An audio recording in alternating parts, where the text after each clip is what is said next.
What does a human know the least about? About himself and the power hidden within him. The power that can not only prolong the life of the human body up to 1,500 years, but also give eternal life.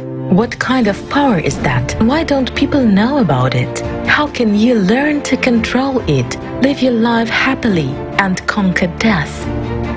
The power of God is hidden in a human. Its squandering leads to misery and death. Why is its important role hidden from people? But at the same time, everyone is literally after it. What discoveries in physics has the discovery of this power led to? What new horizons will open for all humankind when people are able to unite this power and channel it towards creation? What valuable gifts has God given to humans? In what ways are humans like God? To know more, watch Kaleidoscope of Facts on ALLATRA TV on August 13, 2022. Initiated by the participants of ALLATRA International Public Movement from Romania and Moldova.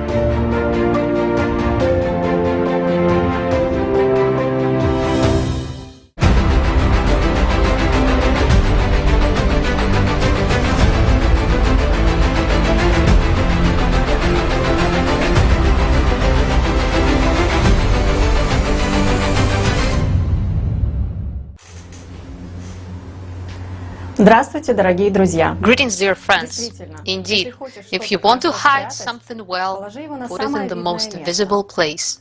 It is amazing how many mysteries a person hides in himself. With every new kaleidoscope of facts, I get convinced that we people really know very little about ourselves and our abilities. Yes, Elena, you're absolutely right. And it shows that we still have a lot to learn about ourselves. And in today's Kaleidoscope of Facts, we're going to talk about the most valuable resource that every person has. In order to understand this topic in a different way, we have talked to experts from different fields: scientists, priests, psychologists, magicians, hypnologists. We express our gratitude to them for sharing their knowledge and experience with us. And we invite everyone who is interested to join in creating the next editions. Today's Kaleidoscope of Facts, organized by participants of the ALLATRA International Public Movement from Romania and Moldova, together with international team, we make a live broadcast on thousands of streaming platforms with a simultaneous interpreting on 17 languages. In our research, we lean on the videos with participation of Igor Mikhailovich Danilov and books by Anastasia Novakh. Elena, did you know that attention is more important than a gift? What do you think that is? To answer this question, we have to look beyond the quantum limits of our reality and figure out the forces that people feel more than they know in practice. Have you ever noticed that we are always seeking the attention of loved ones, friends, co-workers, and just passersby?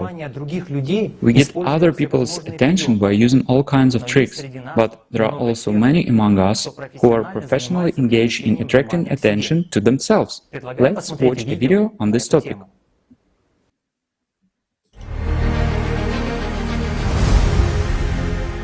What do all these people have in common? They are attention hunters. Our attention. They are ready to do anything. Change their appearance, shock with outrageous antics, rebel, and even risk their own lives. And all this is for a portion of our attention. But what do they need it for? Why do they need our attention? What makes them do such reckless things? Any movie is made for the audience, and while we pay, any movie will be made for us, as long as we pay. But the point is what we pay with. Have you ever heard of vampires? Those who take life. Attention hunters are energy vampires. But the point is that they take life on an invisible level. And the worst thing about it is that we give our life to them voluntarily. Do you still think these are only fairy tales? Well, then watch this. We start imitating them, copying their bad deeds and vulgar, vicious behavior. By putting our attention into their image, we lose our life. It goes away through them. Do we not need our own life? Do we have unwanted years of life? The price for this is too high. Only when we know the truth can we protect ourselves and save our life.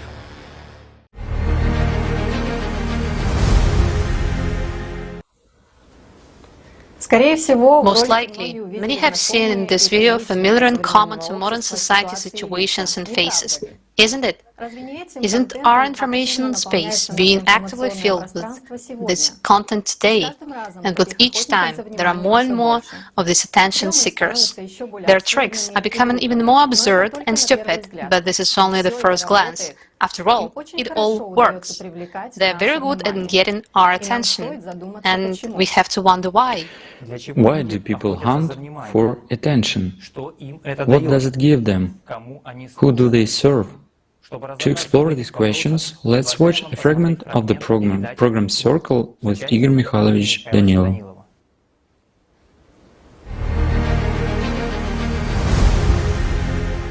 You know, I also remember that he once said that if a person has learned to steal a lot of attention and he suddenly finds himself in an environment where there are no people, the system will come to him anyway in order to get the same amount of attention. Definitely, but this time it will take away his. Precisely from him. Let's look at the lives of many popular people. There's another little interest. Why does magic not work, let's say, on public people who are very, very famous? It doesn't work. Presidents or some prominent performers who never go off the screens. At the moment, when they are on the screens, as long as their image and name are known to a huge number of people, and a huge number of people evoke in themselves those phantom images, magic doesn't work on them. Well, it will work, but imagine what kind of power one should have to overpower. The system itself protects them, doesn't it? Of course, to overpower the resistance, the very protection of the system itself, you see? I mean, this is beneficial and interesting for the system. It's a source of its income. Let's say it is nourishment of the system itself. Masses of people spend their time, life, and invest their attention in this person's image. Can you imagine? Of course the system will protect its assets, but let's see what often happens to those people after they lose, let's say, the platform where they can get that attention from people, okay? That's where the same thing begins to happen stereotypically to almost all of them, with rare exceptions. When a person has drastically changed his or her way of life, realized something, overcome it, and lives on, or a person, let's say, has another platform for getting attention. He has something to pay the system with. Then still... Otherwise, it devours him, doesn't it? Otherwise, it simply devours him. I'm just saying, anyone and everyone can trace it all.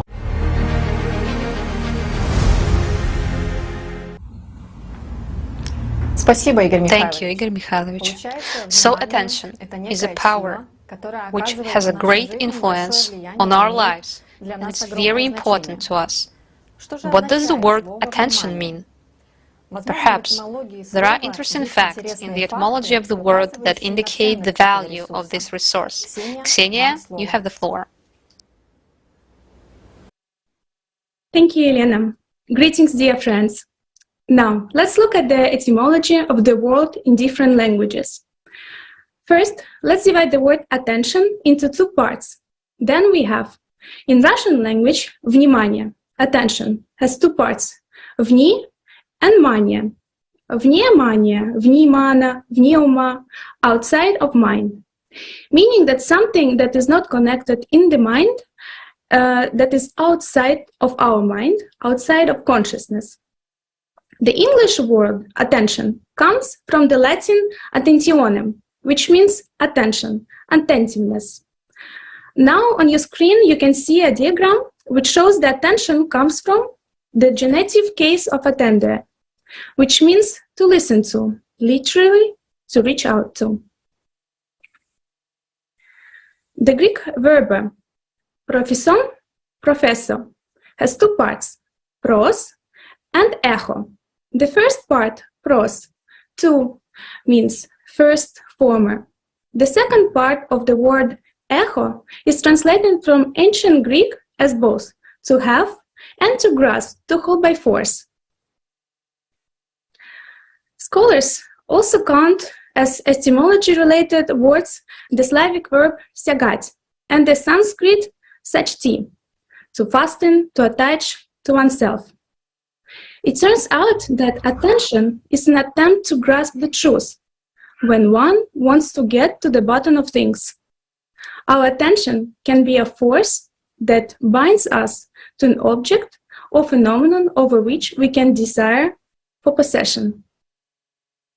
Now, let's look at the Chinese language.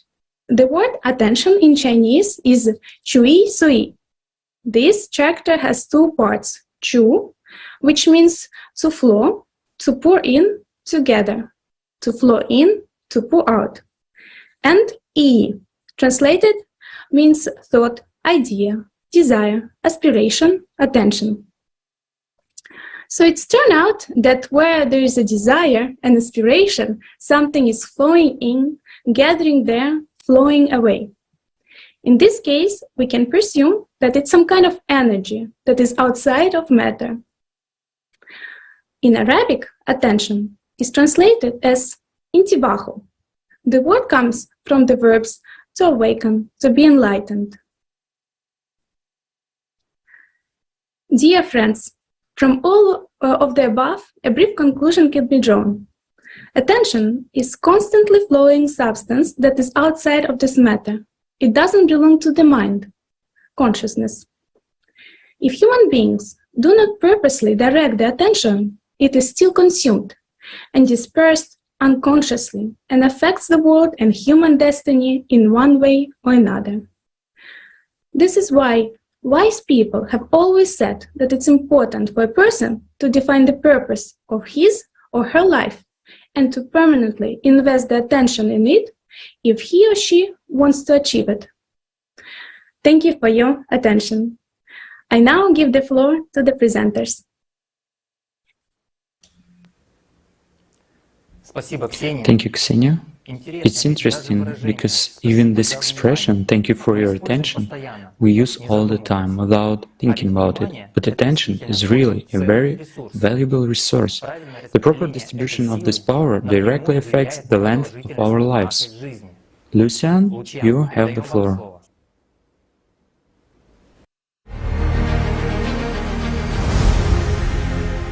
Hello, dear friends. Did you know that a person should live dozens of times longer? Even the life of long livers is not the limit compared to the potential that is inherent in each of us.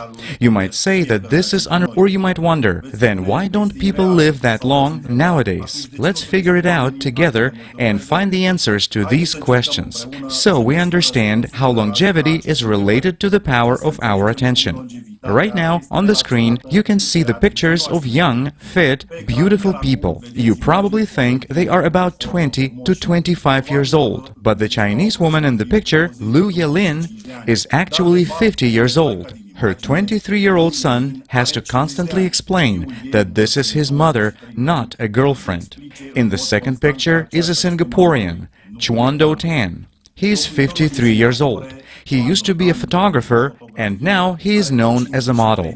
Chinese Hu Hai, at the age of 68, likes to wear youth clothing, does yoga, and practices meditation. It seems that these people have managed to invent the elixir of youth. I think a lot of people would like to look the same at their age. Science registered the case of the oldest person, whose birth and death dates are well documented. Her name was Jeanne Calment. She lived 100 122 years. Calmont was actively engaged in sports. She played tennis, rode a bicycle at the age of 100, and did fencing. Also, the pathophysiologist Alexander Bogomolets was engaged in research in the field of aging. In 1937, he opened a center for studying the phenomenon of longevity. Expeditions of gerontologists went to the Caucasian regions. Among the local elderly, there were found people aged from 130 to 180 years. But none of them had birth certificates. According to the results of the research, Bogomolets wrote a solid work, The Prolongation of Life, the main principles of the struggle for longevity, no satiety. One should beware of desire. It is a powerful incentive for creativity, love, incentive for long life. 150 years should be recognized as normal longevity of man. Everyone who is interested in the topic of longevity has come across the name of the Chinese Li Qingyuan. Li Qingyuan had lived for 256 years. There were certificates found, awarded to the long-lived man by the Chinese government for 150 and 200 years. Once the Chinese man uttered an interesting phrase: retain a calm heart, sit like a turtle, walk swiftly like a pigeon, and sleep like a dog. People close to him said that Li Qingyuan could sit in the same pose for hours without interruption, devoting himself to meditation. The man believed that it was a calm mind that helped a person live an extra 100 years. I invite you to watch an interview with Dr. Maria Kuman, PhD, Professor of Holistic Research Institute in the United States, and an author of books.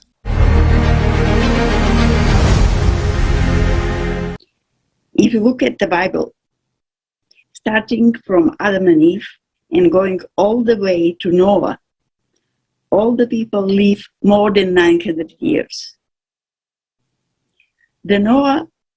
The birth of Noah is described in the book of Enoch. He wrote 30 books. And he's the only one that died at age 365. The other patriarchs before him, he lived 950 years. But his children lived almost one half of this. Approximately one half of this. So this was different kind of people, so to say. And what is very interesting, this cutting the lifespan into half has been done a number of times, not only during Noah's time. After Noah, for 4 generations, the average lifespan is 480 years. Then you have 3 generations of patriarchs that live only 240 years. And in the Bible it is written that during the time of Sargon the Great, when the north tribes of Israel were taken to live in Media, the lifespan was shortened to 120 years. So we are given to live 120 years. And if we live less than this, it is because of the stress of life. And I'm citing 8 different religions saying the same. Don't do to the other what you don't want to be done to you. If we all follow this simple rule, we will not have stress of life. But we don't do this. And I hope when I explain scientifically the role of positive and negative emotions, you understand the substance of Jesus' teaching. He came here when John the Beloved, his beloved disciples, asked him what is the main thing in his teaching, he said he wants to be remembered with love one another, love your neighbor, love your enemy. Why love? We don't have idea what love can do. That's why we don't practice it. If we would know more, we would practice it more.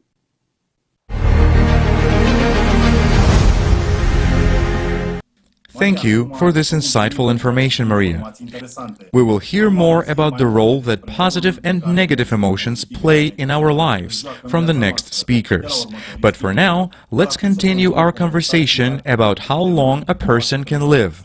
In the Bible, in the Old Testament, we have also found information about long livers. In ancient China, there is also a legend that says that a man named Jian, also known as King, had lived for more than 800 years. By the end of the Yin dynasty, Peng Zhu was already 767 years old, but he did not look old and infirm. Peng Zhu is ascribed the doctrine of the life force, which is developed in the human body. When it becomes insufficient, a person falls ill. When it depletes, a person dies. And this is a very important point. What is this life force used for? What role does the power of our attention play in this? How much can we potentially live if we use this power properly? I propose to watch an excerpt from the video with Igor Mikhailovich Danilov, Obsessive Images.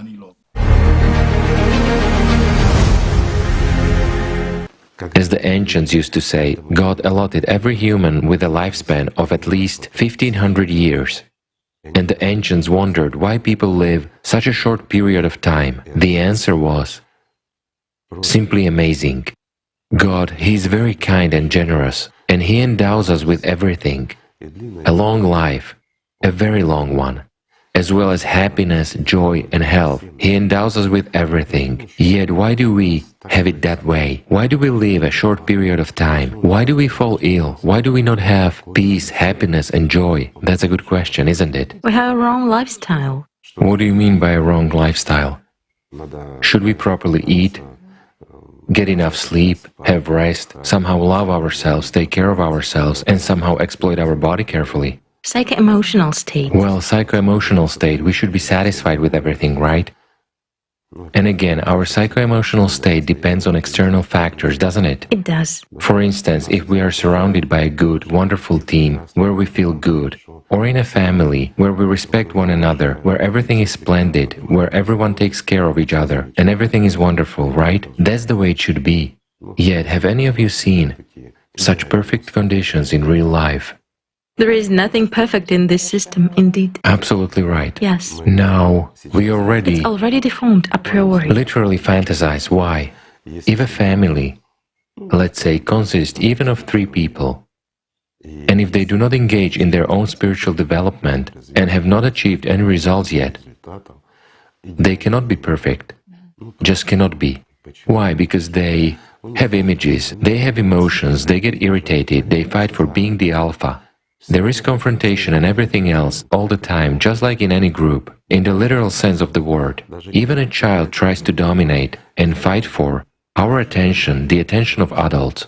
This is already an attraction of attention, even if we understand everything. We pay attention to him, we know exactly as much as his imp is supposed to have, so that it grows.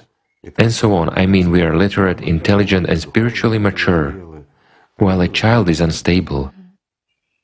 He's already unstable. He already creates a lot of provocations. And he lives by images. Does anyone teach our children to properly develop? Nobody teaches them that in the consumerist format. This is really so. A child is left guideless, isn't he? So he tries to freely fantasize, especially during the first 5 or 6 years before the primary search. It is even pointless to do anything. Let's just look at how children grow up, okay? After all, they have games and fantasies, they talk to imaginary friends and everything else, so they spend a lot of that An imagination. which would be useful for us over the years, meaning their lives. On imagination, they create a lot of things. Why? It is exactly secondary consciousness that, while developing, learns to manipulate personality. Everything is very simple. A human is the only being in this world that is able to bring an illusion to life. After all, animals do not and cannot do that. Yes, more developed animals also think by means of images. They have primitive thinking, but they don't have the imagination which humans have. Why? A simple question. because they don't possess that which really gives life. A human is in some way, well, that's wrong, but in some way a human is godlike because there is a part of the spiritual world in him.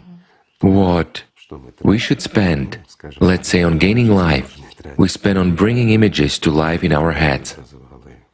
No one thinks about that.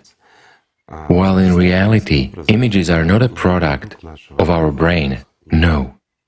Images are generated in our brain, and we can see them with, say, our inner eyesight, right? Anyone can see them. A simple example, when we fight for dominance in a group, and there is some competitor, or we try to win someone, youth, love, and everything else, a boy wins a girl or a girl wins a boy. What's going on? Constant talking, constant communication, feeding with the image of that person.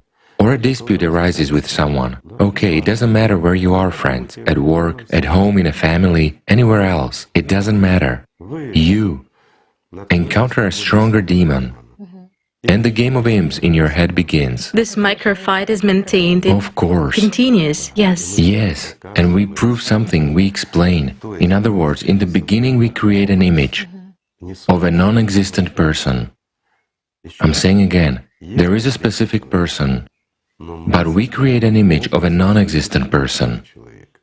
A phantom. A phantom in the literal sense of the word. It doesn't exist in the material world, but at the same time, it exists in the subtle material world. It really exists. We talk to it. We spend our life energy on it. It lives at our expense. This is extremely beneficial for the system itself. It is beneficial to our consciousness. Why? We pay with our lives for an illusion, don't we? Thank you, Igor Mikhailovich. So it turns out that a person can live for at least 1,500 years. This information makes me wonder, what are we doing with our lives? What are we wasting our potential for? In fact, we live so little because we spend our life force on creating images, negative thoughts and emotions. Olga will tell us about how destructive and pernicious this all is for a person.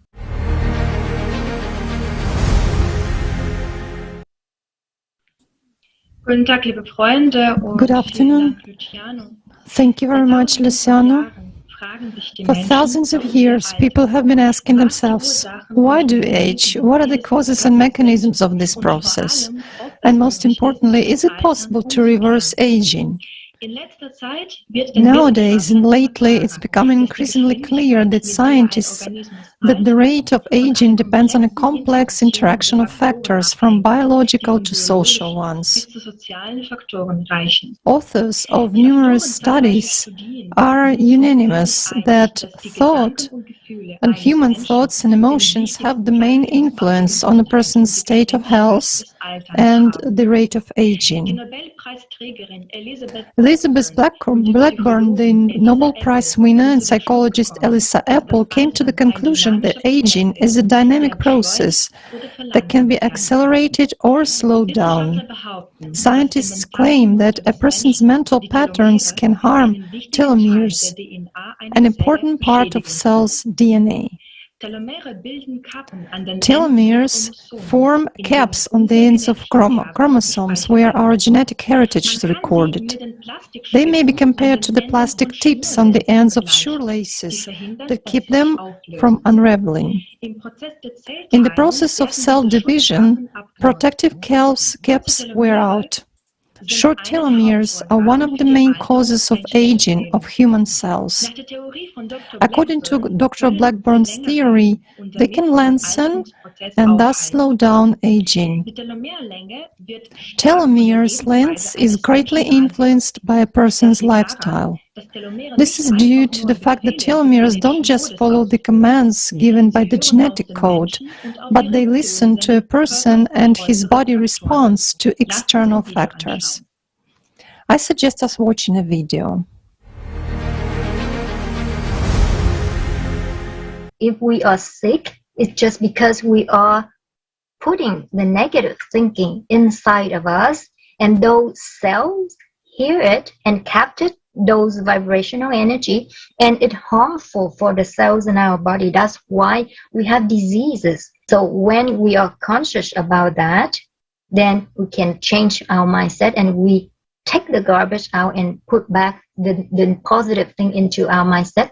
Then we can switch that and we can cure from those diseases. So when we can control our thinking, our emotion, that will help our cells in the body control themselves too. And if we are feeling frustrated all the time, or we feel stressed all the time, what happens is we are putting garbages, those feelings, into our cell, and it will harm our cell, and we'll say, oh, why am I like this? Why am I having these diseases? Well, it just happened like 20 years ago down the line, that you're feeling a frustration about something. Your brother-in-law just did something to you, and you keep it inside of you until now. 20 years ago that happened, and you keep it, you bring it into now. That's what happened. You just keep those garbages of negative thinking inside of you, and that's what happened to the cells in your body. And that's it.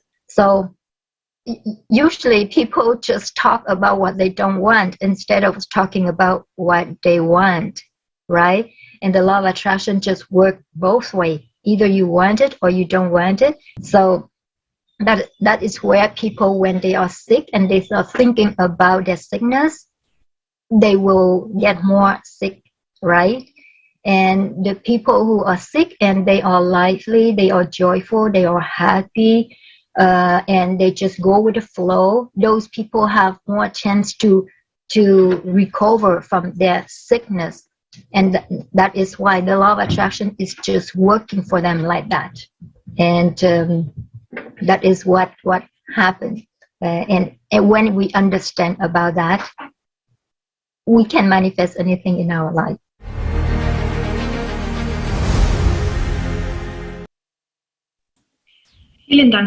Thank you, Mina. A group of researchers from the Max Planck Institute have managed to prove an important fact. Chemical reactions in the body occur regardless of whether the cause of stress is real or it's an imaginary situation. The body releases the same amount of cortisol, both with negative thoughts, when negative thoughts are directed to the future and to the past. Psychologist Lisa Feldman Barrett uses the term affective realism to describe the brain's ability to construct associations. Affective realism is the phenomenon of experience, what we believe in. It is the focus of our attention that determines our reality. Thus, with nutrition, our thoughts, feelings, and beliefs affect our health. Now let's listen to Yuri Zakharov, professor of experimental medicine at the Ontario Institute for Regenerative Medicine in Canada. He will tell us about the phenomena of the power of our thoughts and attention.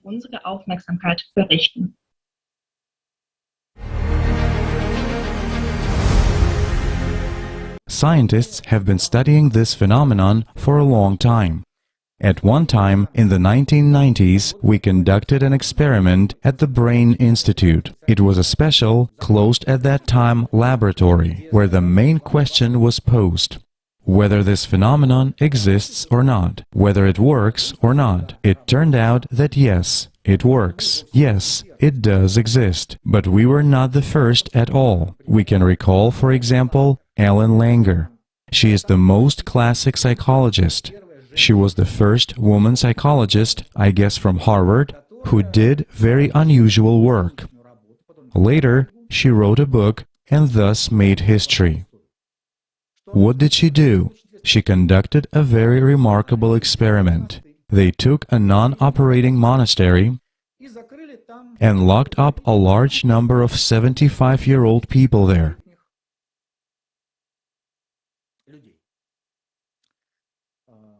The atmosphere of 20 years ago was reproduced in this monastery. Meaning, there were newspapers which told about that time, TV receivers of that time, shows of that time, music on the radio of that time. The food was also of that decade. Moreover, as they were elderly people, they took certain medications. During this period, they stopped being given any medications at all, and they were just being watched to see what would happen. And after a certain period of time, it turned out to be a very interesting story. Well, at that time, the concept of biological age was not yet sufficiently defined. There were no modeling clocks, but there were different questionnaires. There were functional tests that examined joint mobility, muscle strength, and so on.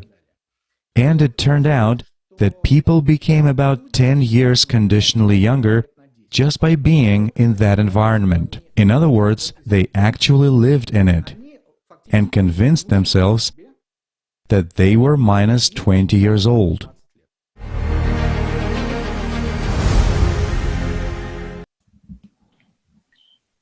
Experiment by Ellen Langer once again confirms that our health and longevity depend on our perception of the world. In order to get rid of negativity in our life, it is enough for us to redirect attention.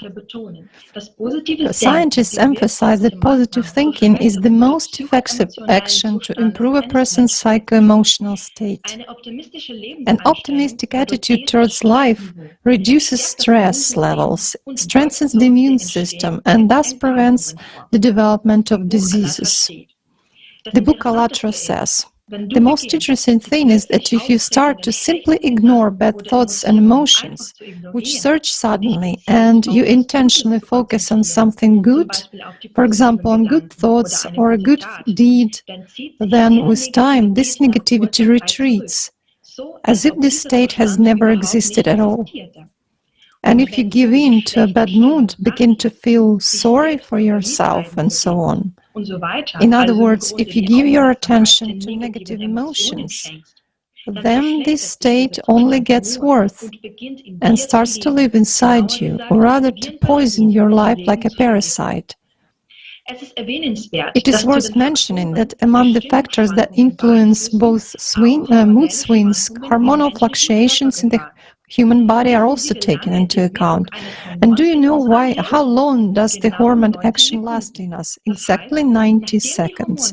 In other words, after a hormonal surge subsides, there is an investment of our attention into a negative emotional outburst.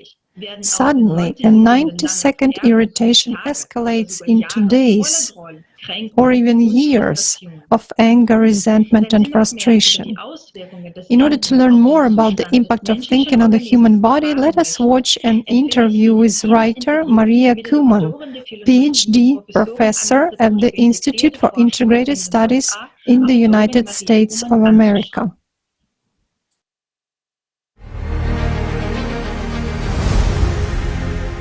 The life force is not given a priori. It depends very much how we live our life. The Creator gave us freedom of choice. And if we experience positive emotions, our life energy goes up. How I can support this statement? In Russia, Shkatov developed equipment that allows him to measure the spinning of the aura. Aura is our spirit. He found that when we experience positive emotions, the aura spins clockwise. And when we experience negative emotion, the aura spins counterclockwise. I did measurements myself. I started with measuring the intensity of the aura, and I found that the aura is brighter when we experience positive emotions, and the aura is dimmer when we experience negative emotions. I wanted to have more precise measurements in numbers that tell me in details what is going on. And I found that when we think, it is even enough just to think positively for your energy to go up, or when you think negatively, your energy goes down. When people think about the happiest moments of their life, their energy is not only higher, it is better balanced. And perfect balance means perfect health. So if you want to be healthy, you would better think positively. You would better think of yourself as being happy. When you think negatively, the energy, not only the energy, the body, the energy goes down, but it becomes more uneven because the genetically inherited weak organ drops in energy maximum. And in this way, when you think negatively or experience negative emotions, you are making a step further to the disease of this genetically inherited weak organ. And our aura spirit is nonlinear electromagnetic field. And nonlinear fields have, I explained, when water runs in river and the bottom of the river is smooth, it is linear, the movement of the water. But if there is a stone, the water needs to go around the stone, it becomes nonlinear. And behind the stones, you have two vortices, one spinning clockwise, that is called vortex, and the other spinning counterclockwise, that is called antivortex. Now, with in physics, we have the rule of the right hand, folded fingers of the right hand. When the folded fingers are in direction of the spinning, the thumb is showing you the direction of the magnetic field or the direction of the energy. So if you put folding fingers in direction clockwise, the thumb is showing down, which means clockwise spinning are vortices, and vortices suck energy. Antivortices spin counterclockwise, and they emit energy. So it turned out that when we experience positive emotions or think positively, our aura spirit is spinning clockwise and sucking energy in. That's why our aura is bright.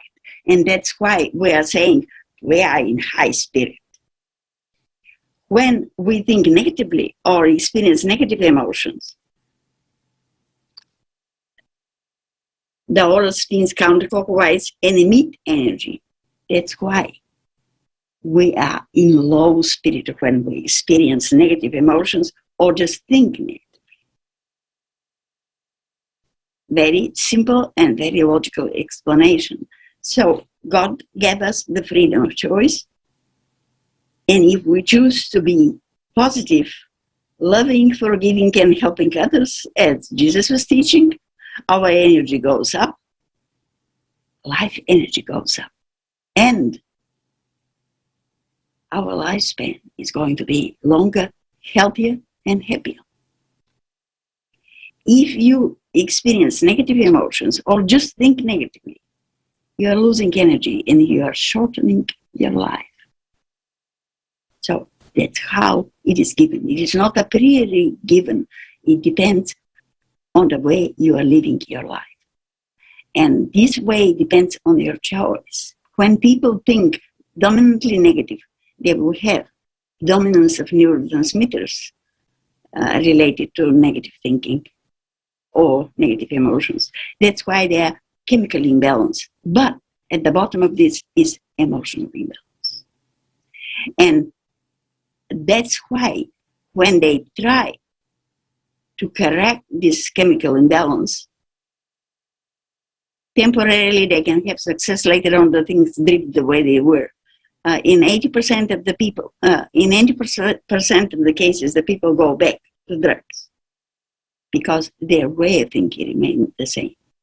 However, if these people who feel miserable, by the way, because of their dominant negative thinking, if they understand where from their misery comes, it comes from negative thinking, and start to watch how they think, oh, this is negative, I'm not supposed to think negative. if they change their way of thinking, they will be different people. They will be happy people. They will not need hallucinogenic drugs and alcohol to make them close to normal or well.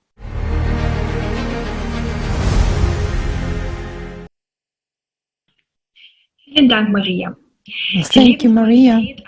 So, a person's quality of life directly depends on the focus of his or her attention. Everything that happens in our head is somehow reflected in reality. We, by the power of our attention, buy ourselves everything: diseases, health, or longevity. According to the latest scientific data, on average, we have more than 6,000 thoughts every day. At the same time, 95% of them are repetitive thoughts. What we thought yesterday, a week ago, and what we will think about tomorrow. Moreover, 80% of thoughts are negative. By changing our thinking to a positive side, we have an opportunity to improve our health, increase the quality of life and longevity. We can potentially live more than 1,500 years ago, 500 years. It is our choice that determines where our life energy will be channeled. If you want to live a happy life, start controlling what you invest your attention in. Thank you. Спасибо, Ольга. Thank you, Olga. After the information that you voiced, I understood how emotions influence the quality and longevity of our life. An interesting fact, scientists have found the action of hormones that cause an emotional outburst in a human stops after 90 seconds. And here's the question arises. Why then do we continue to get emotional for days and weeks? Why don't we calm down after 90 seconds when the hormones stop working? What triggers these emotions in us, and why does someone in us wants us to live less than we are supposed to? What is this self-destructive mechanism? What role do images and phantoms in our heads play? Roman, I give you the floor. Thank you, Elena. Good afternoon. So what is a phantom? The word phantom itself comes from the French fantôme, which in turn comes from the Greek phantasma. In the translation, it means apparition, ghost, creation of imagination, fiction. It means that the concept refers to something ephemeral, subtle, weightless. We form images or phantoms since childhood. This includes fantasizing and playing with imaginary friends. The process of fantasizing is actively stimulated by human consciousness. That is, consciousness offers different images in the head. And according to our choice, we either put the power of our attention into them or not.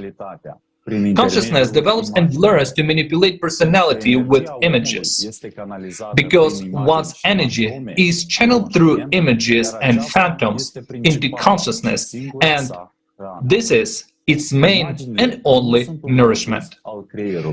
Images are not a product of the brain. They come from outside, and only after that they are transmitted to us as personalities, and we can see them with our inner vision.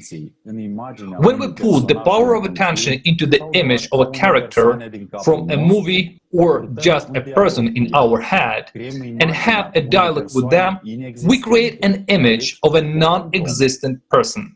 A phantom.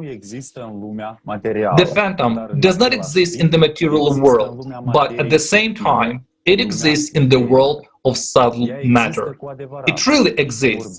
We talk to it in our heads, spend the energy of our own life on it. It lives at our expense.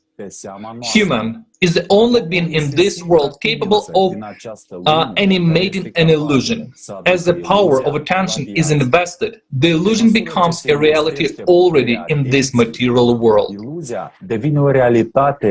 Anyone can create a phantom just by making a mental effort to do so. For example, you begin to remember your summer vacation at the sea, recreating in your mind the setting that surrounded you. By such a mental action, you create your double, which will arise precisely in that very place, near the sea, and will feed on your energy of life. A phantom can be defined as a local clot of something, a clot of energy, a clot of information, an energy information structure. Two types of phantoms can be roughly defined. Static phantoms, which exist independently of a person, but are manifested at the moment of observation. As a rule, static phantoms are attached to a concrete place, ghosts and apparition.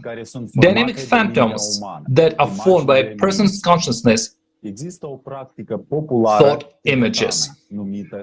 There is a popular Tibetan practice called tulpa. Tulpa is a visible and even tangible platform phantom. Tulpa is a visible and even tangible phantom that is created by the imagination and willpower of its creator. In 1915, in Tibet, a group of 20 monks tried to imagine the phantom in their hands. They meditated so hard that the phantom appeared out of thin air. Let's see a video of how it works.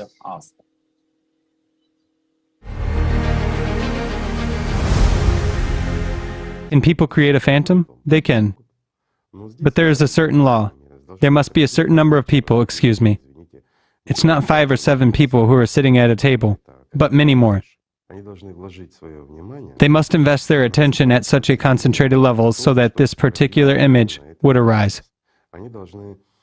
They must make maximum efforts for its manifestation, and then it can really form. However, as a rule, a phantom is not a material structure, it is rather a manifestation of subtle matter. And it will definitely exist at their expense, meaning this is a kind of an agreement.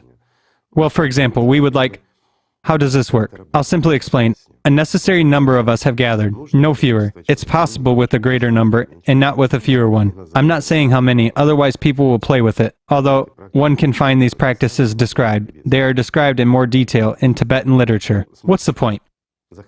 We'd like to make a god for ourselves, or sort of a genie. And we begin to focus our attention on it with certain characteristics of it. For example, we'd like to have an assistant, Mickey Mouse, that is, a little mouse. The most interesting thing is that in a while, literally, everyone who was engaged in this process of creation and were extremely focused on it, those who were just sitting, watching, and doing nothing, for those it wouldn't work. Whereas those who were making a really good input would start noticing lots of mice appearing around them. And out of the blue, mice would start showing up. This would manifest. These are the first manifestations that this begins to work. Then there is more. They have gathered again, some input is made. There are material requests as if to a genie, and somehow something might be achieved, somewhere, might start working. Things deemed impossible might come true, but it's all in the material world. If this is pleasing and beneficial for the system, such things do exist, but one needs to understand that it's a direct path to subpersonality.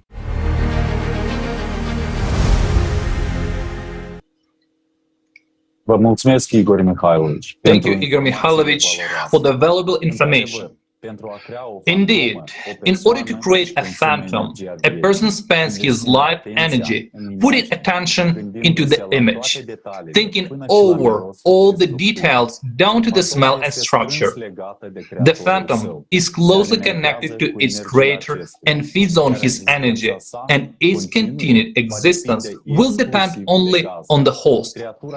This creature is capable of interacting with all 5 human human senses. I suggest watching an interview with the biologist Sergei Maslobrod.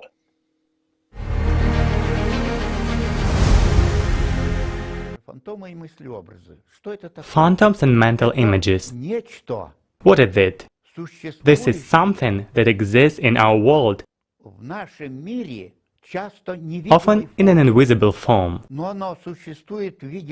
But it exists in the form of some kind of energy information cloud. This is some kind of field, often of an incomprehensible nature, definitely not electromagnetic. This is something that can exist in the form of a visual image. There is a device, the so-called IGA device, indicator of geomagnetic anomalies.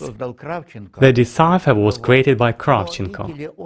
This device works on the registration of electromagnetic radiation, of very delicate registration.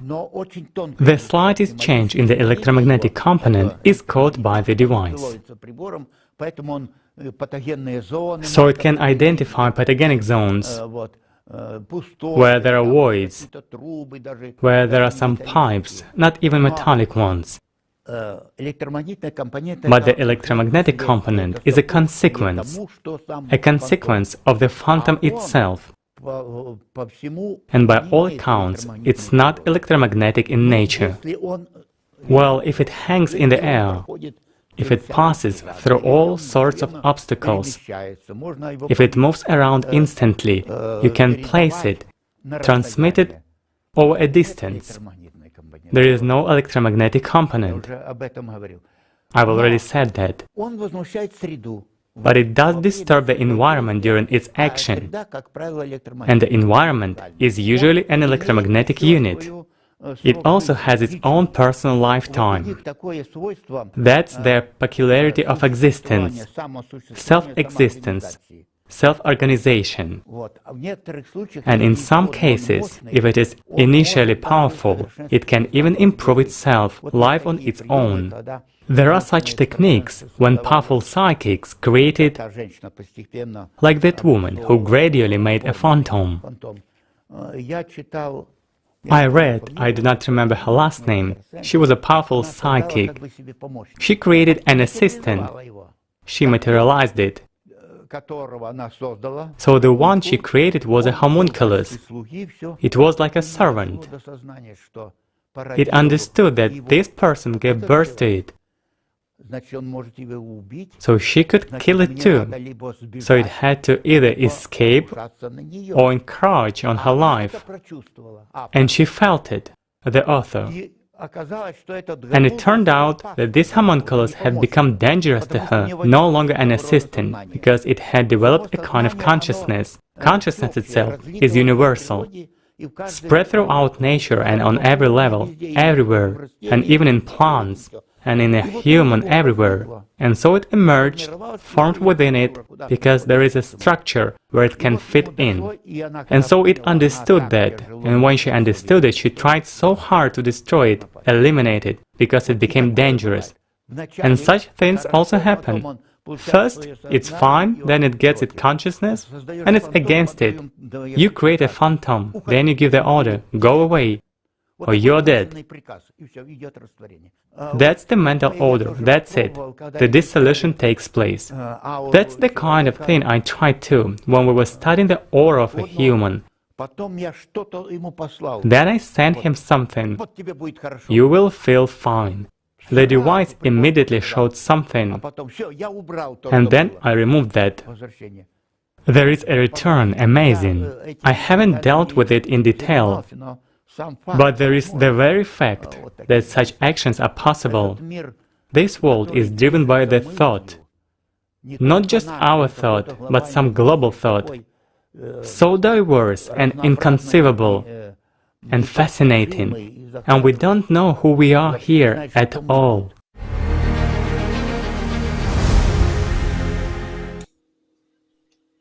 Thank you, Sergei Nikitich. As we see, it is easy to get involved in an unpleasant story with phantoms, but it is not always possible and sometimes very difficult to get out of it. Professor Chernetsky has proven experimentally that the double emitted by a person has many characteristics of living objects. For example, mass and density. And there is also a biofield around him, which is registered by devices. Professor Chernetsky repeatedly recorded mental images created by the human brain with the help of an electrostatic sensor. In his article, Energy of Emptiness, he said, if we create a mental image in any place, for example, in the corner of the room, then the device will fix the covers, aura of this phantom. But if we mentally blur this image, the covers will disappear. The device will not show anything. Let's watch a fragment from the video with participation of Igor Mikhailovich Danilov. You can conduct the following interesting experiment, friends. For example, start thinking tritely. That's simple. You know, we think a lot anyway, and we still create a lot of images. So let's make good use of it. Start thinking about something big and heavy. For example, a suitcase loaded with stones.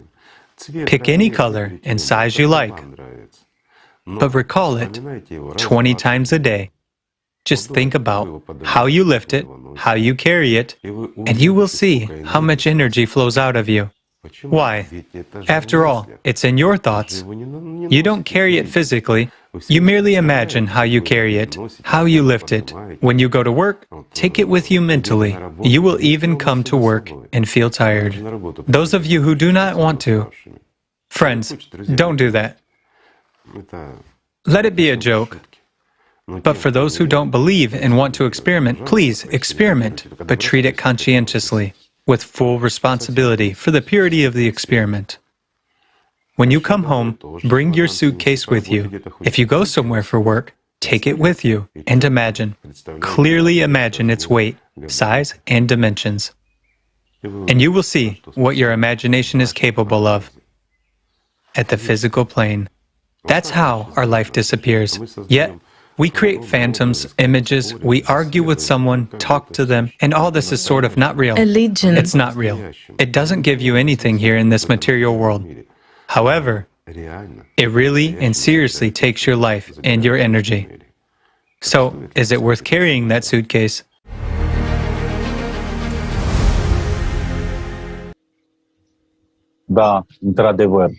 Yes, indeed. If in your head you walk around all day long with a suitcase like that, you are bound to feel a drop in energy. Phantoms were repeatedly registered by means of photography as well. In 1968, Ninel Kulagina illuminated the photographic material with her thought.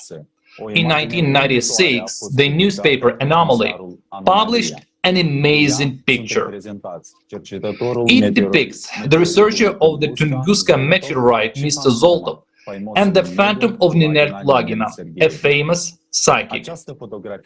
This picture was made by the husband of Ninel, Viktor Kulagin, who recorded the results of the experiments with his camera during the tests. He recalls, during a break, someone from the team asked Ninel Sergeyevna, try to send your flow, your energy, your aura towards Zoltov, and we will try to take pictures. And that's what happened. The phantom of Kulagina appeared behind the Zoltov's back, which she continuously sent towards her partner. This picture graphically shows that a person can control his phantom at will, deliberately sending to it the selected point. And now, let's watch a fragment from the program Obsessive Images with the participation of Igor Mikhailovich Danilov. Igor Mikhailovich. And there is also the following question. For example, a person has created some images for himself and he understands that this is bad. Guys ask the following question. Is it possible to get rid of this image completely? Is it possible to simply erase it from memory, from consciousness forever? To format it as a memory? Yes, to format it. It is possible to format memory. We understand that it takes time to get rid of an active, strong image of, let's say, the phantom which you have created and which already dominates you. In order to get rid of it, you need time and effort. But the question is whether you'll get rid of it forever or not. Of course you won't. You can deactivate it. However, you cannot eliminate it completely. And it will still exist and will still eat your life. But not as actively as it ate when it was active, right? Yet, what did it eat?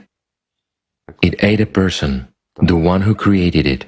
Therefore, my friends, you know, the main thing is not to be a meal, even for your own imagination. And everything will be fine, right? Right. Well, that's how it is with the images. You do not notice how you become a dumpling. So, it is possible to format memory, but you'll never get rid of an image, the one that you created. And you will be feeding it exactly as long as you exist in the body here. And your prana, or life energy, let's say, will be distributed to this image as well. The question is whether it will be active or inactive. Well, some people will say, that's unrealistic, it is possible to get rid of it. What are you telling us, my friends? In this case, we are telling absolute facts that have been confirmed by numerous experiments. Do you doubt it? Experiment. All you need is a good hypnotist, your consent, and you will see how many things will pop up even from your childhood. Merely that. Do the images which a child creates disappear anywhere? No, they grow up together with him. And this way, we give rise to a legion of those who live instead of us. That is why, out of the 1500 years which we are supposed to live, we live for a very short period of time, because so many entities live instead of us.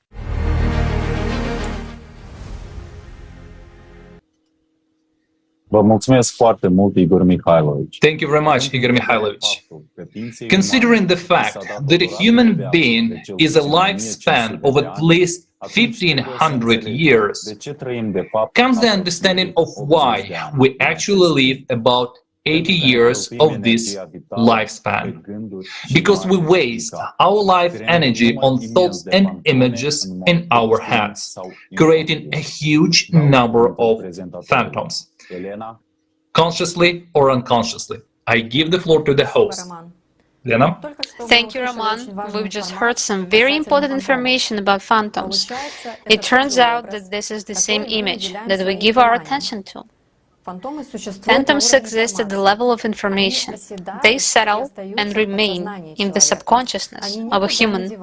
They don't go anywhere, but continue to exist using our vital energy. That is, they live at the expanse of us. So next time, creating the next image of phantom, think about whether you are ready to give years of your life to it. And this is not in the figurative sense, but in the literal sense, because more we create phantoms, the less we live ourselves. As Igor Mikhailovich said, there are techniques that allow you to receive full information which is stored in the subconsciousness. These techniques allow you to make sure that everything a human heard, have seen, or have thought about, it's stored in subconsciousness. Oleg, please tell us more about that. Everything we see, or rather everything that comes into our field of vision, whether we pay attention to it or not, warning. It's attention. And it all continues to exist in our consciousness at the level of information down to the smallest details. Many will have doubts and think that it is not that true, that a person cannot remember everything, much less down to the smallest detail. Many will say, it's impossible because I don't even remember what happened yesterday, and you say, that information is stored about the whole life? You know, this raises questions for me. Why don't we remember much? Why does consciousness store all information, but at the same time locks it in subconsciousness and gives a person only a microscopic part of what is already stored there? And what is consciousness at all, if it acts as it pleases and not as the person wants it to? Does consciousness have its own goals and interests?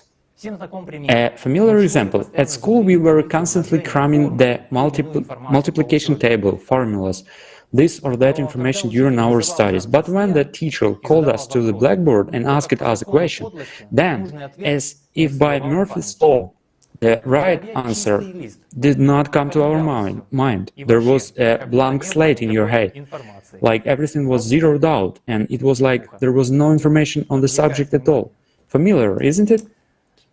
But any information we have ever heard or seen, including with our peripheral vision, is recorded in our subconscious. And our consciousness gives us not our memories themselves, but a distorted interpretation of them, memories of memories. It turns out that consciousness is something separate and acts as it pleases.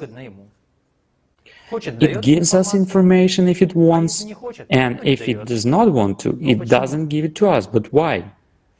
There are techniques which prove that all information continues to exist and is stored in our subconscious. For example, this is the technique of hypnosis. Let's listen to a specialist who will tell us what hypnosis is and about his technique of putting a person in a trance state, altered state of consciousness. Andrei Nikolaevich Polyakov, you have the floor.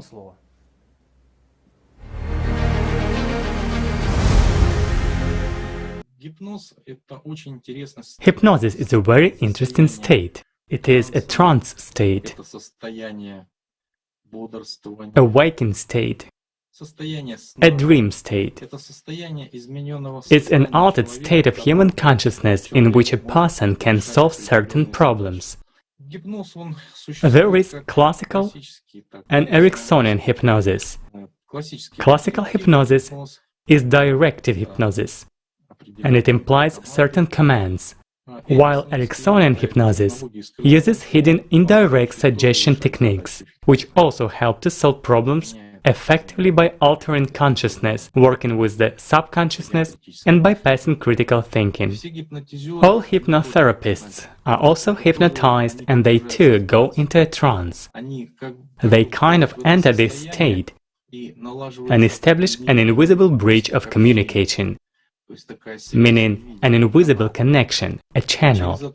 And through this channel, both the hypnotherapist and the one being hypnotized solve these problems together. When, let's say, you start working with a person, through this channel you can see the state the person is in. You show him 2 fingers and ask, how many fingers?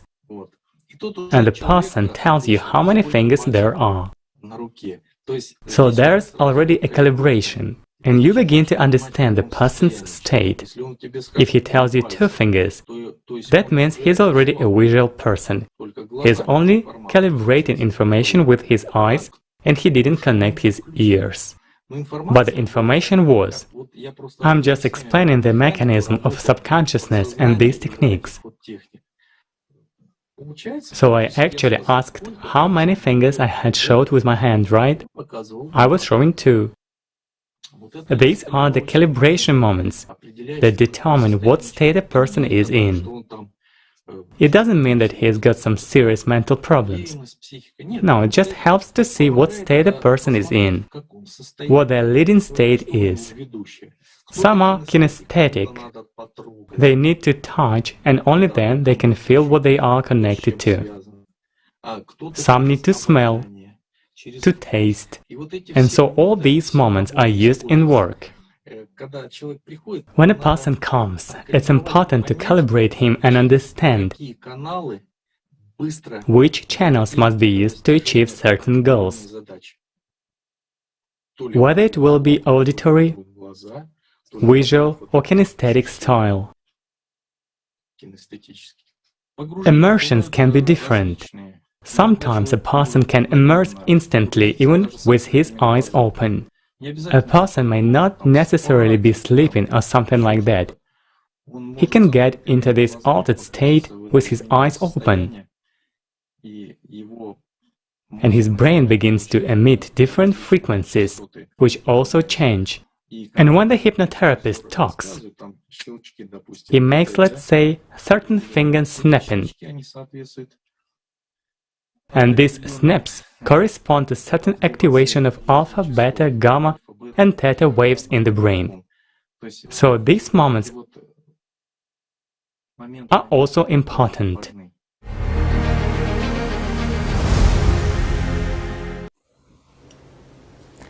Thank you, Andrei Nikolaevich. Is it possible to rely on human memory? German psychologist Hermann Ebbinghaus studied memory in 1885. He came up with the forgetting curve, also called the Ebbinghaus curve. He conducted an experiment on memorizing a meaningless series of syllables with no meaningful associations, e.g. bow, geez, loch, etc., etc. It was found that after the first unmistakable repetition of a series of such syllables, forgetting goes very quickly at first. Already during the first hour, up to 60% of the received information is forgotten. In 10 hours after memorization, 35% of the learned information remains in memory. After 6 days, we will retain 20% of the syllables we learned at the beginning, and this number will be retained for about a month.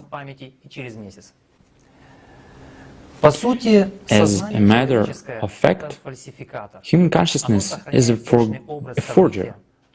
It retains the exact image of an event for some milliseconds only, and when long-term memory starts working, it distorts the event completely beyond recognition, and in this distorted variant presents it to a person.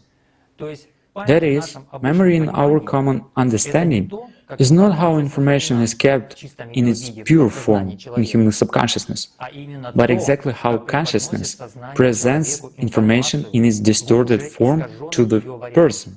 Here is the fragment of the video with Igor Mikhailovich Danilov.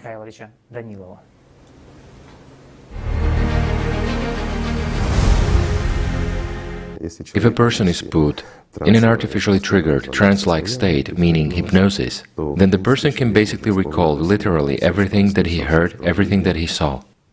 Let's give such a simple example. We've tried to recreate this before. We placed the person and told him simply to stand for 15 minutes. While a stream of cars was passing by, we said, "Watch, a car should be coming," and told him the plate number. When he drives by, you will wave to him. Well, we made up the plate number. Well, at the time when we conducted this experiment, pardon me, there was no such traffic in Kiev as nowadays, of course. Well, dozens of cars passed within 15 minutes.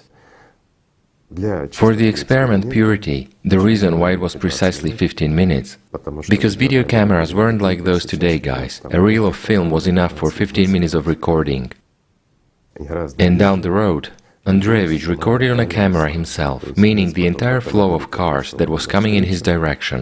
He recorded all of that. So, after a while, we gave the person a week's break. Literally, a week later, my good friend and I put him in a trance-like state, and my friend started asking him elementary questions, colors of the cars, plate numbers, and so on. Well, there was not a single mistake. Taking into account that consciousness in its regular mode is unable to remember more than 3 to 5 of these. Afterwards, when he came out, well, when he was brought out of the trance state, we asked him to recall the cars. He wasn't able to. Why? Again, an intense flow of information is locked at the level of primary consciousness. If a person practices, he can memorize something, can expand it, but everything, to the slightest detail, is stored in our subconsciousness. Back then, it was fashionable to decorate cars with tassels. Well, maybe some of our friends remember such tassels were hanging, like on a rug, and people would hang them around the edge of the windscreen, like rocks. There were various trinkets in the car, including the number of these tassels. So a human's memory is immense.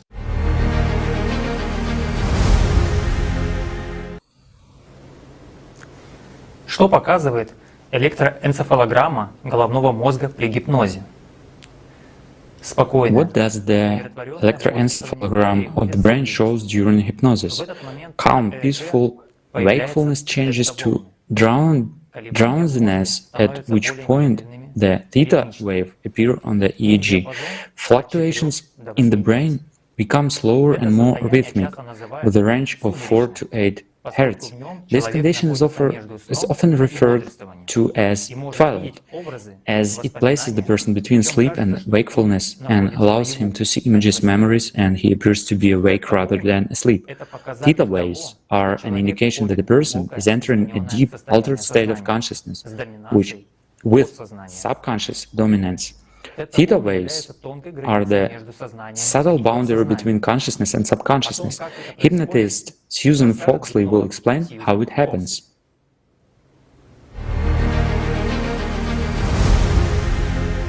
When you're doing hypnosis, it's really important to get out of beta and get into theta. So I get my clients in a very relaxed state, a very, very relaxed state where the mental chatter is ceasing and getting into theta waves. And you can't change the subconscious mind unless you're in theta.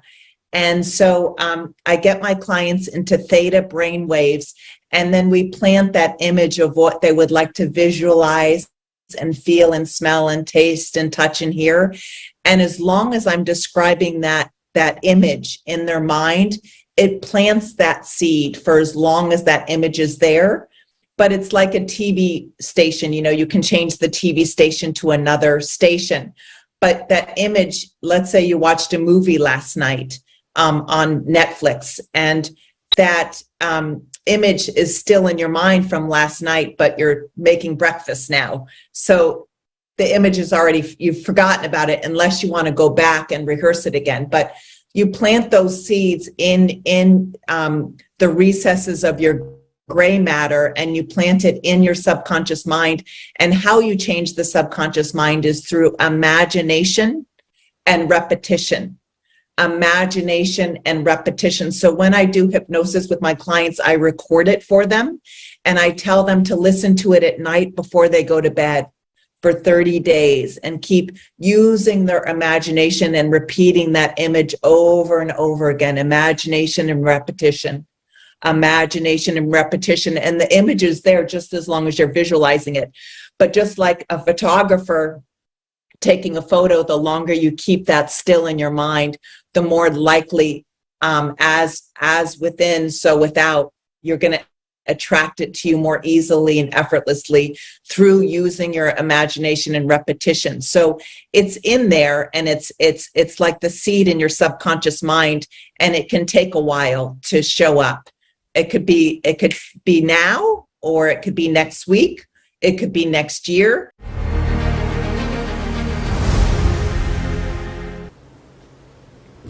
Thank you, Susan.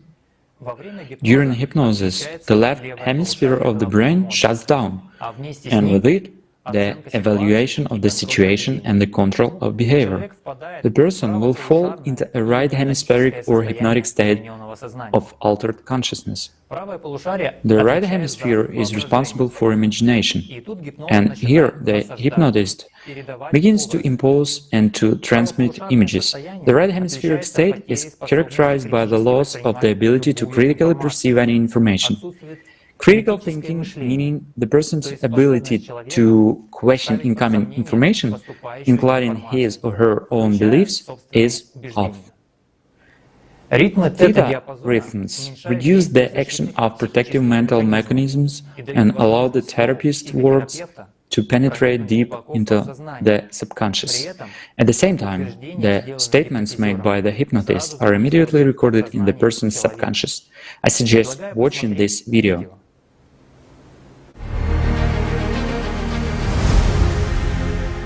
there is research done in Russia and in the US, and they show the same. During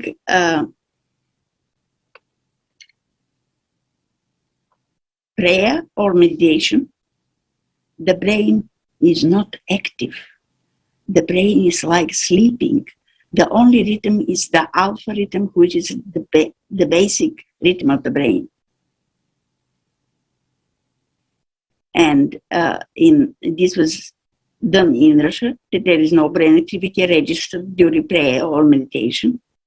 And research was done by Carl Pribram, who was a neurosurgeon and worked on brain the whole his life. He also found that during meditation, the brain is not active. Only alpha rhythm is present. Still functioning, but sleeping. Not dead, but sleeping. So, when you want to give us freedom of choice, the Creator put everything related with the spirit that comes from Him in the subconscious. And with the waves of the spirit, which is nonlinear electromagnetic field, what I found. And nonlinear fields have vortices spinning clockwise and anti-vortices spinning counterclockwise. And the chakras, that in Sanskrit means spinning wheels, is exact terminology. These are the alternating vortices and anti-vortices of the nonlinear electromagnetic field of the spirit. And because the spirit is nonlinear fields with waves, and three-dimensional images are created with laser waves, the recording in the subconscious is made with waves.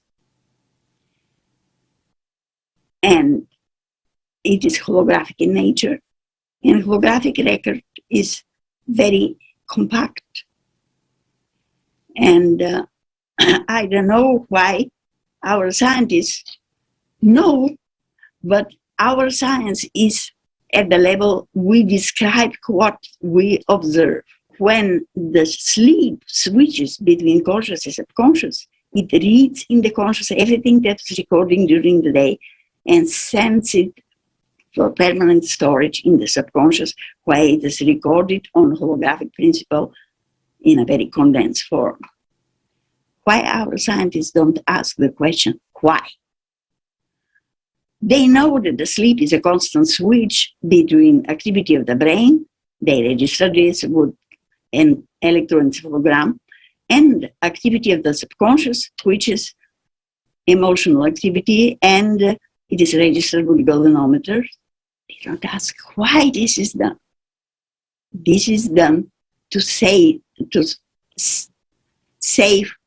in the subconscious everything that's recording during the day. And hypnotists know that all our life is recorded at subconscious level because they put the conscious to sleep to be able to reach the subconscious.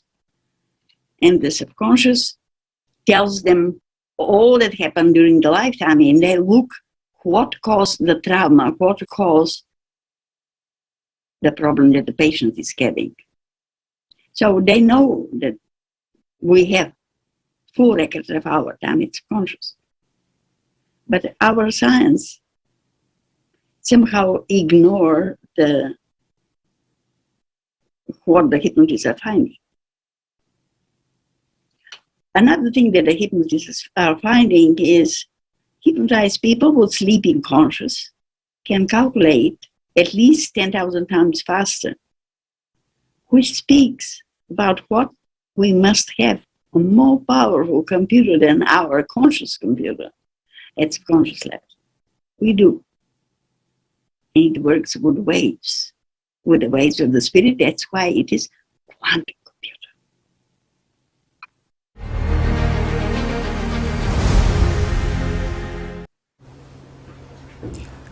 As we can see, all the information is stored in the subconsciousness, not only about the whole life of this personality, but also information about the past lives of people who preceded this personality. It's like a black box that records all the information of a plane online without missing anything. But how can such colossal amount of information be recorded and stored? Clearly, it cannot be done in material limited brain.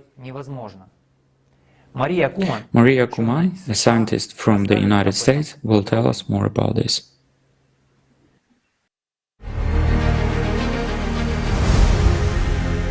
There is research done in Russia and in the US, and they show the same.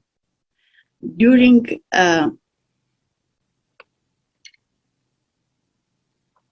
prayer or meditation, the brain is not active. The brain is like sleeping. The only rhythm is the alpha rhythm, which is the basic rhythm of the brain. And this was done in Russia, that there is no brain activity registered during prayer or meditation. And research was done by Carl Pribram, who was a neurosurgeon and worked on brain the whole his life. He also found that during meditation, the brain is not active. Only alpha rhythm is present. Still functioning, but sleeping. Not dead, but sleeping. So,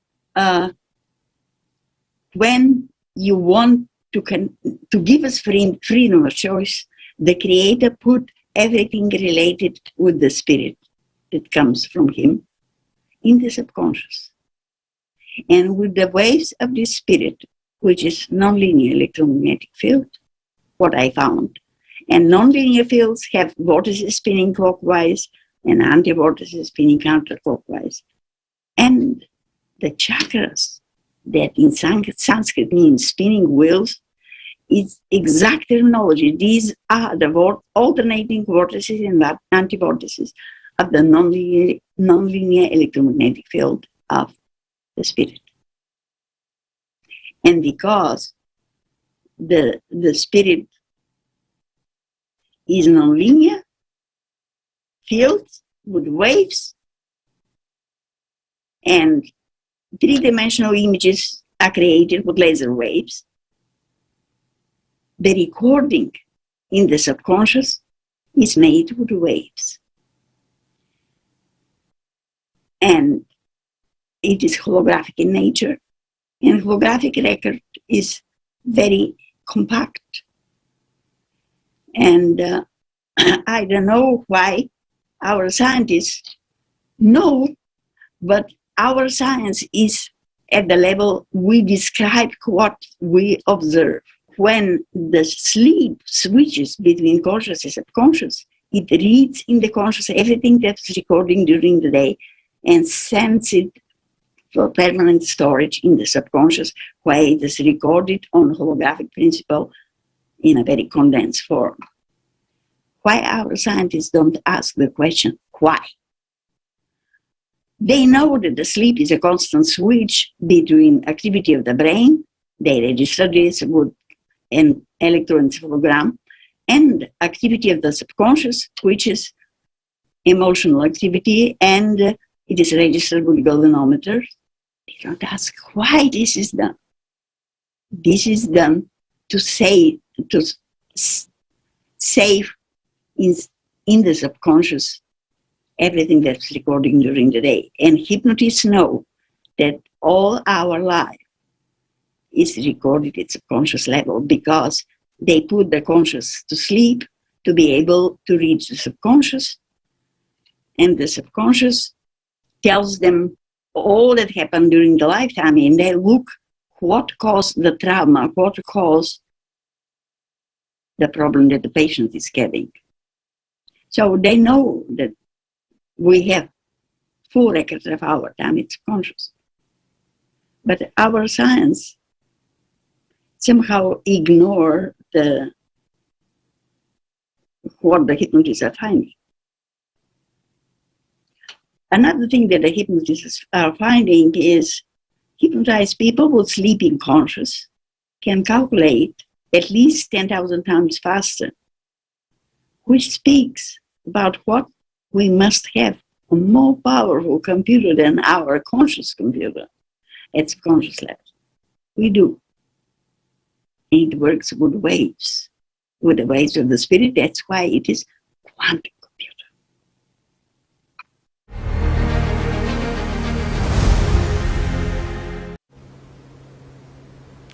Thank you, Maria. Indeed, the study of the functioning of human consciousness requires an interdisciplinary approach and an understanding that a human is a more complex being than is commonly believed today. And it would be great if scientists begin to study not only the visible body shell, but also the invisible energy structure. Right now, scientists are using the tools that are available to them, including hypnosis. But it's worth thinking about how safe this tool is for a person. And it was said before, human consciousness in hypnosis takes all the hypnotist's instructions at face value as a guide to action. In the consumerist format of society, such a tool as hypnosis can be used to program a person to be negative,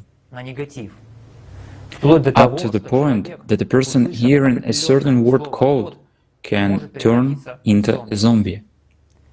This is often used by various special services, turning people at the right moment into a controllable puppet. Often people turn to hypnotists when they are just too lazy to change themselves, just to work on the health of their bodies and to work on their bad habits. But of course, no one thinks about what they will pay for this later. After all, the person becomes dependent on the attitudes of the hypnotist. He essentially loses the ability to exercise his own will to change himself. Each of us lives by habits. Some habits benefit us, others don't. Think of how much effort it takes to change a habit or develop a new one. It takes one's own will and action over a long enough period of time. A hypnosis session reduces this time frame considerably, but in return, the person loses the ability to change themselves using their own personal willpower. In a sense, the person becomes dependent on the will of the hypnotist. He becomes addicted to the drug. After all, it's so easy, and you don't have to exert yourself. Hypnosis is the manifestation of the animal nature in a person in its entirety. His liberation from the mind and disconnection from the soul. Hypnosis is merely a function of the subconscious mind. In hypnosis, a person becomes what he is if he is completely overwhelmed by the animal nature.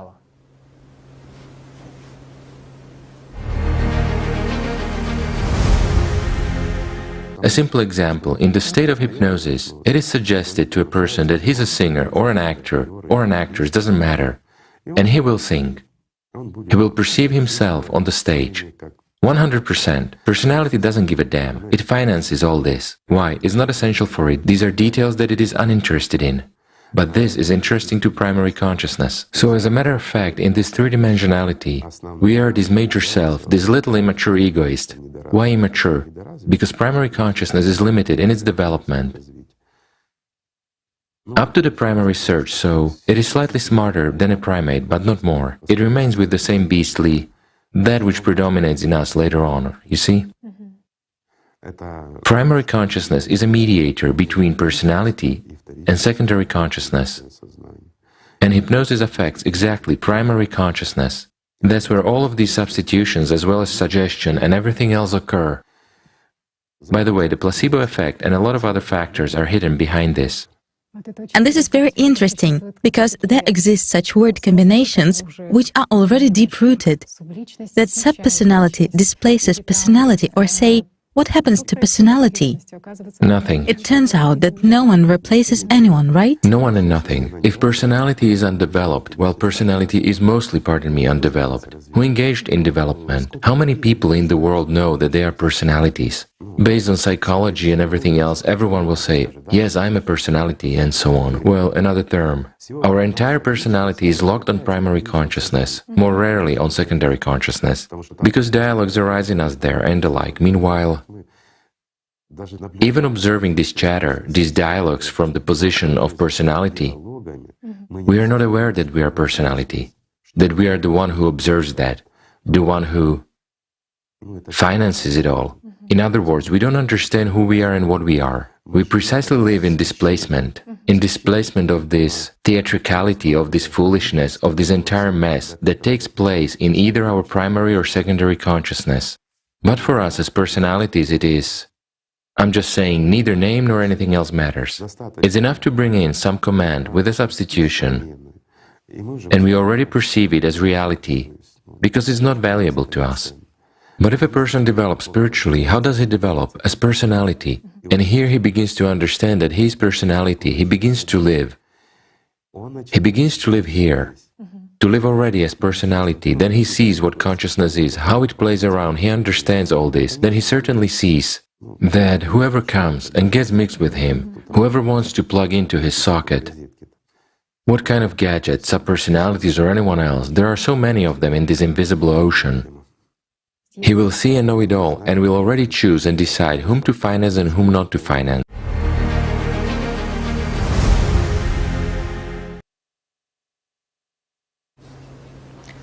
If a person is spiritually developed and his spiritual nature dominates over his material nature, he doesn't succumb to suggestion or hypnosis, because there is complete dominance over primary consciousness and control of the secondary consciousness. It turns out that all the energy of life goes not to the development of personality, but to the financing of primary consciousness. In fact, a person directs his attention to the illusion created by the hypnotist's consciousness without critical perception. Thank you for your attention. Elena, what do you think about this information? Thank you, Oleg. The information makes you think. As our esteemed speaker said, human has the power to live more than 1500 years here in the material body, and most importantly, this power makes it possible to gain eternal life in the spiritual world. But we waste our lives on emotions, fantasies, resentments, meaningless desires, creating legends of phantoms that keeps pulling energy out of us throughout our lives. We are wasting what the highly evolved races in the universe are hunting for. Yes, when a person realizes how valuable a resource he has, then responsibility arises for what he spent the power of his attention on. So here's a video of humans being held as slaves 25,000 years ago by a soulless civilization that hunts for the power of human attention. Has anything changed since then?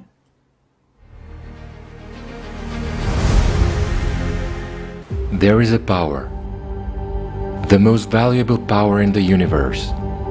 Humans are its carriers. Despite the fact that everyone has it in abundance, everyone tries to steal it from each other. The powers that be do everything they can to redirect that power toward themselves. This power is so valuable that 25,000 years ago the planet Earth was captured by a high-tech alien race of Apexians. They enslaved people for the sole purpose of stealing and taking from them this most valuable resource. What is this power that is so precious to all? Where is its source? That power is the power of our attention. The Apexians are a superior animal race. They possess great technology due to their cohesion and collective intelligence. But they don't have a soul. In other words, they are very smart animals. But humans have a soul, which is a source of pure energy, the source of the power that makes up everything in the universe and the universe itself. The paradox is that people themselves do not understand the value of this gift, but Apexians are very aware of that. They are so aware that they travel hundreds of thousands of light years to capture what is given to humans simply by birthright. The total intelligence of Apexians far exceeds the total intelligence of humankind, because we people are divided, and until we people unite and become a civilization in the true sense of the word, we will be weak in every way. Only by uniting can we channel our most valuable resource into unity and creation, saving ourselves from future difficulties. And of course, we will be able to confront global space threats. The Apexians are soulless alien creatures, and in order to deceive humans and force them to voluntarily direct the power of their attention to them, they introduced religion into human society, and they called themselves gods, to whom people literally prayed. The power of attention is so valuable to the Apexians that those who invested the most attention and prayed the hardest would be exalted by them, giving them power over others, restoring their health and granting them earthly goods. This is where people have their genetic belief that if a person prays to God, then God must give him all material things he asks for in his prayer. The Apexians built specially shaped temples so that those who came to them would give even more of their energy. And it's not magic, it's physics. After all, the geometry of buildings is closely related to physics and has either cumulative or devastating effect. In those distant times, humankind was able to unite and ask for help from the Anunnaki, a superior humanoid race. The Anunnaki expelled the Apexians from Earth, freeing humanity from slavery, allowing people to decide for themselves how to live. But surprisingly, with the liberation from the Apexian slavery, the hunt for the power of attention in human society did not cease. People themselves began to invent different ways to steal it from each other, imitating their former masters. After all, religions exist to this day. Besides the material world with its cruel laws, there is the spiritual world. This is our true home. But people constantly forget this. And in order to restore the lost knowledge of the essence of human nature and possibility of spiritual development, messengers from the spiritual world and the prophets were sent to the material world. They told people how to control their attention, where to invest it, how to activate the infinite inner source of power, the soul, how not to be a slave and not to give away the most precious thing you have to parasites, but to grow and develop a spiritual being who has tremendous opportunities. This is why Apexian followers have always so zealously destroyed and distorted the knowledge that the prophets brought, so that people would not know the truth and would give all their attention to them, strengthening their power and authority over people. And people themselves would become the powerless dead and, at the end of life, turn into a subpersonality, expendable material. Despite such difficulties, everyone has the right of personal choice, and everyone decides for himself where to invest one's own attention, whom to serve and to worship. Don't give your life to parasites. Make your choice consciously. Live.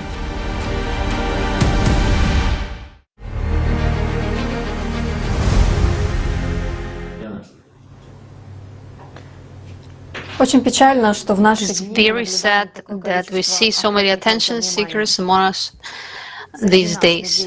After all, we humans, unlike the soulless creatures, the Apexians, we have a soul, the source of pure power of ALLATRA, and we don't need to hunt and seek to take this power from each other, for each of us can discover the source of infinite energy within ourselves.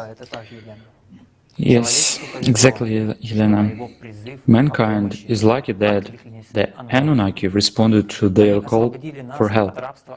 They freed us from the slavery of the Epixians, and for 24,000 years, humanity has been deciding how to live. But have we completely rid ourselves of the legacy of the Epixians? Anyone interested in this question is invited to the Kaleidoscope of Facts Code of Gods on September 13th. For now, let's watch the trailer.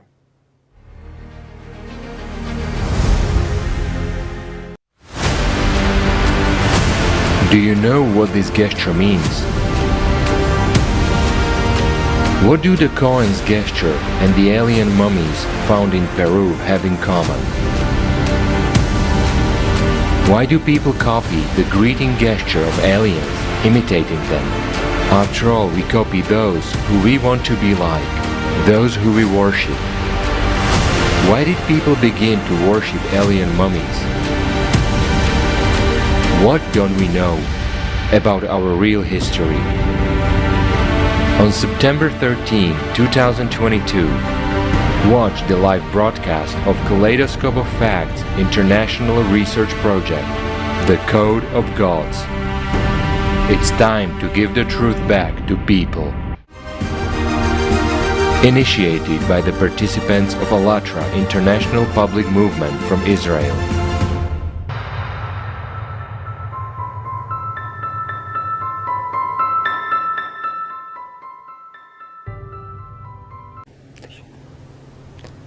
Код богов. Интересно, что это за код? The Code of Gods. I wonder what that code is.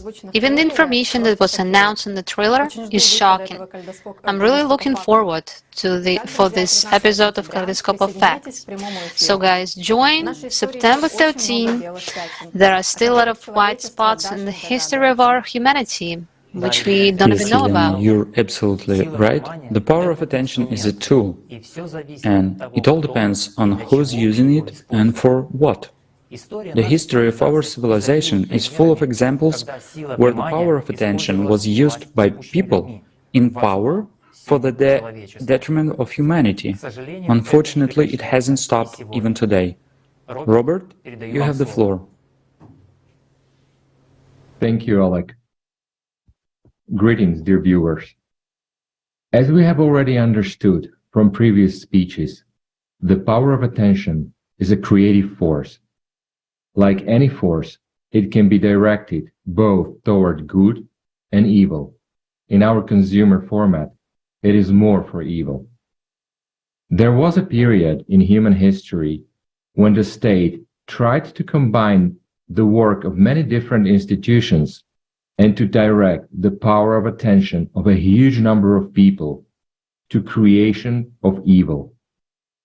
And not just to direct, but to do it based on a deep understanding of the principles of our attention and the subtle and energetic interactions of our world. The results were impressive. And the name of the state is Nazi Germany. Hitler himself once said, "He who sees National Socialism only as a social and political phenomenon understands absolutely nothing about it." This is a key phrase. Let us try to understand Hitler's logic. It is important. After all, what Nazi Germany created in the scientific and technological field allowed, after its defeat, to shape scientific and technological trends for decades and practically form the current technological shape of our civilization. Without the Germans, nuclear research, there would have been no nuclear weapons, nor would there have been a peaceful atom. Perhaps there would have been no ballistic missiles or hypersonic weapons. The projects of the Germans, V, ballistic missiles, V1 and V2, or V1 and V2, and the orbital bomber Silbervogel marked the beginning of research in this direction. The bomber itself had to deliver nuclear weapons with weight up to 30 tons go into orbit, and ensure the destruction of the largest cities in the world. The list of inventions is long. There was medicine, television, and radar. But how and at what expense were the Germans able to achieve such technological advances? And the story about the history of mankind, where successive races of immaterial beings, Hyperboreans, Lemurians, Atlanteans, and Aryans, became in the future the basis of the entire Nazi ideology. The Austrian Guido von List, who was born in 1848 and died in 1919, who had a heavy influence on Nazi occultism, had a hand in this. His scientific work laid the foundation both for Anna Nerby's activities and created a particular worldview among the Germans. While Blavatsky spoke of the brotherhood of all peoples, Guido von List made the Germans the heirs of the Aryans, where the Germanic aristocracy performed the role of spiritual teachers and supreme magicians. The pra-Germans lived on the mainland of Artogaea, with its capital at Thule. They actively used the runes as symbolic writing, which carried in itself the occult meaning. The ideas of Guido von List found wide circulation during World War I. Many German soldiers believed that the Germans were at the highest stage of evolution, and they sent to List the runes they found in the trenches everywhere, as a sign of confirmation of the correctness of his theories. The future Führer of the German nation, Adolf Hitler, was also a follower of List's theories. But far more influential on the subsequent history of the Third Reich's technological successes was Blavatsky's assertion outlined in The Ice is Unveiled that through mysticism, one could obtain reliable knowledge that neither science nor religion could sometimes do. This statement, in the light of the fact that the sects of the Theosophy have made race theory a nationwide dogma for many Germans, becomes a guide to the emerging secret orders that in the future will form the backbone of Thule, Vril, and Anna Nerby. A note of caution is required here. Many secret societies are characterized by attempting to learn what others do not know through secret practices. Such were the Rosicrucians, who drew their knowledge from Atlantis, and such was the sect of the Kabbalistic Mohammedans, Dönme, of which Rudolf von Zebottendorf, the founder of the Thule Society, was a follower. The latter mastered certain practices of attention management, and being enthusiastic about the ideas of von List, he dreamed of bringing the future Führer of the German nation into the public eye. And such an opportunity presented itself to him in 1918, when in the range of sight of the society Thule got a Lieutenant Hitler, who was brought to a meeting of the society by the poet, journalist, and politician Dietrich Eckart. The latter accidentally meeting Hitler, who had tried to commit suicide after an unsuccessful speech at a rally where he was booed off, invited him to attend a Thule meeting. At the meeting, Hitler suddenly fell into the Führerisch fainting state. While in it, he shouted words about the greatness of the Germans, about the need for a new war. What the members of the Thule Society heard satisfied them more than enough. The decision was made. They formed the future new Führer, the leader of the German nation. The practice and preparation of Adolf Hitler for his new mission began. He was taught hidden knowledge, ways to influence the minds of people. But the main thing was homosexual practices. Their essence was simple: to raise from a minor demon a big one, which could subjugate the will of other people. One way or another, this ancient practice was also known in ancient Greece. Alexander the Great was also raised on it. It is at this point that Karl Haushofer, a representative of the secret society Green Dragon, comes into play.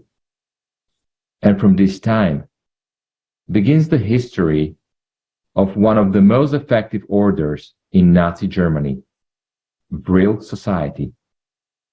However, it is impossible to understand the history of the Vril Society without understanding the origins and essence of a much more global, most effective community, which was the Green Dragon. On the ALLATRA TV channel in the recent past, there was a program research called Atlantis, the Elite in Search of Immortality, a study about a civilization that preceded ours. The level of its development far exceeded our level, which, however, did not save them from destruction. When the level of lawlessness created by it surpassed all understandings, it was destroyed. How it was destroyed is not the subject of this kaleidoscope.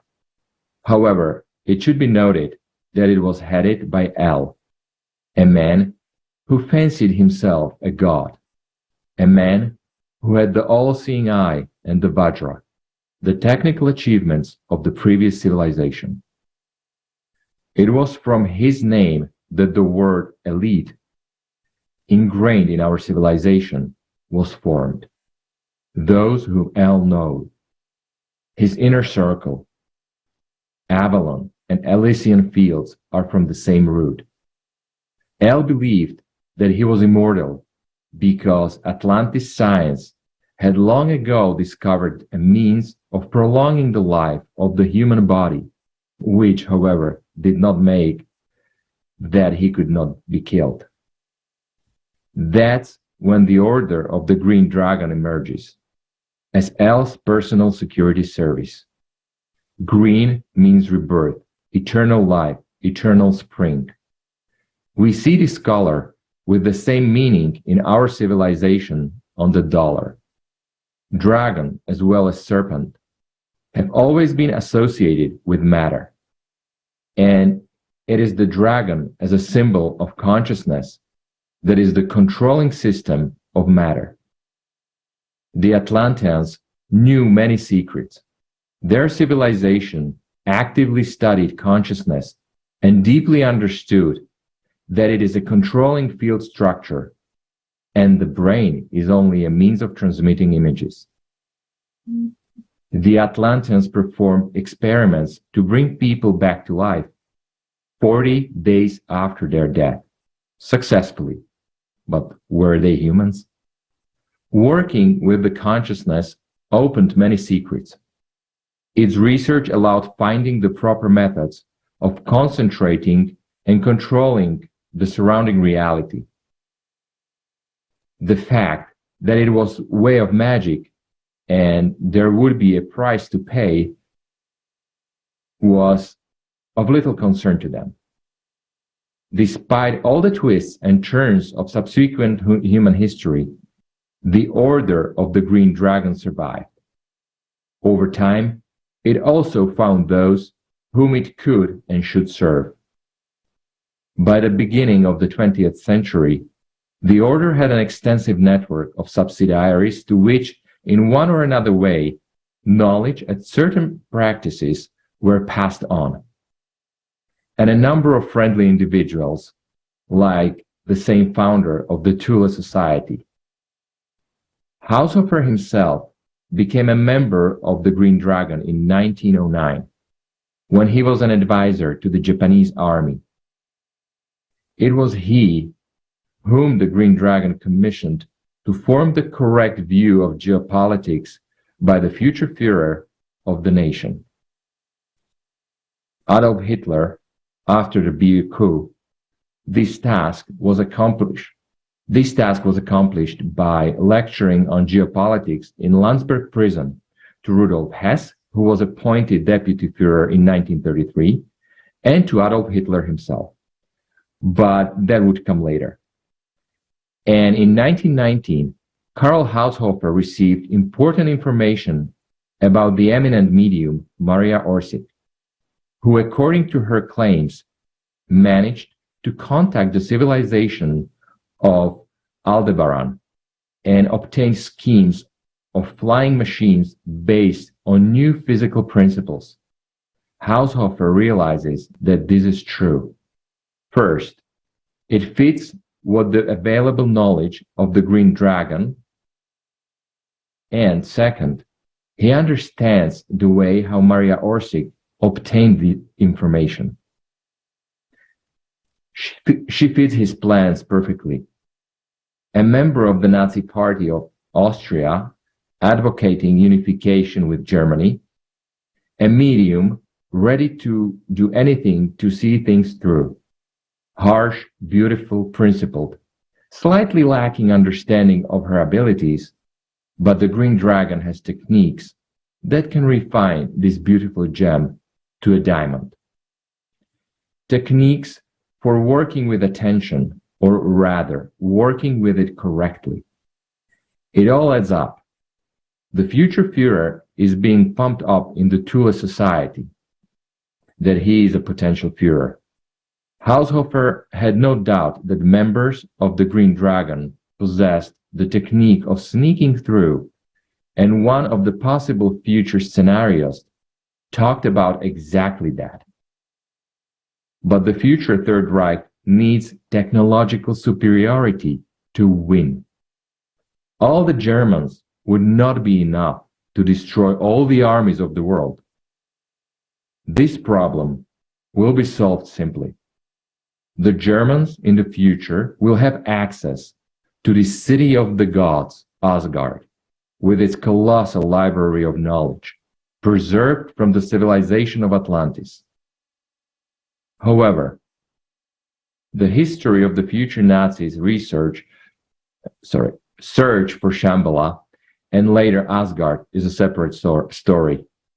Let us note only that the first detailed description of Asgard was preserved in the minutes from Yakov Blumkin's interrogation by the Cheka OGPU investigator, who was the first to be given the opportunity of a sightseeing excursion.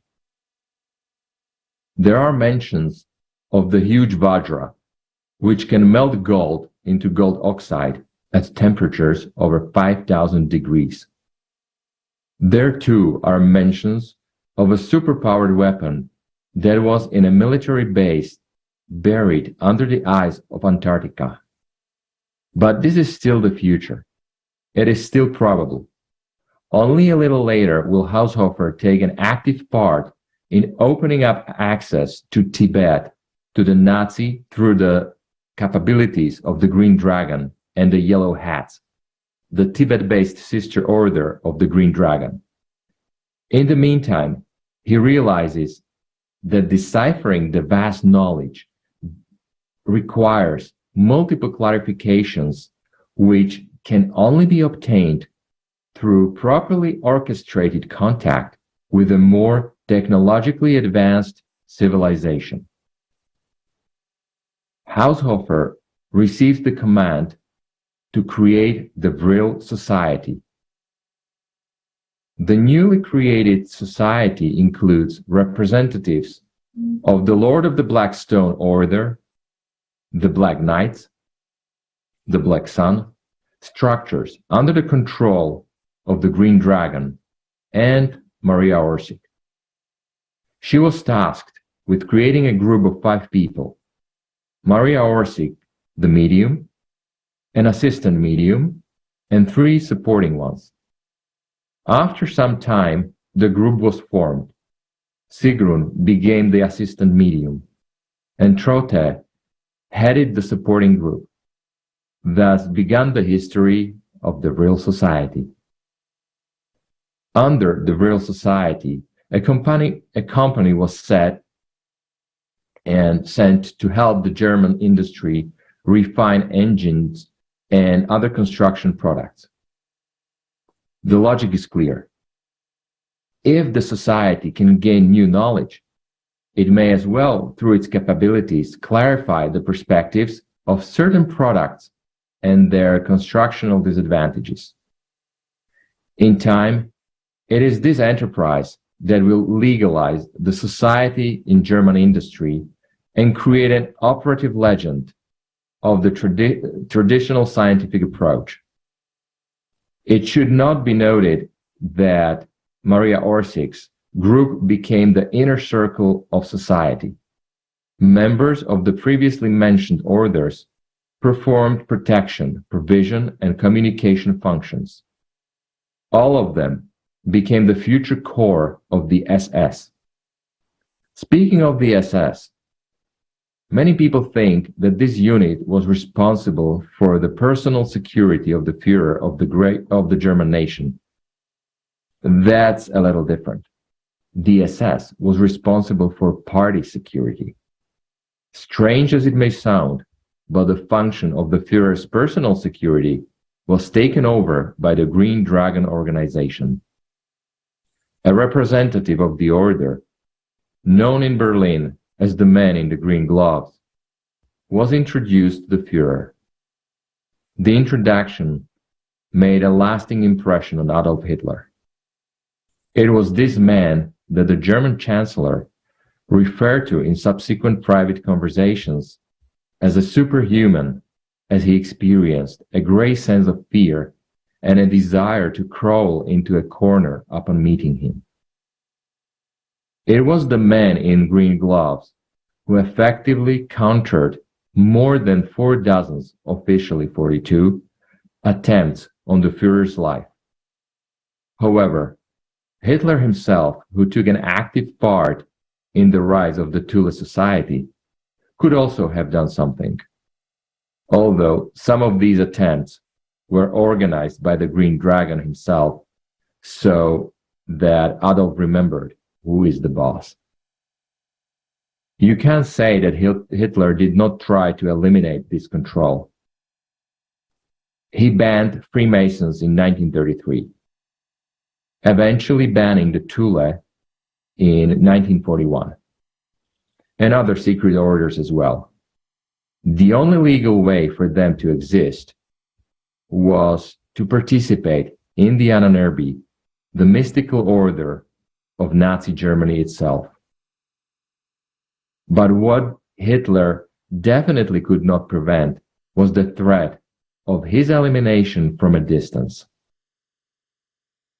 The acquaintance with Haushofer and his geopolitical doctrine, which involved the creation of the Berlin-Moscow-Tokyo axis, was reflected in his work Mein Kampf. In fact, this was the path that Nazi Germany followed. An alliance was offered to Stalin. The latter did not refuse, sending his authorized representative Molotov to Berlin. For the first time, the Nazi orchestra greeted Molotov with a performance of the Internationale, which was the absolute exception to the Nazis. Stalin and Hitler were already giving their zones of control. Something was going back to the USSR, India. Negotiations were going on about the USSR's control of the Bosporus, and in principle, with certain mutual concessions, everything could work out. But suddenly, the Green Dragon Order's understanding of the situation changes, and Hitler receives a command from the man in the green gloves to attack the USSR. It was unexpected. It completely contradicted Mein Kampf, but Hitler couldn't refuse to carry out the command. He was well aware of what the order was capable of. Thus began the Great Patriotic War for the Soviet people. And this is the reason for Stalin's confusion at the first stage of the Nazi invasion. It must be said that the Green Dragon supported Nazi Germany to the end. It is a well-known fact that in 1944, the streets of Berlin were flooded with Tibetans dressed in Reich military uniforms. They performed mystical rituals and silently died during the Soviet assault on Berlin. Many changed themselves to machine guns. Soviet soldiers claimed that it was these groups that put up the fiercest resistance. They did not surrender in captivity. Before they died, they performed some mystical rituals, apparently to ensure their rebirth in this earthly life. The man in green gloves himself died in this battle.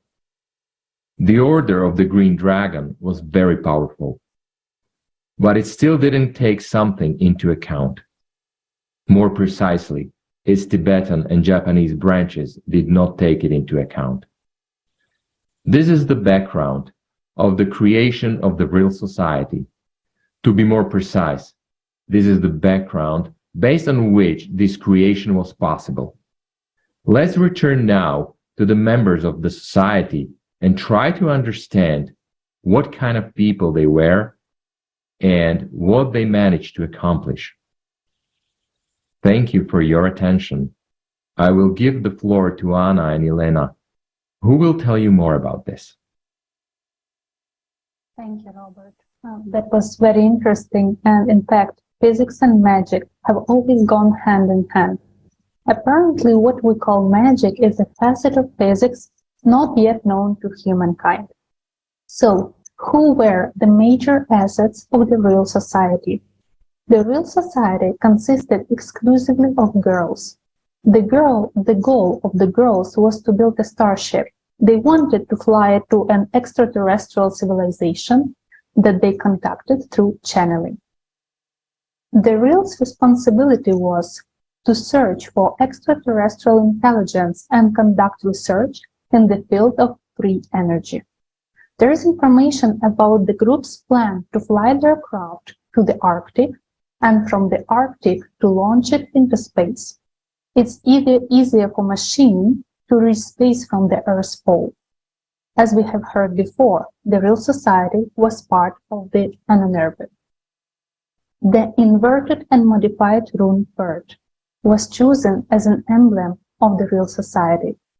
The standard interpretation of the rune bird has to do with lost and still unknown information.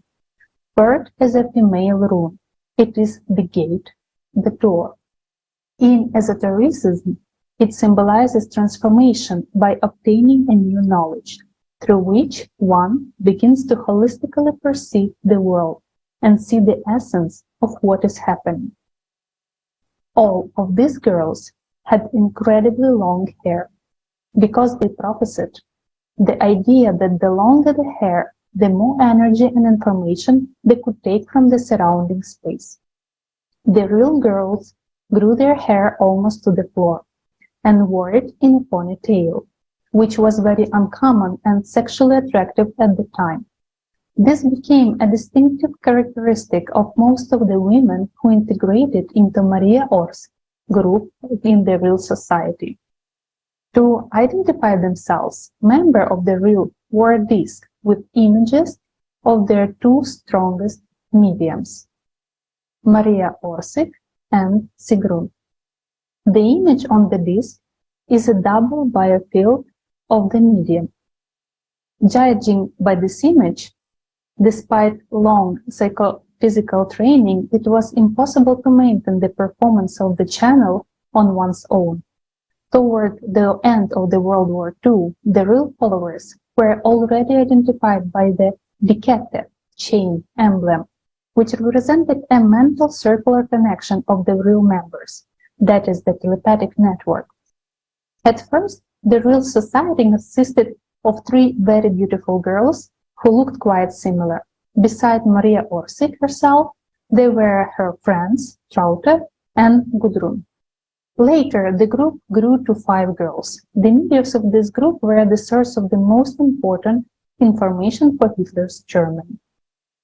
The first leader of the real society was Getty, who belonged to Rhenish industrial circles. At the time, Orsic was the leader of the direction of transmedial communications. Maria had a strong-willed character. She did not care about age, rank, or regalia when communicating with people. Orsic had a gift of seeing into the future. She was born with these psychic abilities, having inherited them from her grandmother. However, at first, she was afraid of voices in her head. Maria Orsic, sometimes her last name is pronounced as Orsic or Ortish, was born in Zagreb, Austria, according to another version in Vienna. Her father was a Croatian immigrant from Zagreb, and her mother from Vienna. Her grandmother was a famous medium. In Munich, Maria came into contact with the Thule group, and soon she, together with another girl, Traute, from Munich, and several of her friends, formed an inner circle of all German society of metaphysics, better known as real society.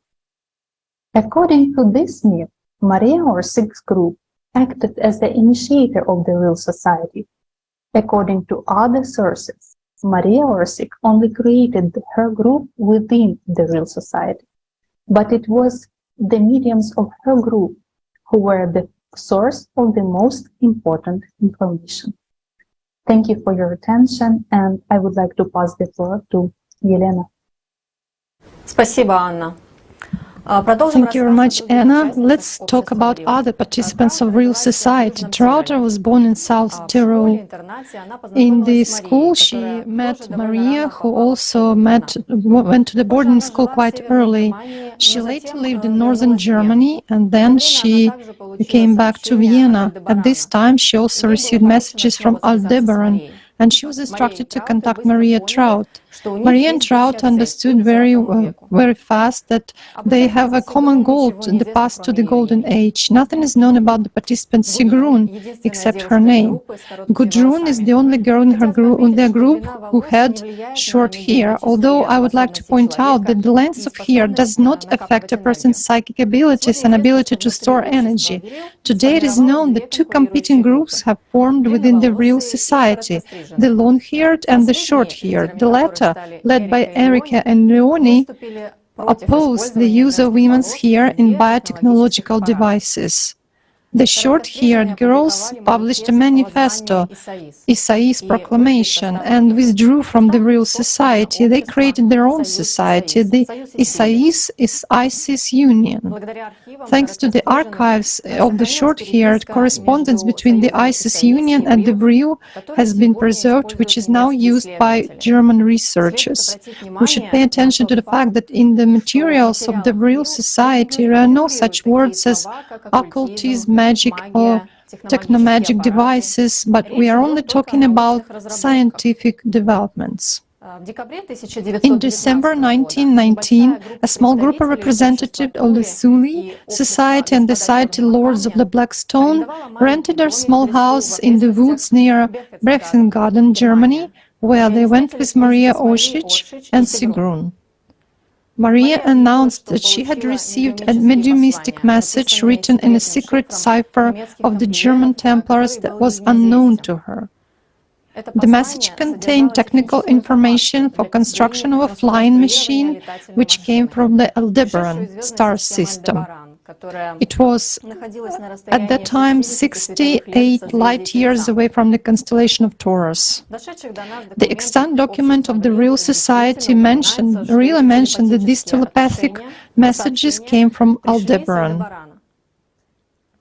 Maria Orsic recorded 2 folders of papers, one in a language written in Templar cipher and the other one in the incomprehensible language.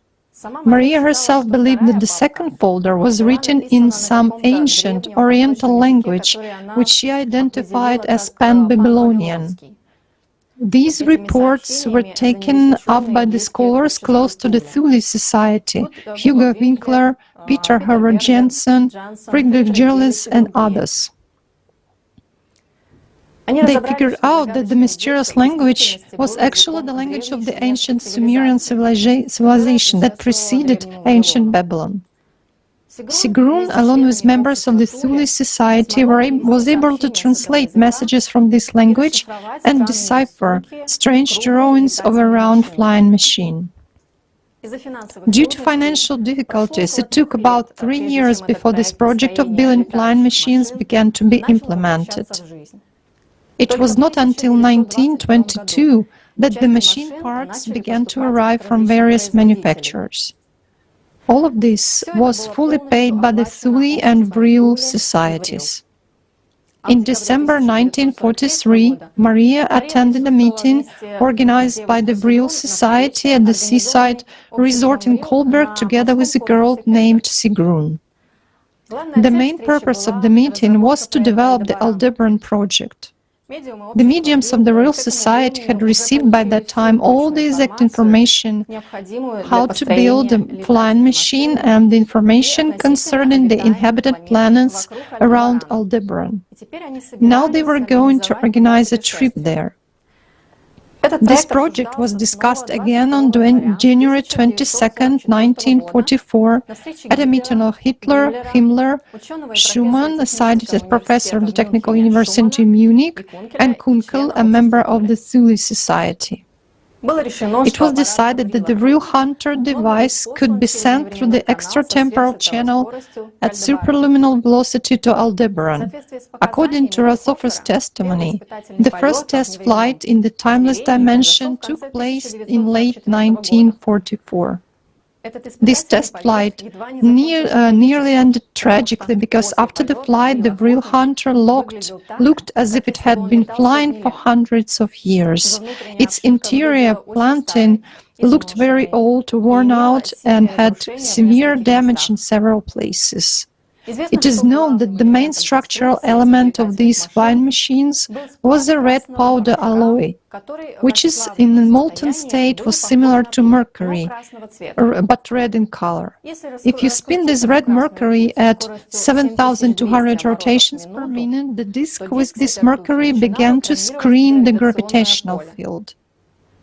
While flying through an extratemporal channel at superluminal speed, the flying machine could be controlled only by a female pilot, and she had to be in a state of uninterrupted orgasm, because only in this state could a person control events while being in timeless space.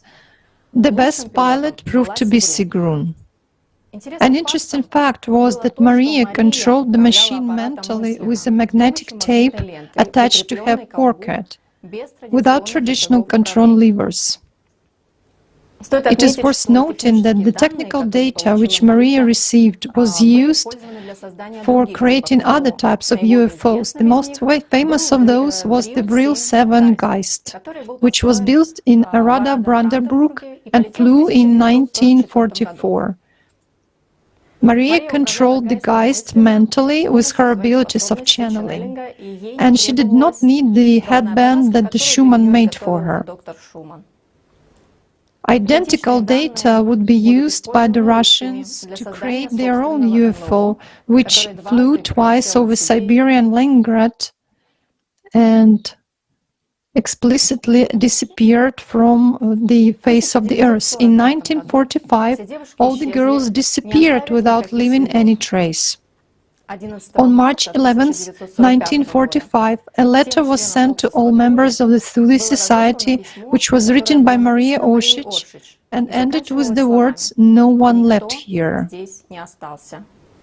This was the last evidence of her group, and since then no one has heard from Maria or any of the other members of her group. It has been speculated that they all flew away in flying saucers, either to Antarctica or to Aldebaran. A few years ago, the German science magazine PM claimed that Hitler had ordered the construction of flying saucers at the end of World War II. According to the publication, a prototype actually flew, and there were a total of 15 prototypes. The magazine quoted eyewitnesses who claimed that UFO was marked with an iron cross, the symbol of the German army, and the machine was seen flying over the Thames in 1944.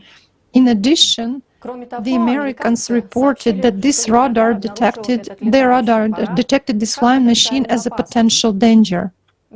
Meteor Maria Osich was repeated to have disappeared in 1945.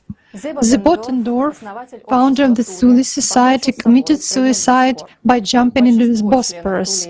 Most of the members of Thule and Vril came from the upper classes of society. After the war, many Nazi scientists were employed by NASA, where they contributed greatly to American space exploration programs.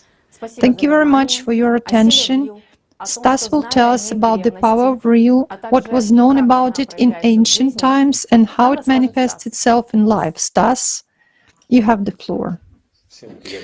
Hey everyone, dear friends, thank you, Elena. The power of Vril has been used by people since ancient times. In different times, manifestations of this energy were called differently. In ancient China, for example, everyone knew that there was a certain force called qi. The word meant the breath of life. Energy, pneuma, the fifth element, the life force that makes the cosmos alive. Qi is a fundamental concept in the Chinese philosophy, and not only in Chinese philosophy. Qi is found in many cultures around the world. For example, in Japan, it was qi. In India, it is called prana or shakti. The ancient Egyptians called it ka. In ancient Greece, it was ether. In ancient Rome, pneuma for Native Americans, it is Great Spirit. In Africa, it is known as ash. And in Hawaii, ha or mana. In the mythology of the peoples of Oceania, the life force is called Maori. In Germany, it was called the real force. The term real power, is first given in the fantasy novel Real, the Power of the Coming Race, 1871 by Sir Edward Bulwer Lytton. This fictional concept was used by Blavatsky in her work Isis Unveiled, written in 1877. She argued that it was a real way of knowing reality different from scientific and religious knowledge. About what this power is, we offer to watch an excerpt from the program The Most Valuable Currency in the Universe with the participation of Igor Mikhailovich Danilov.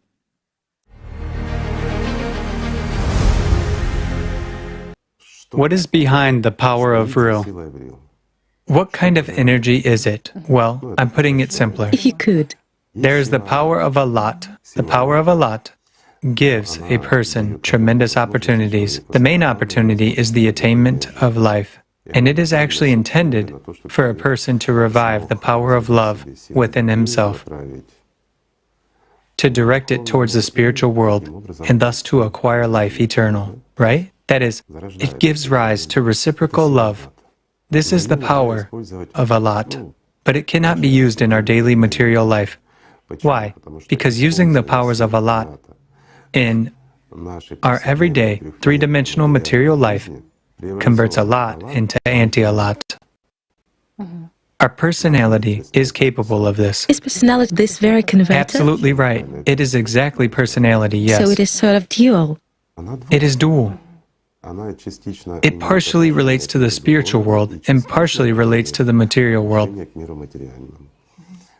That is why, when personality receives this power of ALLATRA, or it's not Vril, it is ALLATRA, it exactly converts it into anti-ALLATRA, what they call the Vril power, okay? To which extent is this power, that very anti-ALLATRA, mighty if we take it in its pure form? Well, if we take it in its pure form, let's put it this way. All the forces that exist today, all the energies that we know, and a lot of others that we don't know yet, are all nothing but a component of ALLATRA. In other words, electricity... They are its electricity and whatever else, also combustion processes, and gravitational, gravity, and everything else. In other words, all kinds of energy that exist are nothing other than a lot. Excuse me, a lot moves the entire universe. It moves everything, even in our hand. Well, some people will say electricity, but electricity is a lot, right? Even tension in a spring would not work without the powers of a lot. Do you understand? So everything is anti-a lot. Well, it's just that, you know, how to explain it more correctly here. Let's suppose that we take crude oil, we heat it up, and we get different fractions, okay? I mean, pure gasoline, diesel, oils, and lots of other useful stuff. So each fraction is a different kind of energy formed from that very anti-a lot, or that very power of real. Therefore, with its help, you can do, excuse me, anything. You can blow up mountains and drill mines. Yes, yes. It was described that this power is also electricity, and this is true, as you've said. Lightnings. It could be possible to drill super hard rocks, cure people, of course, and even somehow regulate climate in a region. Don't they cure nowadays? I'll tell you more. What is a nuclear reaction? It's a release of anti-a lot. This is actually the power of real. Well, that's what he called it.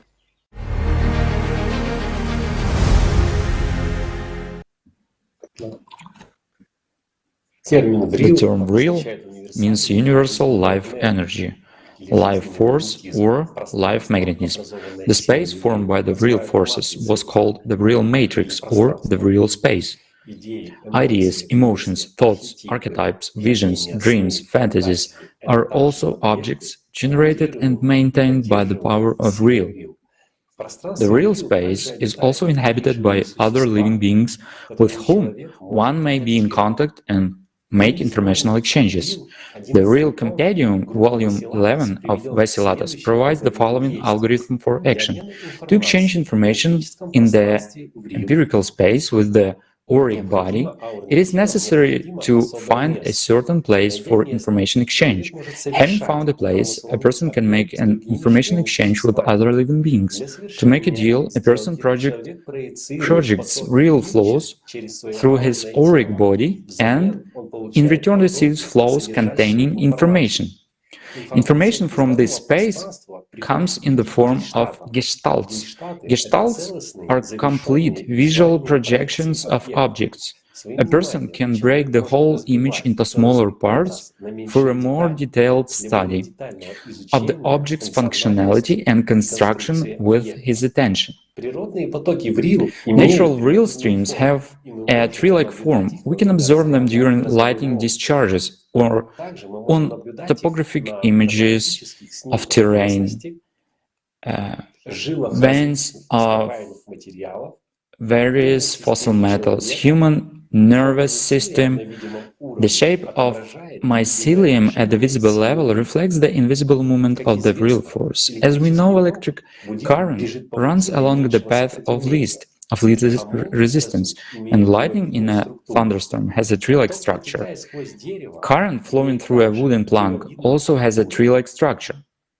But why such a form of current? How is the optimal route for current flow chosen? No one has yet succeeded in fooling electricity.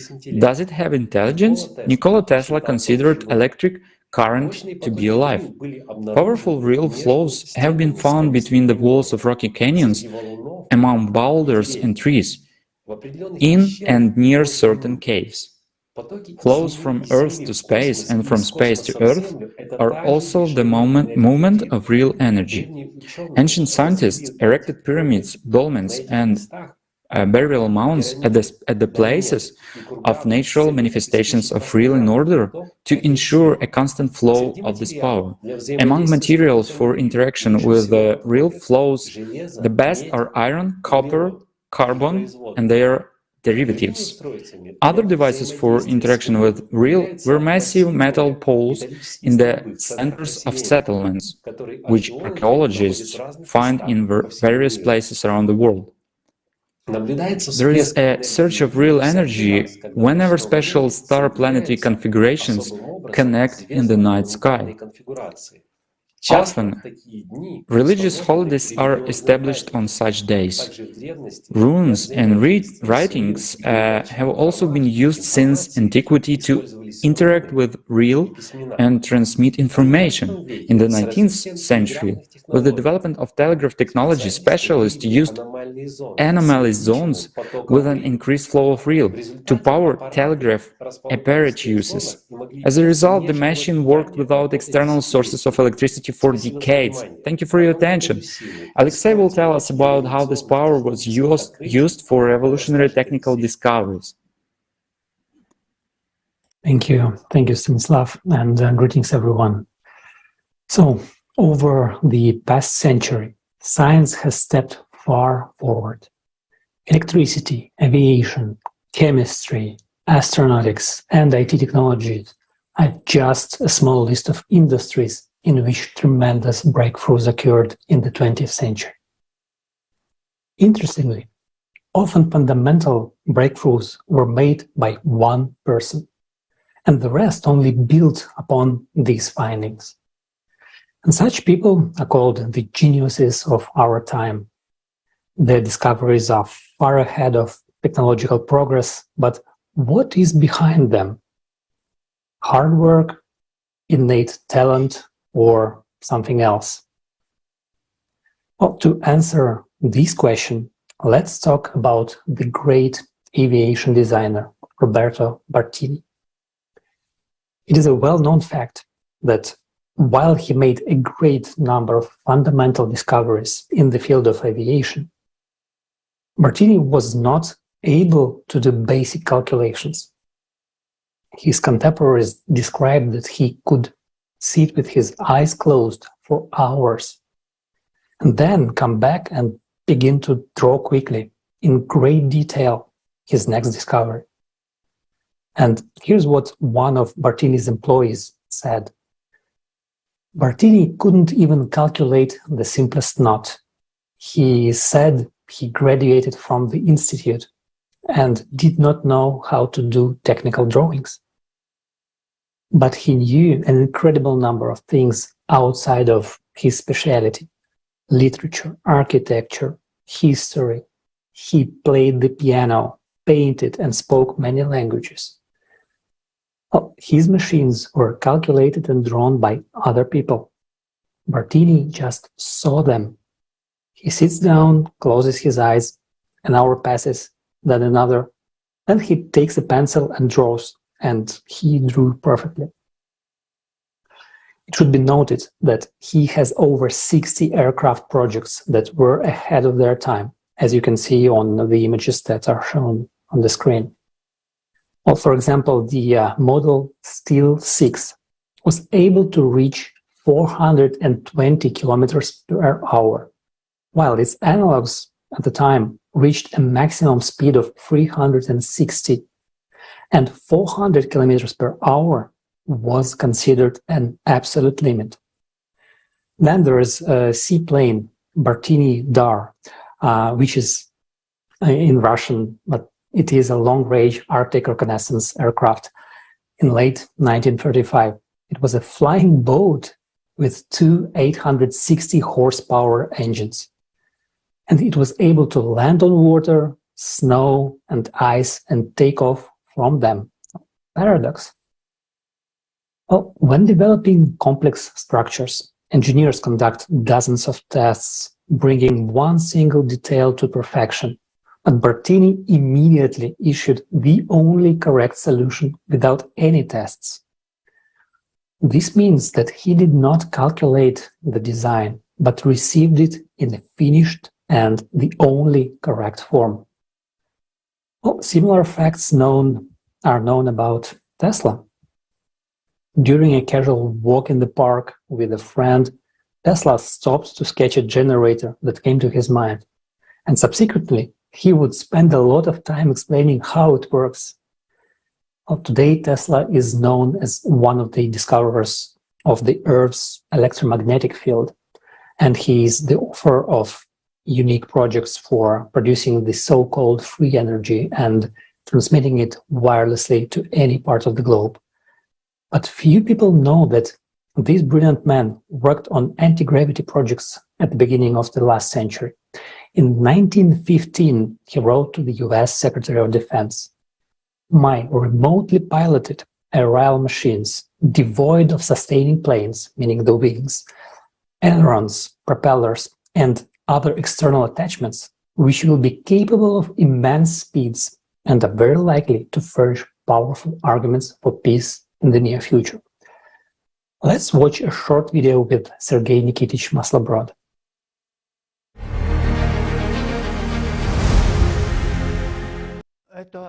This energy is universal energy. The one that surrounds us is inexhaustible, but there is the law of conservation of energy. If something has departed, it means somewhere has arrived. You draw something from this powerful reservoir, but you yourself are like a transmitter, which, by the way, I would like to remind you that bacteria and the great scientist Tesla also spoke about. And he also said that he was a transmitter. He was a genius scientist. He did such things. And he said he was a transmitter. And he created these works of his, these devices. He first mentally designed them, held them in his head in the form of phantom, launched them, and parts were spinning around, rubbing, all that stuff. He sees that something breaks, I'm changing a part, and he mentally changes everything, improves the device, and then he gives the final drawings, build the device. Everything works, and there is no need to test it. Where does this method of vision come from? He said that he was like a receiver.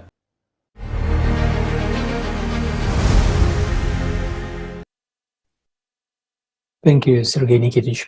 This is a really interesting and effective technique. In Germany, they knew about the possibility of obtaining free energy from the surrounding space. And this is what German scientists called the magical term vril. I would like to emphasize that Bertini and Tesla did not discover anything. They only received knowledge in exchange for vril, thanks to the tunneling practice which they were taught in the same educational institution. But tunneling is just one of many practices that allow you to work with the real energy. For example, the Third Reich occult community of the same name used special practices to accumulate this power and then exchange it for drawings of flying saucers and much more, which we heard about previously. And attention is the most valuable thing a person has, and it is the most valuable currency in the universe, for which one can buy any information from the system. But what is the price of such deal? Is it even profitable for us humans? Let's watch a fragment of the program with the participation of Igor Mikhailovich Daniilov.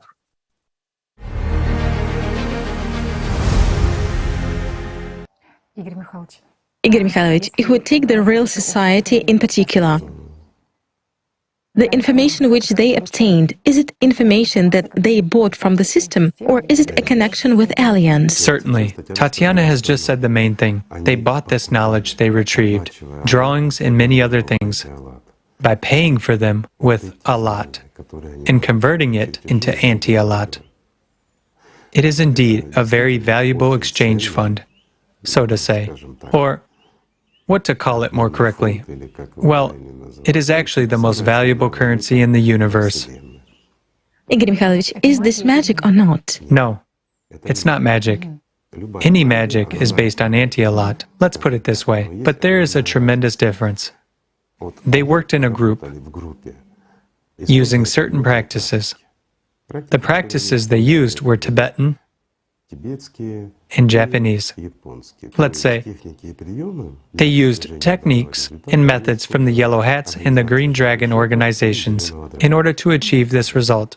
But if we translate all of this into finance, it would be as if they used two banks, so to say, in order to pay for what they received. Interesting. Thus, they paid with their lives for the information they received.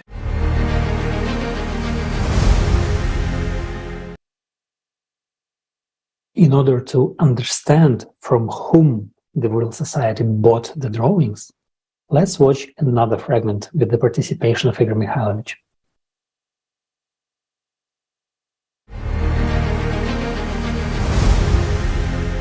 And who was the Vril Society in contact with? If we put it simply, with those who... Many people say, is it possible to contact the Anunnaki? It's impossible to contact the Anunnaki. Impossible. Why? Because the Anunnaki, they are almost pure a lot. Almost, I emphasize. I'm not saying pure, but almost. Why would they need your auntie a lot? Why would angels need your attention, so to say? Absolutely right. They want you to direct your attention. To your development. Yes, to a good channel for every person. That's right. As for the Apexians, they, on the contrary, would give anything you want in exchange for attention. Well, if it is sufficiently and properly generated, and the transmission is correct, you see? Not like in a joke. Dear friend, he says, I haven't received the letter where you asked me to send you money. You know, if everything is lost at the moment of transmission. So... All right, Igor Mikhailovich, but in order to buy something from the system, you should know what you want to buy. Yes, first of all, you should know what you want to buy. Secondly, you should obtain this currency. Concentrate it in a sufficient amount in order to buy what you want and properly impart it. Then you will get what you want. The art of bargaining. Of course. Bargaining and everything else. How can it be otherwise? After all, pardon me, this is the material world with beasts in the literal sense of the word, real beasts. It's just that they are very advanced intellectually.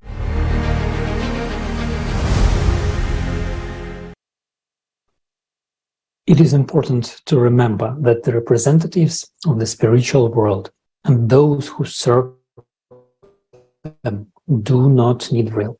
The system, on the other hand, desperately needs it. The system exists as long as the whole universe exists from the beginning of its inception. It is constantly learning how to cheat, because the only way to overfill its tanks with energy is to trick animate beings and force them to give their power of attention to it. That's why trading with the system always occurs only in its favor. And the fate of people who try to satisfy their megalomania by exchanging their lives for knowledge from the system is unenviable, both during their lifetime and after the death of their physical body. Oh, after all, if you are unhappy in life, full of unfulfilled desires, then how can you be happy beyond? And thank you for your attention. The result of the work of various occult societies to increase the technical progress of Nazi Germany can be considered a case that occurred in 1947, 2 years after the signing of the official document on the surrender of the Nazis. And to tell you more about this, I pass the floor to Jason.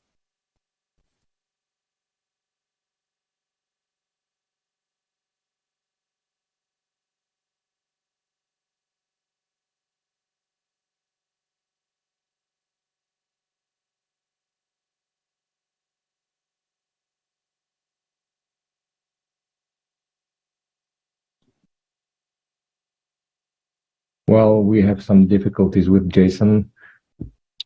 Thank you. Hello. In one of the videos of ALLATRA TV, Igor Mikhailovich Danilov proposed a project for connection with extraterrestrial civilizations. And not just for connection, but for getting quite specific information of technological nature, which is so necessary in our era of instability and global changes. The basis of the project, as one might easily guess, is the deepest understanding of the physics of our world, and especially its subtle material energy part. It must be said that the foundations of this understanding are laid out in the report Primordial ALLATRA Physics as intelligibly as possible. However, human beings, that's how they are constantly gnawed by doubts. Is it possible in general? Let's answer right away. It is possible. And here's why. The origin of the technological breakthrough of the Third Reich was the information obtained by Anna Nerby in Lhasa, where the Tibetan monks opened to them an access to the manuscripts in the underground city of Asgard, and the activities of a group of women led by Maria Orsic. All materials on the creation of flying machines based on new principles, as well as the archives of Anna Nerby, went to the victorious state, though in different proportions, and are still not known to the public. It should only be noted that the aircrafts were constructed and were fully operational. So what proofs of the existence of the flying vehicles based on new physical principles exist in the official sources? In the official monthly magazine of the Navy established by the Russian Federation USSR within 1947 and 1948, materials relating to the US mission High Leap in Antarctica were published. Another solid piece of evidence is the archival materials of the USSR KGB Research Institute of the Orion Project, case number 83-154-965, which addresses a similar mission, but this time of Soviet submarine cruisers. However, one of the best experts on this issue is Leonid Ivashov, retired Colonel General, President of the Academy of Geopolitical Problems, who established a research paper, The World Turned Upside Down, where all these issues are studied in detail based on the saved materials of the KGB in the early 90s. And there was also the testimony of German submariners from the Führer's personal convoy who surrendered to the Argentine authorities. In May 1945, the war with Nazi Germany ended and the world breathed freely. Joseph Stalin received documents about Adolf Hitler's suicide, on which he happily wrote, "He had it coming." However, by the end of summer 1945, the situation had changed. Smersh discovered the information that Nazi Germany in 1938 and 1939 in Antarctica created Base 211, called New Berlin, and located deep under the ice in the territory known as Queen Maud Land, Antarctica, New Swabia in the German interpretation, and that there existed Führer's special convoys where the best submariners of the Third Reich were selected. It should be noted that these submarines did not take part in hostilities, although they had the best technical characteristics, which could only be surpassed by nuclear-powered submarines.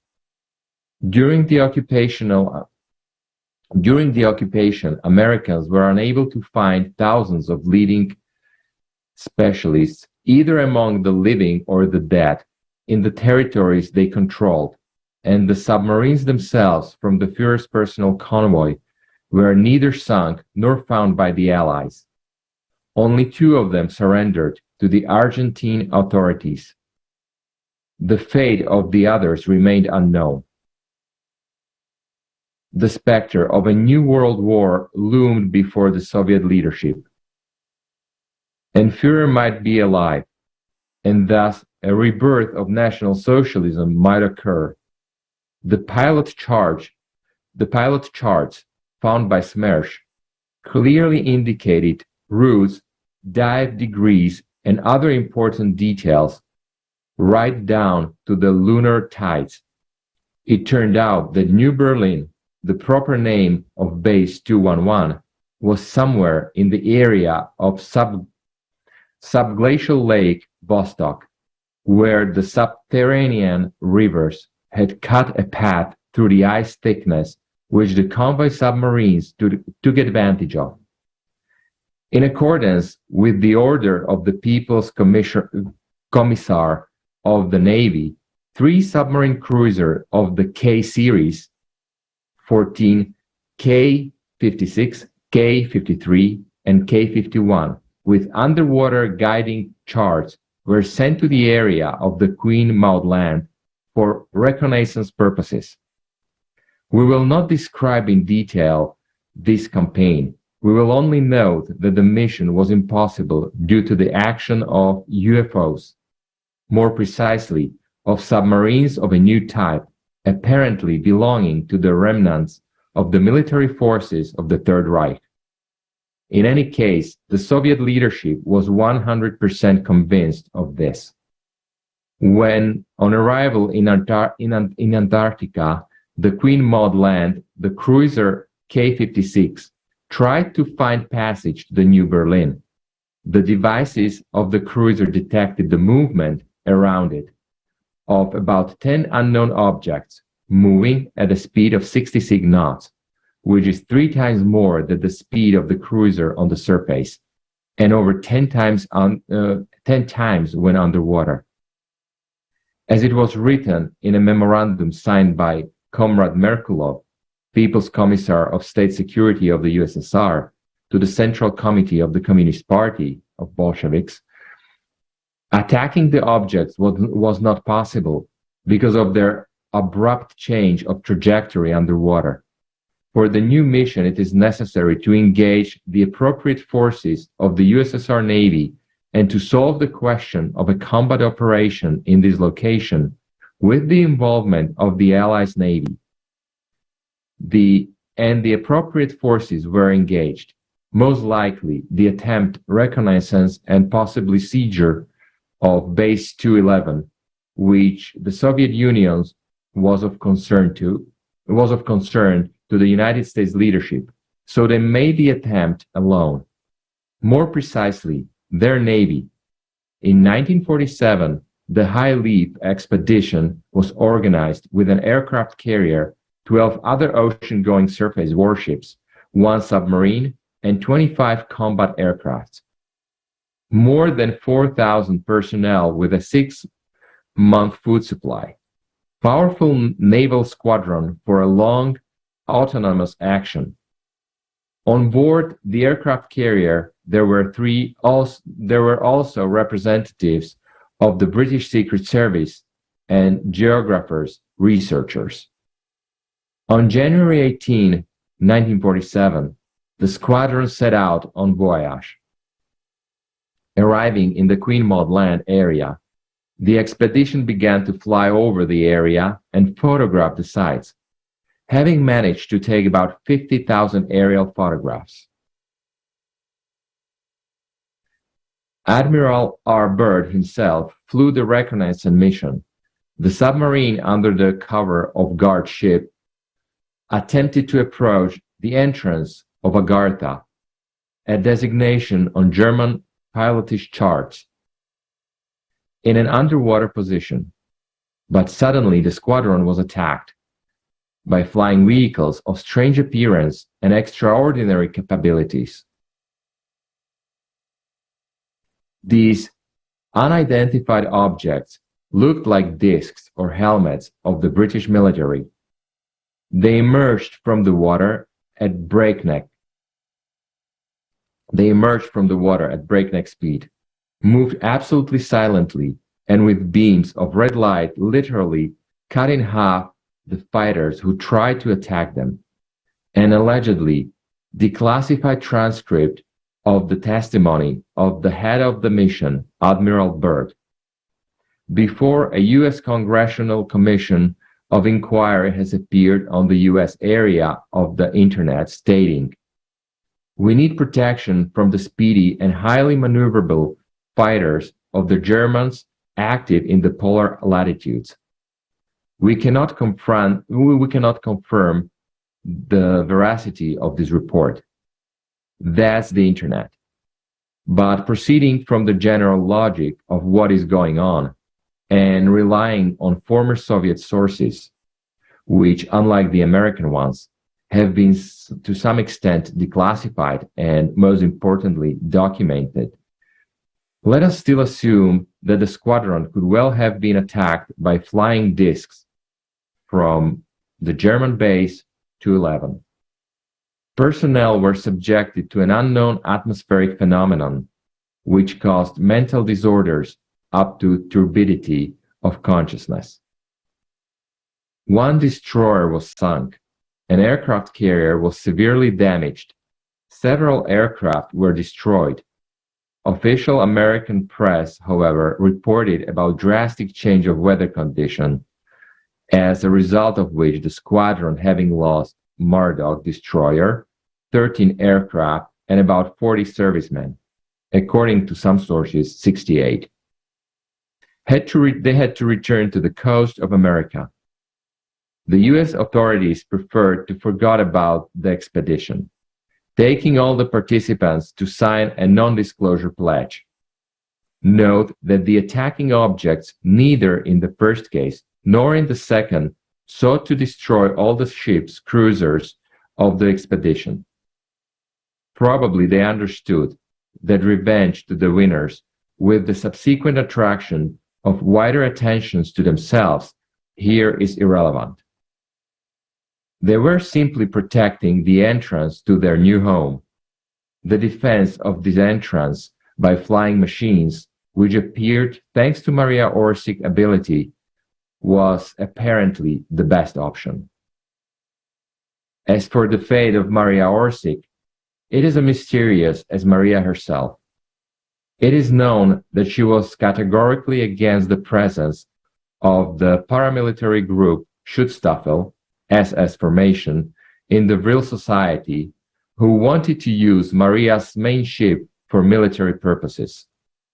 It is known that in March 1945, she sent a note to her correspondents with the message that there aren't any of us left here.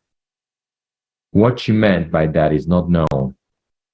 Most likely, the entire Vril team relocated to the base 211, and who knows, perhaps the brilliant pilot Sigrun was piloting the machines which took the Admiral Byrd expedition and the Soviet cruiser by storm. Who knows? Or maybe they managed to fulfill the original plan and were able to launch to the constellation of Taurus. Who knows? Thank you for your attention. I give the floor to the host. Елена? Спасибо спикерам за такую интересную информацию. Thanks to all the speakers for such interesting information, and it's interesting. Are there anyone under the ice of Antarctica right now? Why don't they make contact with us? And what are their plans for humanity? As we see, the power of Vril is multifunctional. It is said that people use this power as a rule for destructive purposes, but power is power. It is a tool with which we can achieve many things, both in technologies and in development of society and its unification. We can build a new world, beautiful and safe for everyone. Ты права, Елена. Интересно, что в современной науке уже накоплено достаточно фактов. You're right, Elena. It's known that we have a lot of facts in current science, and we know that human can influence our world. The examples of this influence in different spheres, Jonathan will tell us. Hello, thank you, Oleg. Continuing on the theme of how human attention can affect matter, we will talk about the research, recorded cases, and experiments that confirm this fact. One such a case occurred in the last century. Academician Boris Zolotov conducted an interesting study. A girl with diabetes learned to lower her blood sugar levels by investing her attention in an image she associated with the disease. Sensors recorded 8.9 millimoles per liter before the imaging process, and after the session, the girl managed to reduce it to 7.7 millimoles per liter. I suggest you to watch the video following.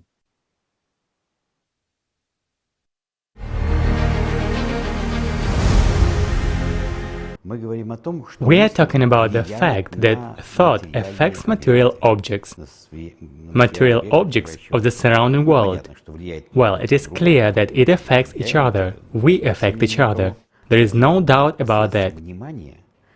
So by means of attention, we transmit our energy, our bioenergy to the surrounding space. We can focus it also on some object, and then, of course, we begin to interact with that object. You see, the process of learning is not just reading a book, right? It's a process of interaction with the object, and when a person studies something deeply, he penetrates into this object. That is when this interaction takes place, and this requires energy. So we can explicitly say that attention, the process of paying attention, is the process of transmitting one's biological energy to some object. Concentration of attention is the turning off of all external factors. What is deep meditation? It is the process of concentrating one's attention when a person plunges completely inside himself or connects with some spaces of the noosphere, and for him the external phenomena do not play any role. And he may sit in the middle of the busiest crossroad in the city and meditate, and it won't have any effect on him. So scientifically speaking, there is what is called sensory deprivation. This means that at this moment, when a person concentrates on some object in earnest, his perception of the entire surrounding space is completely turned off. It is clear that the subcortex reacts to everything, but a person sees nothing, does not notice anything. Any energetic influence, be it healing, working with sensors of some kind, the influence, say, on the surrounding space, water, or anything else, this all is primarily a concentration of attention. And control of attention is the first step to control one's own consciousness. And then, as we've also mentioned, we can influence the material world around us with our consciousness, so we can cause various effects.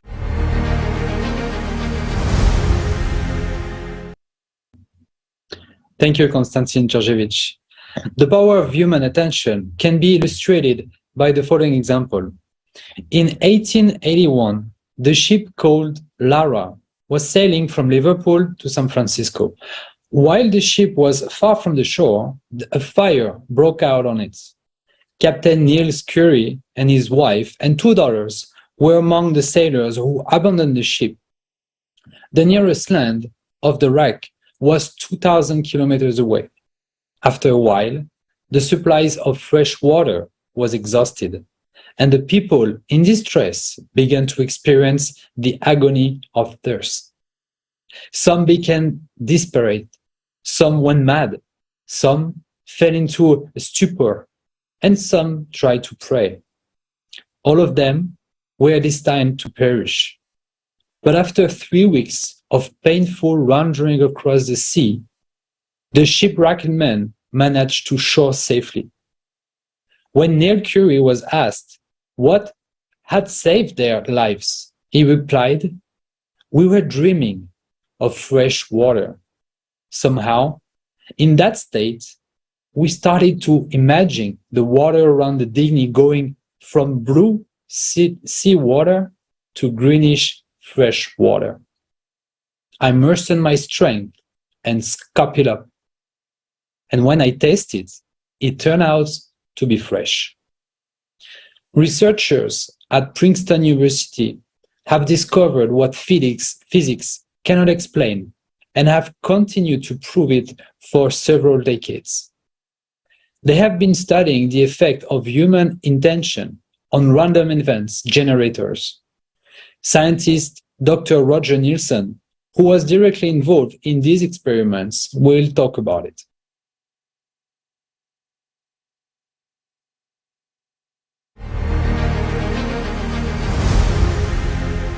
I think of attention as a kind of directed form of consciousness.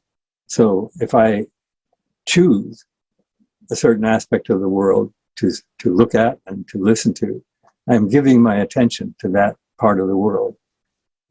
In our experiments in the laboratory, when we said, we asked people to try to change the behavior of a random number generator, we said, this machine will produce a sequence of numbers. Actually, we collected 200 bits or 200 samples every second, and we made a sum of the 200 bits. The sum of 200 bits is expected to be 100 because half of them on average should be 1 and half should be 0. So we asked people to get numbers that were higher than 100, or asked them to get numbers that were lower than 100. And the way they should do that, they thought, and we also agreed, was to give their attention to this machine sitting on a table a meter or two away, no wires connecting them, but giving feedback about how the numbers are going. So we asked people, pay attention to this machine and give it your attention, intending that it produce high numbers now. And then we had another condition where we'd say, now produce low numbers. So you had to change your attention from getting high numbers to getting low numbers. And people were able to do that. As I mentioned before, they weren't always successful, but they were successful often enough and persistently enough to produce highly significant statistics, showing that the attention we give to the world makes a difference in the world.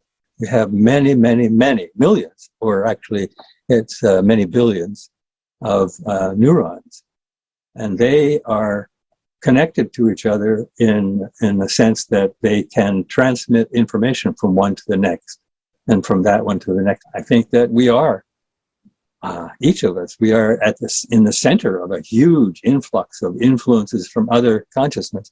Otherwise, this business of global consciousness wouldn't make any sense at all. And those of us who are paying attention to the experiment, we know that there's pretty good evidence that it's a real kind of thing. Consciousness connects us to each other and to the rest of the world through our vision, through our hearing, through our various senses, but also through our internal mechanisms of consciousness. That I haven't said that very clearly yet, but what I mean to say is that beyond the senses of vision and hearing, we have also a kind of understanding, like the understanding you get when you read something. Nothing really happens except that you see these marks on a page, and they get transferred visually back into your brain somehow. And your brain, because we have learned to read, our brains are able to say, I'm reading about a wonderful walk through the woods written by David Thoreau or something like that. You know? And it isn't an objective thing, but this idea, the understanding that I'm reading, or what I'm reading about is a walk through the woods, it becomes part of our experience. And that's because we have consciousness of a certain very highly developed kind. I think it's important to understand that consciousness exists in many forms, at many levels. People who are very serious about these kinds of philosophical questions will say consciousness is everywhere. Consciousness is actually the background against which everything else exists, or it's the matrix out of which everything arises. And that's a little bit hard for most of us to understand, but it's not a stretch at all to say my dog, whom I love and who loves me, is conscious. It isn't the same kind. He can't read, and he can't talk, except in a way that only the people close to him actually understand. And the same with other animals of various, sizes and shapes. People become friends with animals. And I read long ago something that impressed me deeply. This was about an American Indian shaman who was talking about consciousness. He said, even this rock that I'm looking at on the ground has consciousness. And we have to accept that. and understand that we are not alone and we are not the only form of consciousness there is.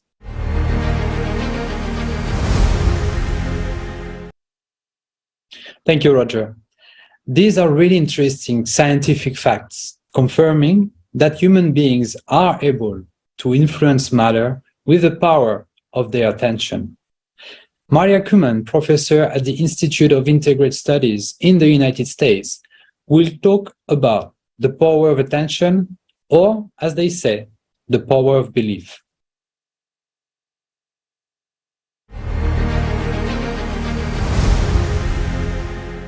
What is the power of faith? Indeed, many years ago, the Russians had research done. They suggested under hypnosis, which put the conscious mind to sleep to access the subconscious. They, in a state of hypnosis, they told this person that he is genius piano player. And he was quite mediocre piano player.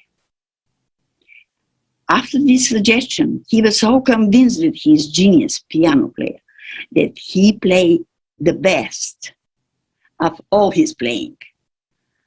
And when they measured his biological currents, they were 500,000 times stronger. This is the power of faith.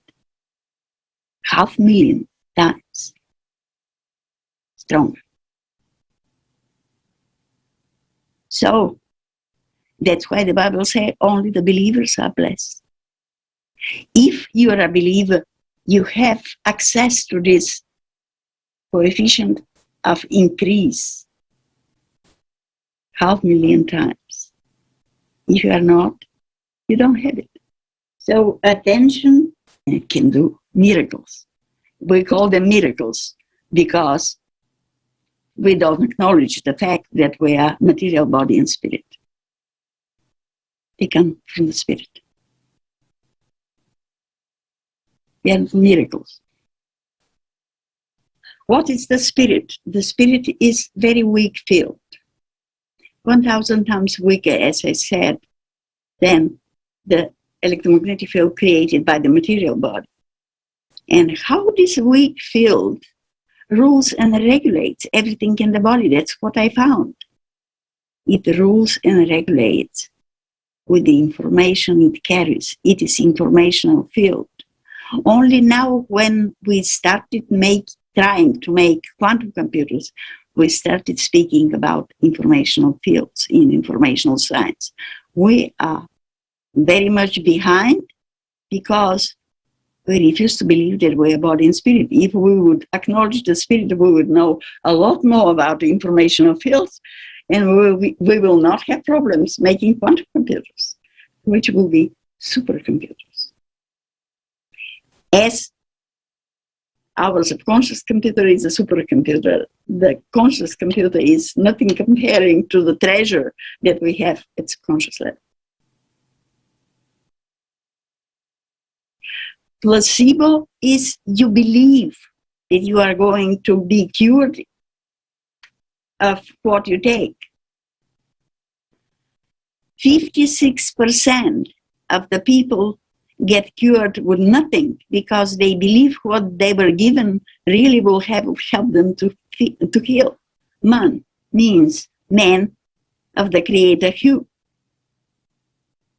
If we name ourselves humans, we need to know the value of human life.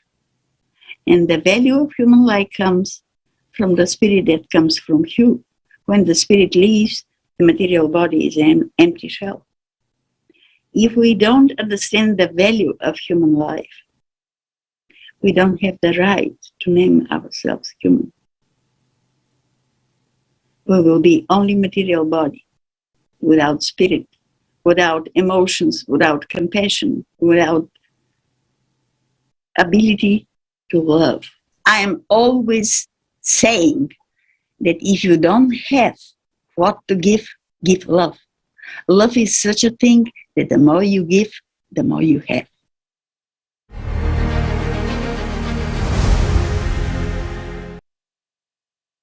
Thank you, Maria. Continuing with the subject of placebo, I would like to give an example which took place in 1957 and was described by the psychologist Bruno Kopfler. One of his patients was suffering from terminal cancer and had only a few days to live. But he really wanted to live. He asked his doctor to inject him with a drug called crebiosis, which in fact could not overcome the tumor. Without knowing it, but believing in the power of the medicine, the patient managed to be cured because his desire to live was very strong. However, a few months later, when the subject read an article stating that crebiosis did not cure cancer, the disease returned to him. This phenomenon was repeated several times. In the end, he still died. This case shows that a person can not only cure himself, but also ruin it. Everything depends on steadiness of intention and choice. Let's hear from Konstantin Korotov, PhD, about the placebo effect.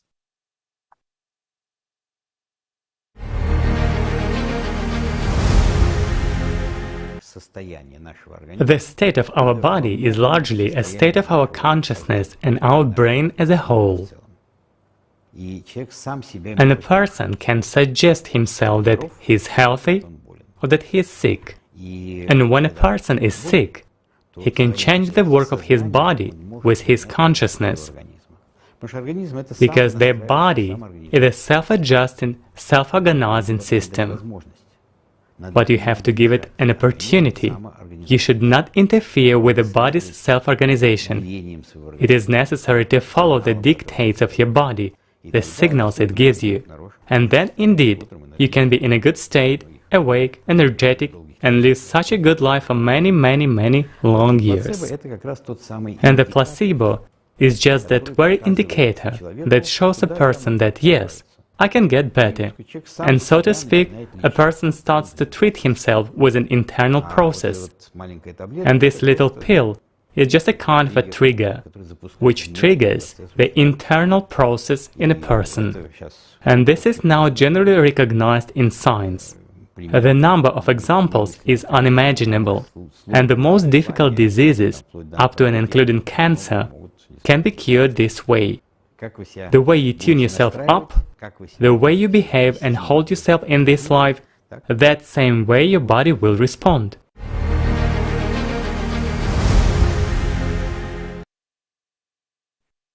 Thank you, Konstantin Georgievich.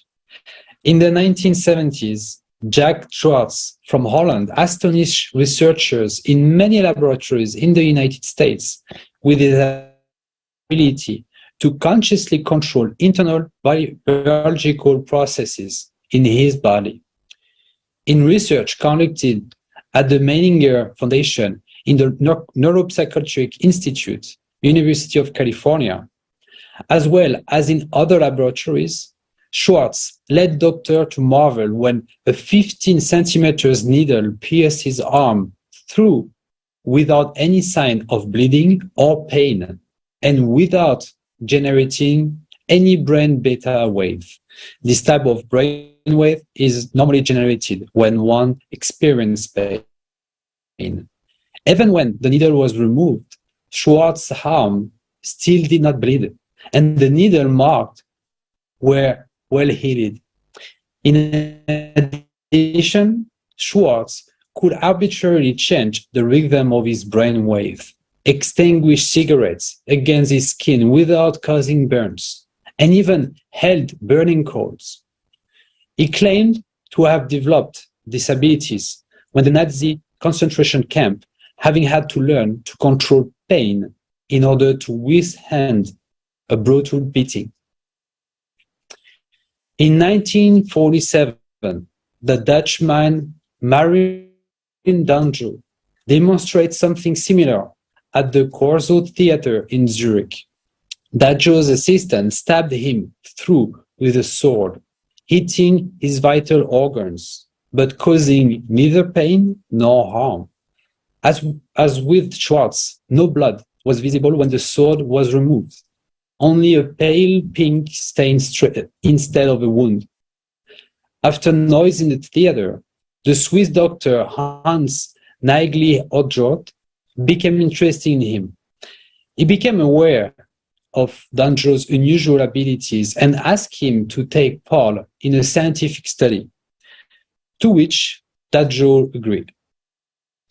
After a series of investigation, Dr. Nagli-Odjort described the case to the German physicist Alfred Stettler, who, in turn, described it in his book, Psi Healing. There are many experiments on this phenomenon, and we could cite them all. But from what you have just heard, a conclusion can be drawn. Our attention is a very precious resource. It's energy which can affect matter. And if it can do that, it means we have the tremendous power. The main things is to learn how to manage it. Thank you for your attention. I give the floor back to the host. Thank you, Jonathan. We have the power of attention to affect matter, and this fact is proven by science. But we use that power every day, all the time, often without noticing where we are spending it. Although there are those who purposely use this power to gain material benefits. Nowadays, such a phenomenon as visualization has become popular in the world. What it is and how it works, let's look into it. Marina, you have the floor.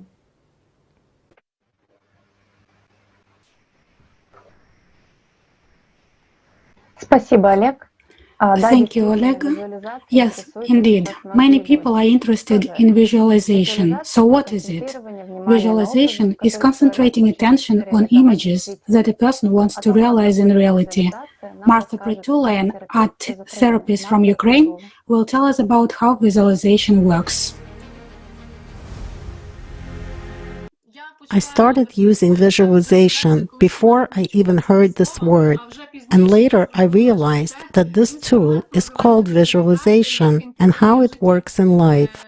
This already came with the awareness when I began to study art therapy and understand the mechanism of its work, and why in some cases it works and in others it doesn't. Visualization is the ability to draw pictures in your imagination. All of us actually do visualization. We just don't track it and are not aware that it's visualization. When some not very positive events happen to us, and if you pay attention, especially everything that is related to fear, or for example to your illness. Now, I'm studying in depth the topic of psychosomatic diseases and their correction with the help of art therapy. So when a person falls ill or presumes that he has some kind of an illness, his fantasy, his fears begin to blow up this disease, that he's just about to die from this disease. And this is also a kind of visualization for the fulfillment of the picture that a person imagines. It all depends on the density of the field. What is the density of the field?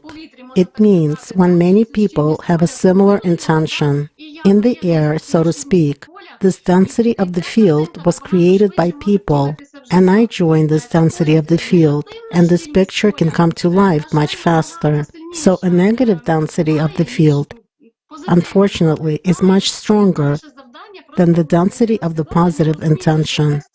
When this awareness comes, our task is to understand that this is just one of the options, and I can create my new intention of my healthy body, my healthy organ, and my future life.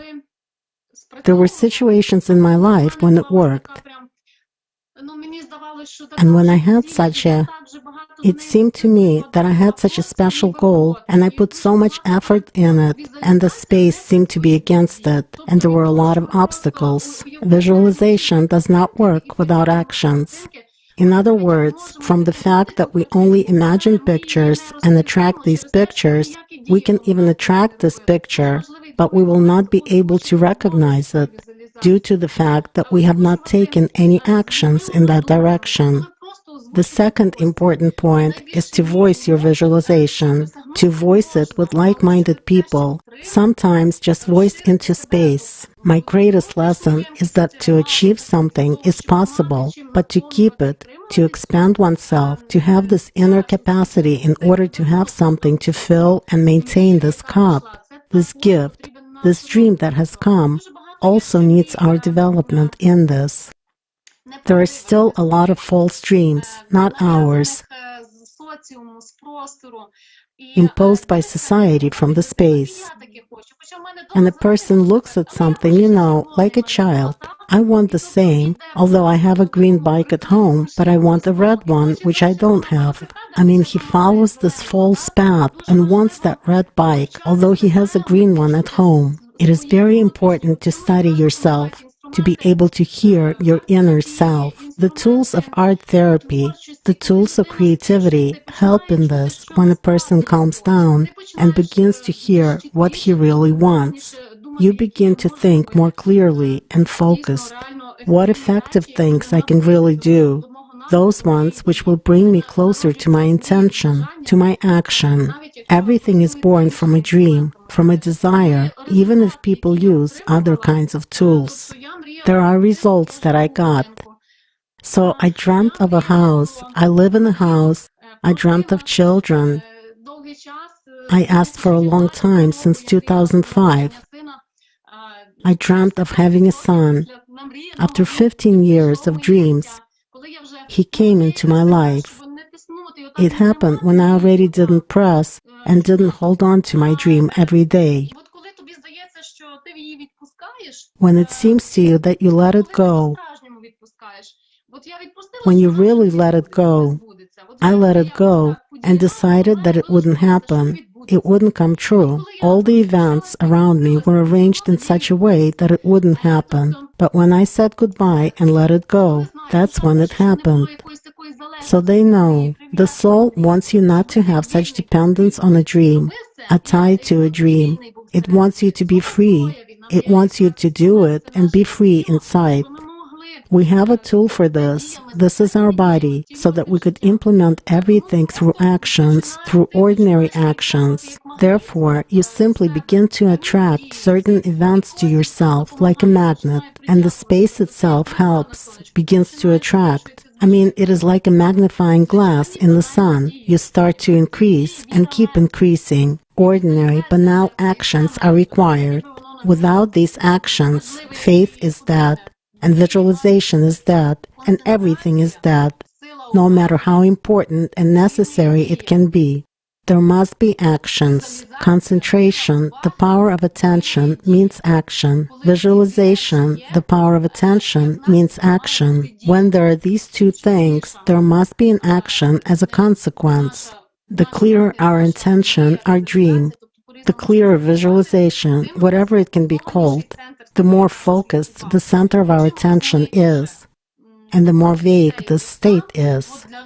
So why should you write your wishes, your intentions every day?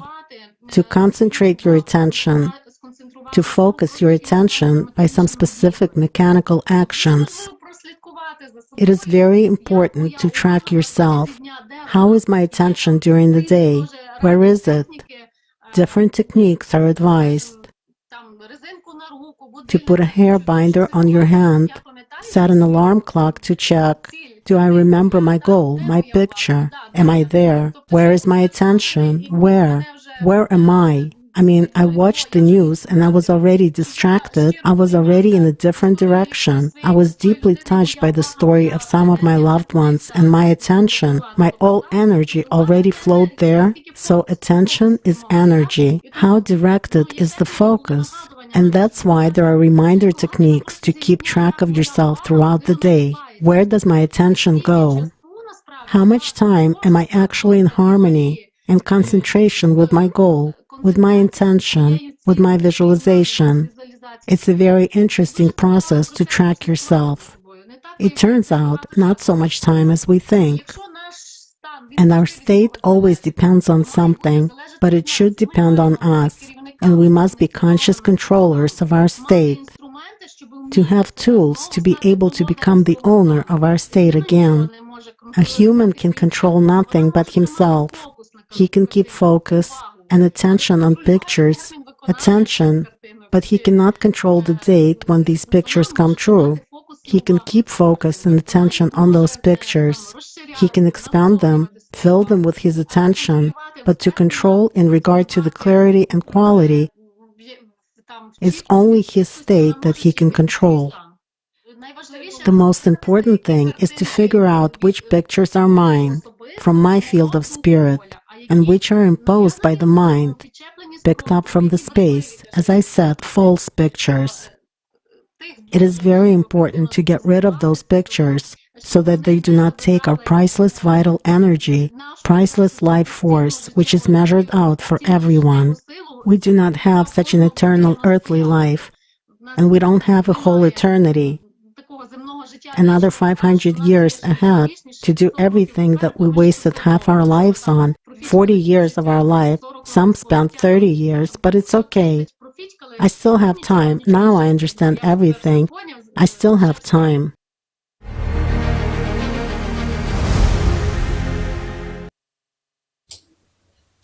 Thank you, Martha. There is a very clear understanding that a person has no control over anything but himself, but we can and should control what we spend our lives on. To better understand how visualization works, let's understand what happens in our brain when we draw pictures. A scientific article by Victor First, Thought Experiments with the Conscious and Unconscious, describes what happens in our brain when we mentally concentrate on a desired result. It has been established that the brain does not separate what happens in the imagination from what happens in reality. When you remember something or imagine your future actions, the same chemicals are released in your brain as in the real situation. Your brain behaves the same way, whether you are experiencing the event in reality or just imagining it. According to Hebbian theory, recognized in neuroscience, neurons that fire together wire together. By imagining the future, you create new neural connections in the brain that help you think and, most importantly, act differently. In particular, visualization stimulates the reticular activation system, an area in the brain that acts as a filter of information and allows you to notice only what's important to you. Concentration shapes our neuroreality, or reality refracted through our own nervous system. Neurophilosopher Olga Duda will tell us more about this.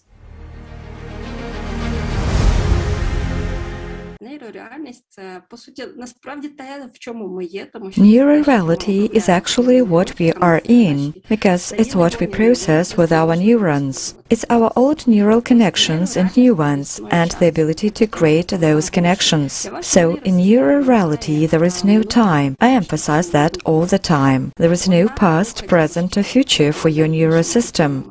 It moves according to slightly different laws.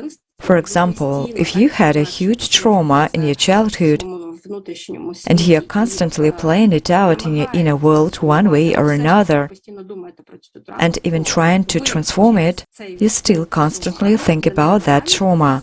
Then for neuroreality, you are in the past, through that focus of attention, so to speak. For it, this is your life, your reality. So you will simply not notice most of the processes in the present. Let me put it a little differently. For neuroreality, it's not the time lapse, but the intensity that matters. Where there is more intensity, meaning more focus, there is reality, and you are there. Now let's consider this with another example. You have a dream and you live with that dream every day, every hour, every minute. You cherish it, you see some kind of weights to it. You put a puzzle to a puzzle. What or who can help you with it, and so on. It means you increase the intensity. And it's not just a mental process. I want to emphasize that for neurorality, intensity, meaning your attention, is connected with all of your components. That is, the aspiration of the body. The body gets excited, or some adrenaline comes out, or it just turns on strongly when you are thinking about your dream. There is a feeling, perhaps sensation, precisely to the information that is closer to your dream. And all mental structures boil, in one way or another, around this theme. This is your focus of attention. And as it is intense, for neurorality it's real. And all the energy, everything that is happening inside you and around you, because all your situations will sync up with what you have inside, will consequently work as one big boiler that boils your dream. This is why the focus of attention is not just words. It is a tool. Where it is directed, your neurons are working there. Neurons of your relatives are also looking there, and they add their resonances there too. Situations in the space are formed accordingly, and you get what you would really like.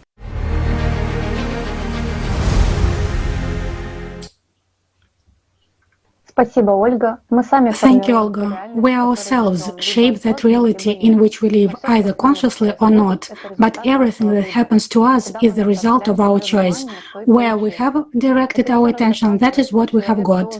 This proves once again that a person must learn to control their attention. Let's watch a video with Mina Won, a certified visualization expert from the USA. For me, visualization is putting an image into your mind, an image of what you want to realize into your life. Then you imagine it in your mind. Lots of things that we can use to visualize is the vision board. I guess you have heard about the vision board, that people do their mapping on their vision board and they see every day. And I have my vision board home, and I cut the magazine and the photos that I can print, and I put it on my vision board, and I look at it every day. And when I get into the meditation, I try to visualize what I want to manifest, and not interfere with anything else but that. And but sometimes it's tricky too. When I am too much concentrating on my visualization or the image that I want to manifest, it won't happen. And I realize that when we are too much concentrating on what we want to manifest in life, we can go to the other side of the stick. Apart from meditation and vision board, write it down. Writing is very important. When you want to manifest something, usually I write down everything that I want in my life. Either is down the line a few years from now or now, and write down with the feeling. I'm writing down my grateful sentences every morning.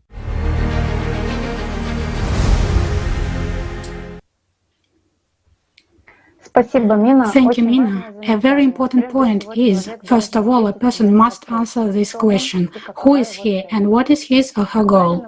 As you have said, we all want freedom.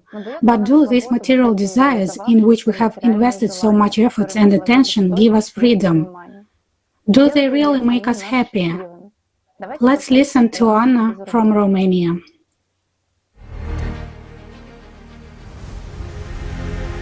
Greetings, my name is Oana Paicu, I'm from Romania and I work as a probation counselor. I mostly work with offenders. Today I'll speak less about my profession and more about the topic of our conference, namely the power of attention and the way we use it in our daily life. From my personal experience of working with the law of attraction and the way to use this power, it is clear that in the beginning there was no conscious control of attention. So before obtaining or learning particular information in this regard, I, just like everyone else, used the power of attention unconsciously. I had great strength of will, it was a very strong will, and very good ability to focus my attention on something that I wanted. There's a great difference between focusing your attention in the sense of programming certain actions to obtain something. For example, I want to pass an exam, and then I learn everything that needs to be learned, and do my best to get a good result. But it's quite another thing when I'm thinking for hours, visualizing what that exam would be like, how it will happen, what questions I will get, and how I will answer them. There is no single current, but all of them are based on this idea, the law of attraction, and focusing of the power of attention, a very organized and systematic work to get material benefit. Okay, in the light of the new information, I started to apply those techniques, from visualization in my mind, up to the creation of those tools on the board. When you cut out some pictures from magazines, let's say, and you glue them on the board, or the cultivation of that very feeling that you've already got that thing, the removal of negative thoughts regarding the desired result. Me being a very disciplined person, I use those techniques pretty well, but not for a very long time. I don't think it lasted longer than 2 or 3 weeks because I felt extreme fatigue and a feeling of energy depletion. So every time when I was doing this sort of visualization, I felt I was making too much of an effort and it was very tiresome and something was wrong. So on an intuitive level, I clearly felt it was wrong. So eventually, of course, I gave it up because it was very tiresome. But the mindset somehow entrenched itself, and I noticed that indeed I was paying more attention to what was happening in my daily life. That was the positive part of my experience, in the sense that I saw and realized what thought patterns I had.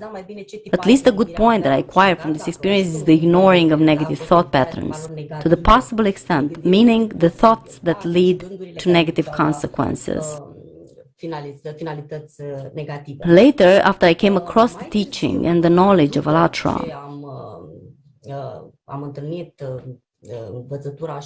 I had this revelation that the law of attraction does exist, but the important point is that it must be used in a completely different way. Human mind has quite a limited ability to see solutions, because it always takes into account only those variables which are familiar to it, while a big amount of other variables may appear out of nowhere. From my personal experience, I also noticed that when an uncontrolled desire became obsessive at some point, where a certain fear couldn't be controlled, even if at this moment an emotion, a negative emotion or a desire emerged, and consequently the energy, even thoughts could not be stopped completely, while I managed to observe them from the side, that is, to treat them from the position of the observer, then over time the effect weakened greatly, in the sense that the negative scenario was not realized.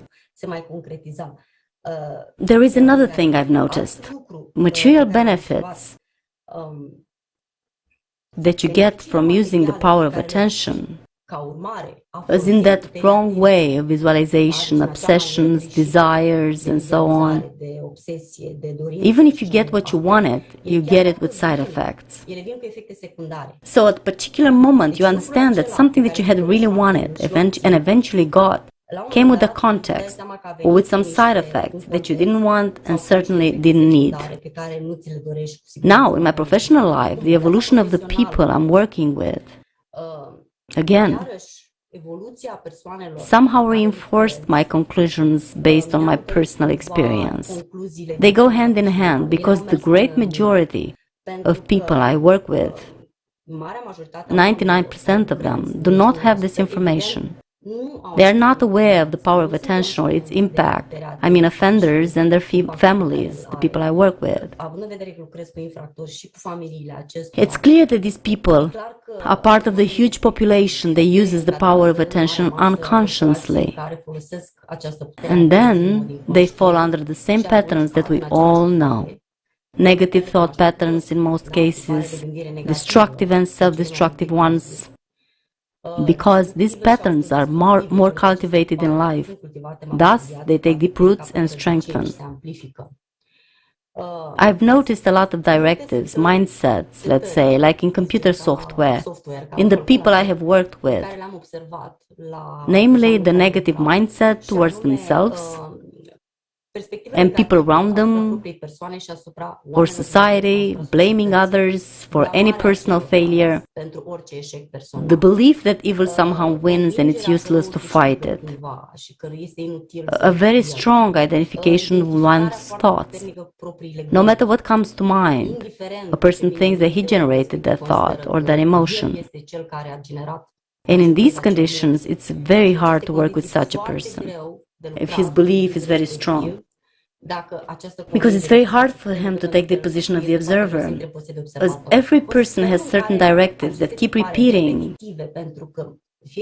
Every person has certain directives. They are not numerous. These repetitive patterns always led to the same result, meaning to the same life experience, which in turn also repeated itself. While a person didn't notice it at all and didn't make any conclusions, continuing making the same judgments of value regarding that experience. I'll give an example of a woman who has toxic relationships with the opposite gender, who has been abusing her. Somehow she keeps getting into relationships with aggressive men.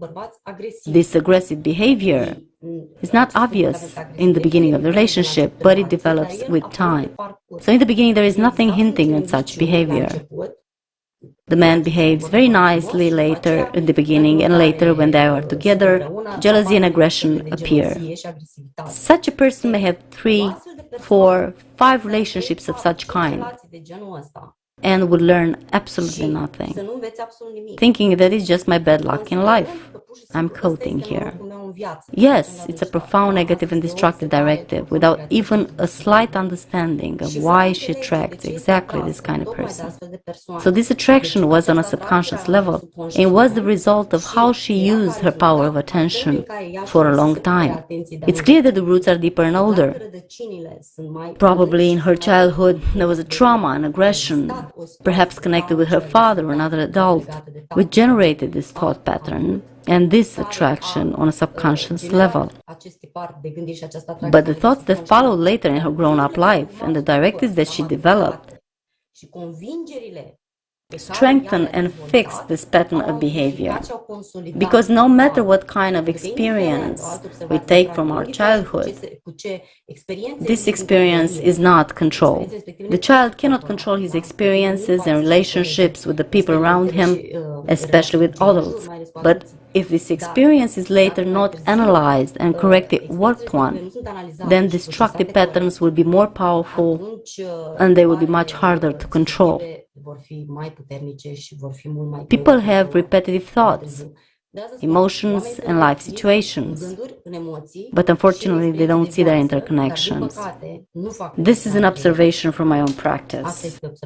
The great majority of crimes and cases of violence are committed at the moment when a person loses control over his or her emotions that he or she is experiencing at that moment. I don't think they are even aware of their thoughts. The great majority don't remember what they were thinking at the moment because everything happens very fast. But emotions, being more intense and stronger, are usually remembered. The power of attention is actually an energy, pure energy. It is very much related to the quantum physics. with that experiment of the transformation of the wave into the particle. The transformation of the wave into the particle through the power of attention of the observer. When there is no observer in the experiment, the wave remains a wave, meaning pure energy.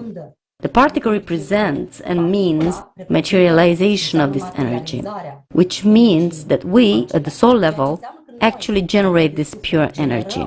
It comes from the spiritual world, and the way we direct our attention to that wave makes it materialize one way or another in the material universe, in the septonic field.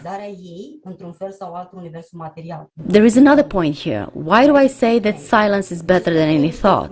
Because regardless of whether the thought is negative or positive, materialization will occur. So the thought will automatically have the effect of materialization of the wave, pure energy. And if there is no need for that, is silence not better?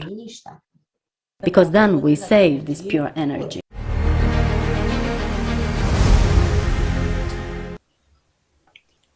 Thank you, Anna, for sharing your experience. Visualization is only a tool, and it's up to the individual to choose what and how to spend the given resources. Maybe it's not too reasonable to spend your life on what you can get with real actions in the material world, using your body and consciousness as tools to get everything you need.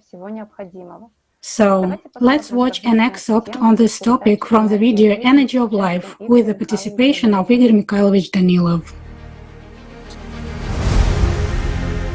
Why? Some people succeed in visualizing some material benefits, while others do not succeed, even though they spend exactly the same amount of time.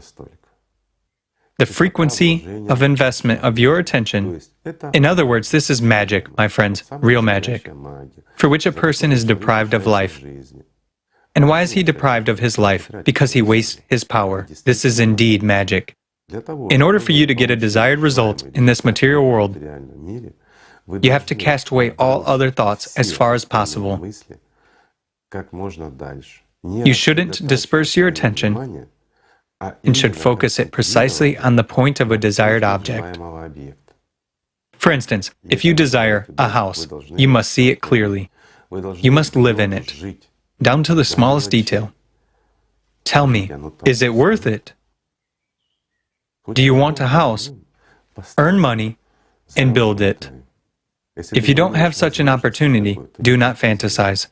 That's a simple example. After all, when you take action, a completely different kind of energy is spent than when you dream. When you spend power physically, or when you calculate something, you spend prana. Whereas when you dream, when you invest attention in a fantasy, you spend a lot. The difference is crazy. That power you can restore, for example, after having a rest or something else. Well, generally speaking, prana is also a reserve of, so to say, fuel. It's a tank of gasoline that is given to you for your entire lifetime. Nonetheless, its consumption actually provides for all our life circumstances, except for the sinful ones. While a fantasy is a sin, in other words, you should not fantasize, like playing a computer game, right? Meanwhile, we engage in that. We talk to someone in our heads. For instance, you have touched upon the Olympics, right? If a person is keen on sports, if he enjoys sports programs, he will definitely put himself on the podium. For sure. I mean, he lives the life of those who are shown on TV. He looks at this image, the image of an athlete or someone else, and he literally deprives himself of this vital energy, of this very power of attention. Why? Because he really invests in his fantasy, which should be invested inwards, meaning that which can give life. And he doesn't turn it to God, but gives it to the devil. Well, I'm speaking in religious terms. You mustn't give to the devil what you should give to God. There is something different for the devil. This very prana, this very stock of vital energy, which is actually enough for 800 years, or even more, while we burn it out within a very short period of time. So give it to the devil, share it. It is that silver which is intended for him.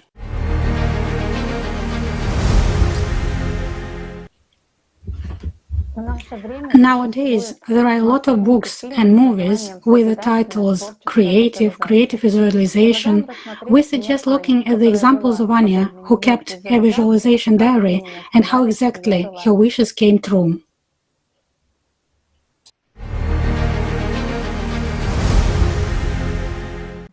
The book is in a form of a bookmark where a date was indicated when you're planning to achieve a dream, then the bookmark already achieved and a big fat tick indicated when you achieved it. In other words, it's a template that you fill out. Yes, it's a template. You should paste a picture in it for visualization, at which you should look, imagining that you already have it all. And then you write down in real time what exactly you want. I had a dream. A lady with a dog. Since I had no children, I wanted to take care of somebody. Well, so I wished for myself a Yorkshire Terrier dog, with all clothes, with all that stuff. I paid for it. At that time, this doggy cost a lot of money. And I waited until it grew up to a certain age so that I could take it home. My desire came true. The joy was overwhelming. On wings, I flew at night for this doggy. It was very far in a totally different city, about 6-hour drive. I came there and they said to me, "We're very sorry, but your doggy has died." But thereafter, of course, the dream came true. Is there a dog? There is, but where is it? Can you give any other examples? To give some other examples, well, just as simple. I wrote down in my book, I want to have a long white mink fur coat. And I was presented exactly with that long white mink fur coat. Here it's written that it was November 2011, it was already cold, and I went to a concert in the palace, Ukraine, in this fur coat. And when I returned to the clock room to take my fur coat by the ticket, it wasn't there. So, do you have it? You do. Has the dream come true? It has. What claims can you have? It was given and then taken away. It was given to me and then taken away from me. Have I had it? I've touched it. I've felt it. That's it. The next dream that came true in such an interesting form from me was marriage. By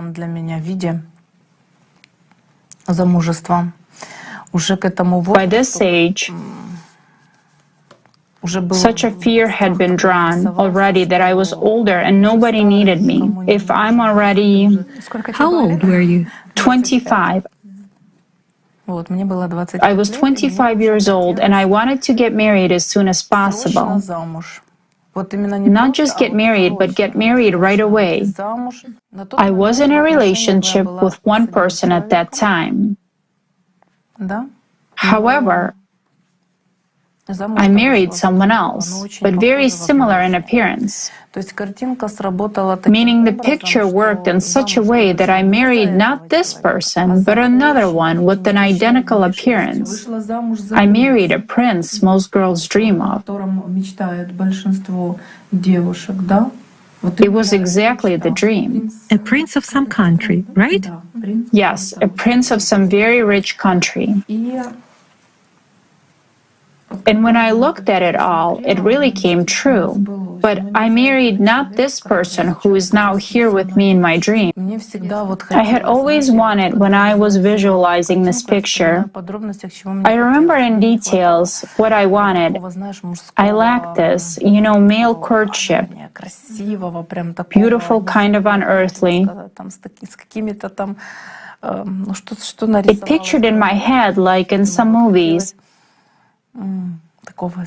I wanted candles, romance, something incredible. And when I met my current husband, he was actually doing it all for me. He loaded me with flowers when I arrived, met me in a limousine and paths of rose petals.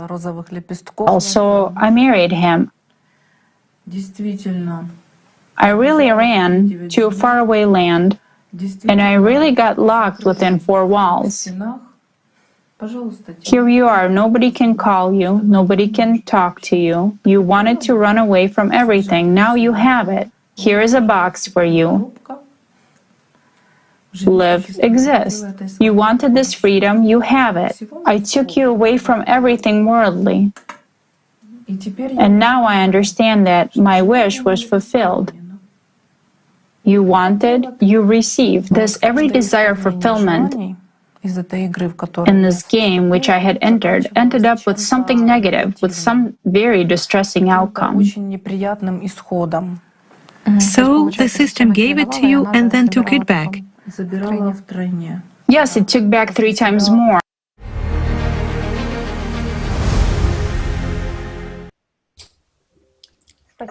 Thank you, Anna, for sharing your life experience and being honest about the consequences of playing with visualization of wishes. In the popular movie The Secret, its characters talk about how they achieved success through visualization. However, not many people know the flip side of this and how the lives of the main characters turned out to be afterwards. After all, you have to pay for everything, especially for what you have received for free. Thank you for your attention, and I give the floor to Elena. Спасибо, Марина. Thank you, Marina. We are broadcasted live on many streaming platforms with simultaneous interpreting on 17 languages.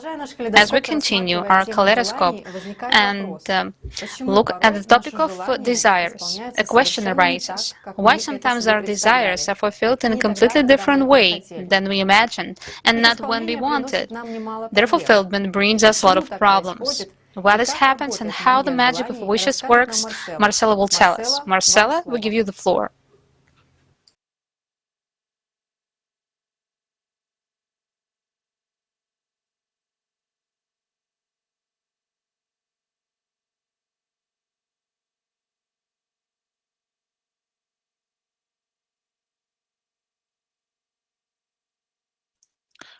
Thank you, Elena. Good evening. Now we have talked about visualization. After all, it is visualization that is actively promoted in society today in various literature, in films, in psychology, in sports, healthcare, business, even in schools and kindergartens. Many of us, one way or another, have encountered the phrases visualization for success, visualization of a parking lot, visualization of a deal in business, or, for example, what is also a very frequent phrase, so let's imagine, what if? Many people would say, oh, come on, it's all rubbish.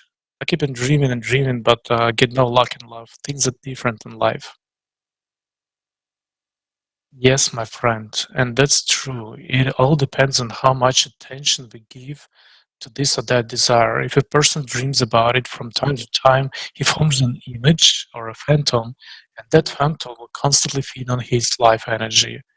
But let's say a person has dreamed a little, just occasionally, and hasn't put enough attention into this image by the standards of the animal mind system. That's why the system does not give it to him. The system takes life away, but the desire is not fulfilled. After all, if you think about it, a human simply dissipates his attention during the day to anything, like 2 billion things, 10,000 things, games and arguments in his head, dialogues in his head with someone, and so on. The huge amount of our attention is spent on watching our favorite TV series, TV shows, movies, talk shows, and then we get sucked social networks. How can you do without watching YouTube or TikTok, Because it's through these soap operas, movies, and TikTok that the life energy goes out of us like down the drain. Has everyone felt a surge of energy after getting sucked for an hour or two into the screen of our phone, TV, or some other gadget? No. It's just a loss of energy and an emotional background that was embedded in the content you were watching. And then the characters from the movies and the videos we watched haunt us in thoughts and images in our heads for a long time. Is it worth it? The animal mind system constantly 24/7 on the hunt after human life energy. So when there's a lack of concentration of one's attention on what is desired, the desire often does not become reality. It's only in one's mind. My friends, did you know that visualization is one of the basic elements of magic? Yes, you heard it right. It is visualization, creation of image, a human putting his attention into the image, visualizing it in detail, gives it his life force. Let's say revives it. From the dead, it makes it alive. But this happens only at the expense of our life energy, at the expense of our life. And does it worth it?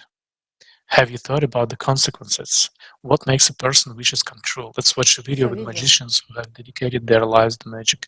What do they know about it? What is attention and what is its value?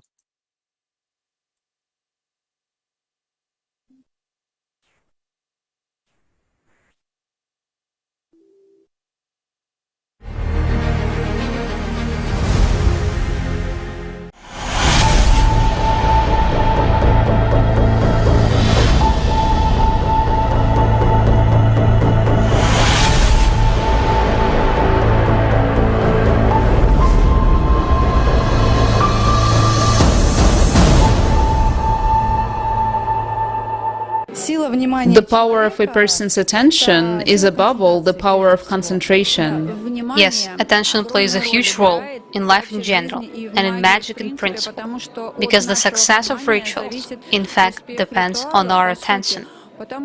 Because where our attention is, there is our energy as well. We must concentrate all of our attention on the intention, on the ritual, then it will be successful.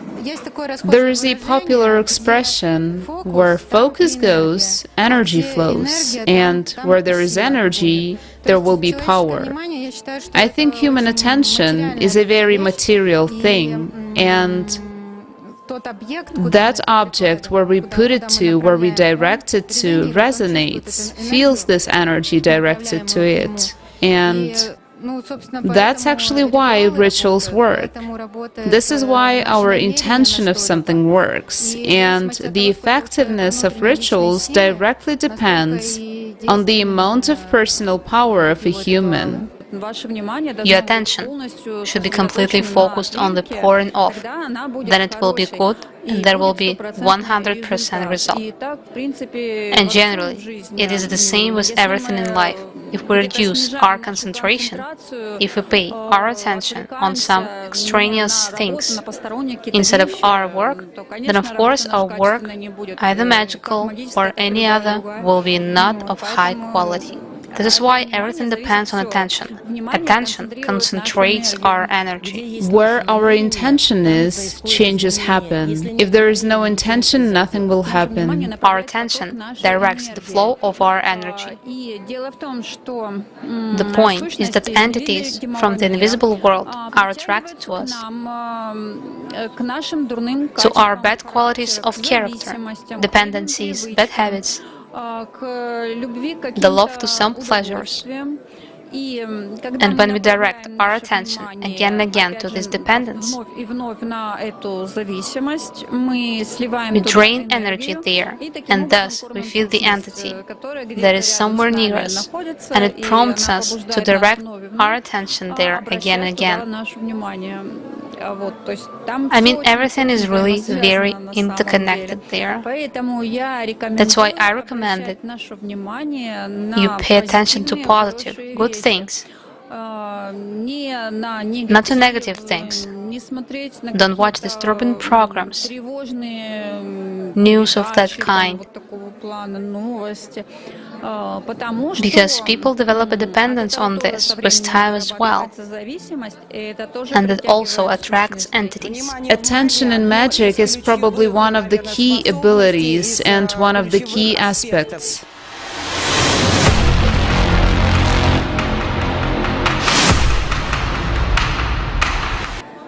The power of attention is important to the invisible world precisely because we interact with them in one way or another. And again, if we concentrate on something bad, we attract entities.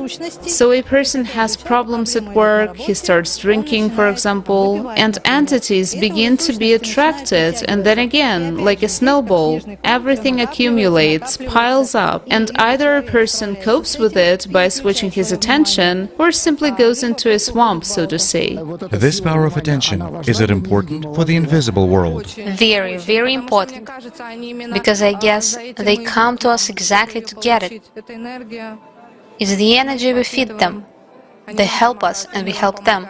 I think it's a mutually beneficial cooperation. If a person is fixated on something, he will concentrate his attention on it. If it's a problem of some kind, then the person will concentrate on his problem. We direct our attention again and again to something that causes our anxiety, and so the circle. We drain energy there, we feed the entity. Everything is simple. It's getting stronger, and it's even harder for us to get rid of it. Yes, even harder, and we experience that fear. In the nutshell, we immerse ourselves into that fear, and it's harder to disconnect. Where the attention is, there is our energy. Where our energy is, the situation unfolds there, and the whole world is after our attention and our energy.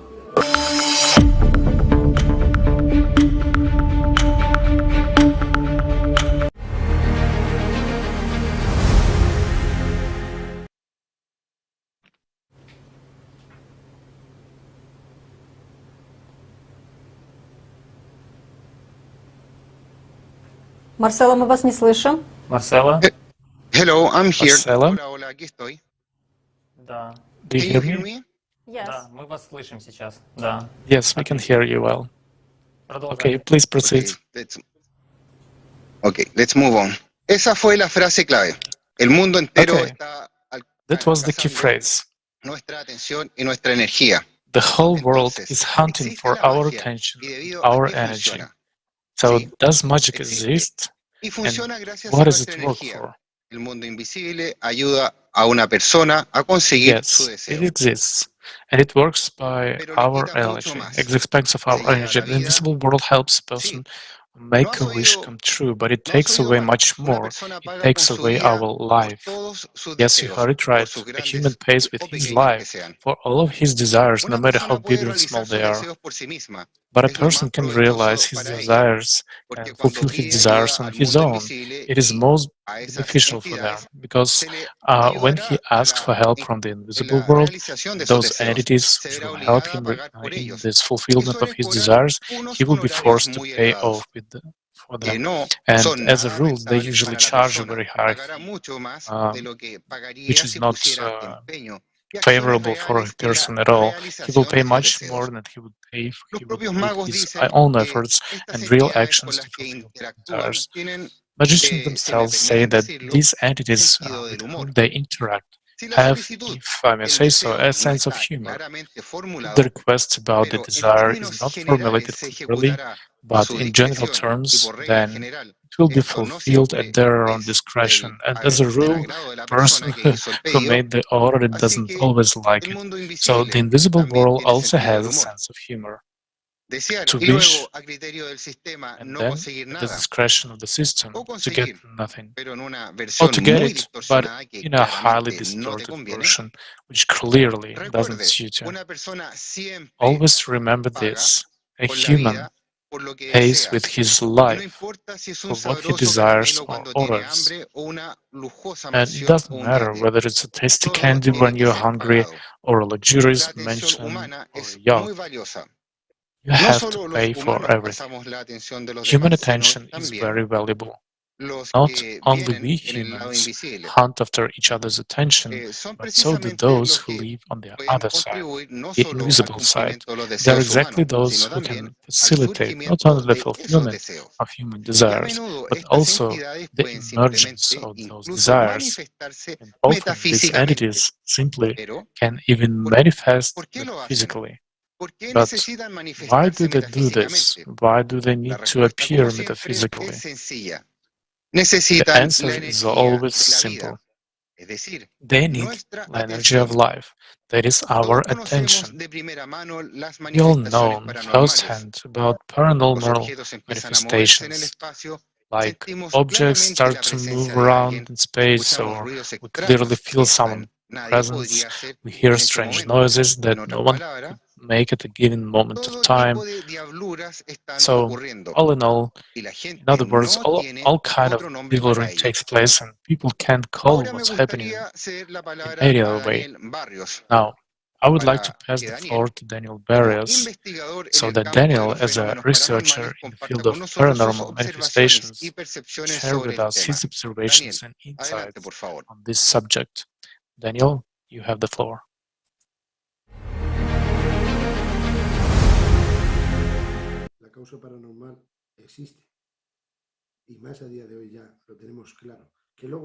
Paranormal phenomena exist. Moreover, today we know this for a fact. The fact that a person then shoots a video makes a montage, in other words, a movie. I call it that way. That's another matter. We try to work in enclaves seriously. We try to control that there is no noise pollution. We work at night because of the quiet, not because it's scarier or there is more tension in the enclaves. We go when it's quiet, so there is no noise pollution, like I said, for better control. All of this is part of the methodology by which we work, and it concerns the apparatuses we use. But those voices, those entities that we have seen, felt, perceived, are located in enclaves that we find ranging from castles, cities, abandoned villages, palaces, and so on, to your own home. First, there might be, for example, 5 of us in the enclave, and whether it's a companion, a passing entity, a soul trapped in this place, only 1 or 2 of those 5 people will be in the spotlight. They will hold the focus of this light manifestation here. Those with whom this paranormal phenomena wants to interact, these entities, spirits. We can call them by different names, just generally speaking for our understanding. But there are indeed times when we, after experiencing many manifestations, without considering the adrenaline rush or the tension in the enclave, we return in exhaustion to our machines. There are times when nothing much happens, because it's not at all that you come to enclaves and you always manage to register 50 paraphonic, psychophonic manifestations, or you see 4 entities and you have 4 sheets recorded on a video camera. No, it takes time, and patience. And that said, only 1 manifestation can happen all night. Or you'll think you've only heard one voice, but you don't even know what was answered. Then you go home to the lab, you do your forensics, and you get 10 recordings. Out of the 10, 6 for you are grade A, triple A as I call them. That is the kind of crisp voices, the way you and I talk. But when you were in the enclave, nothing seemed to happen, and you don't know why. But when you get home, before you get in the car, you talk to your colleagues and everybody realizes you are all completely devastated. I believe that energies can absorb energy, both from physical people and from the devices we bring to enclaves to try to get some kind of evidence. Let me give you an example. A castle in a villa, with a research permit that I requested and we got it. And here we were in a conference room in the castle. A very large room, a very large table. And our colleague asked to please tell him what was the landing to go up to the upper floor. We had a light sensor. It lights up if some kind of energy passes, because we are energy, both, those who are here and those who are not in our plane. And that flashlight was asked to go off, that motion sensor, and as soon as the question was finished, the light sensor was turned on. It was not turned on again all night long, only in those moments. There are moments when there are 3 candles. You ask for the middle one to go out, and the middle one goes out instantly. I think that kind of details. 10,000 words for me are intelligent, because I can't say it's coincidence. Coincidence 1, 2, 3. But when there are different enclaves that you go to, different people, there are often inexplicable phenomena. Well, maybe instead of coincidence, we are talking about causality. And this causality is more and more demonstrated every day. We were in the morgue room, in the crematorium. With the lights off, we stood in a circle and asked a question into space. And as we asked the question, I felt a hand on my right arm. And it went down like this to my back, where my shoulder blade is. Putting my hand like this, pressing slightly, squeezing a little bit, and then going down to the back of my scapula. I was silent, because when these things happen directly to me, I am silent. I don't know why, but I stay quiet and see what happens next. And so imagine this happening. I'm silent, but not a minute goes by. The girl in front of me, although we were in the dark, but I knew roughly how we were positioned, how we were standing. So the girl across the street suddenly starts screaming in the dark. We turn on the lights. What's going on? What's going on? What's going on? She says, what's going on here? I've been touched. Who touched me? She starts looking left and right. Her boyfriend was on her left. My friend Gonzalo was sitting on her right. She lit a candle and looked in disbelief at both one and the other. Whether it was her boyfriend or not, she looked at everyone with disbelief. And when we asked her, what happened to you? Take a breath, calm down. Now please tell us what happened to you. She answered that it appeared that someone had touched her. Someone had touched her. I asked, can you please tell us how they touched you? See, there are things that are beyond explanation. Somebody puts their hand on my right shoulder, squeezes it a little bit. And this girl describes the same thing.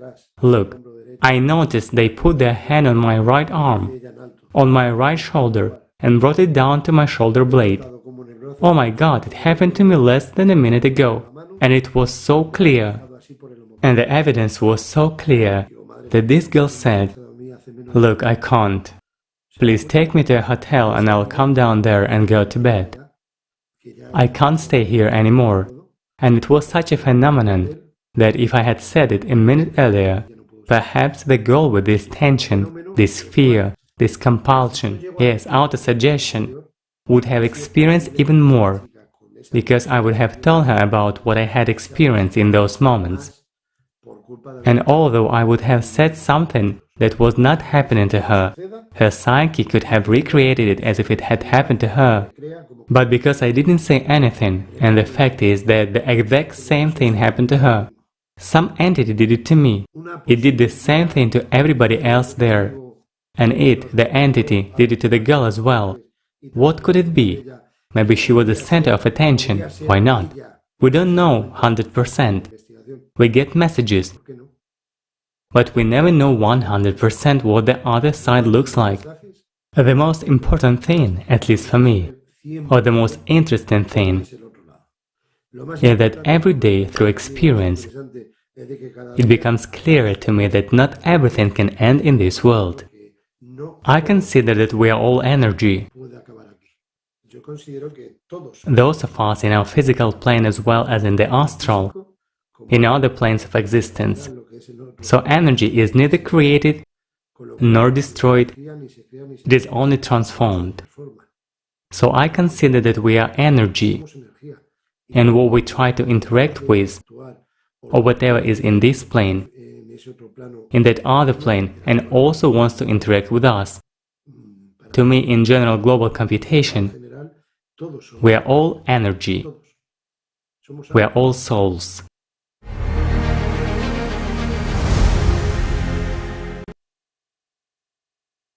Thank you, Daniel. Attention is the energy of life. And since shadows, invisible beings, do not have their own source of power, do not have a source of life in themselves, they are forced to look for it elsewhere, wherever it is present. And exactly this source of life, the energy of life that is being hunted for, only a human being has it. And it is this energy that shadows and invisible beings feed on. A human, unlike animals and other beings, has a soul. The soul is the portal through which the life force flows to the personality of a human being. A human being radiates life force, and depending on where he directs his attention, that is where this vital flow is directed. That is why these beings do everything possible just to tear off a bigger and fatter piece. As we have already seen today, it is not only a human being who runs for attention, but also these invisible beings. The invisible world exists, and it, like the ocean, is full of invisible life. Thank you for your attention, and I give the floor to the hosts. Thank you, Marcelo. Thanks to today's kaleidoscope, we see what a huge power lies in our attention. Now it's clear that magic also works through a person's attention. That's its secret. But it is important for people to understand that by using magic, they lose twice, because they waste their inner energy and money. The fulfillment of desires in this way always has negative side effects. Yes, Elena, I agree with you. Another, one of the biggest points of expenditures of a person's attention is the debt. You ask, how so? Every religion, every culture, every nation, in one way or another, has traditions of memorializing, commemorating, honoring the dead. Who benefits from this and what is behind these traditions? Why do we live and give so much attention to the dead? I suggest to watch this video.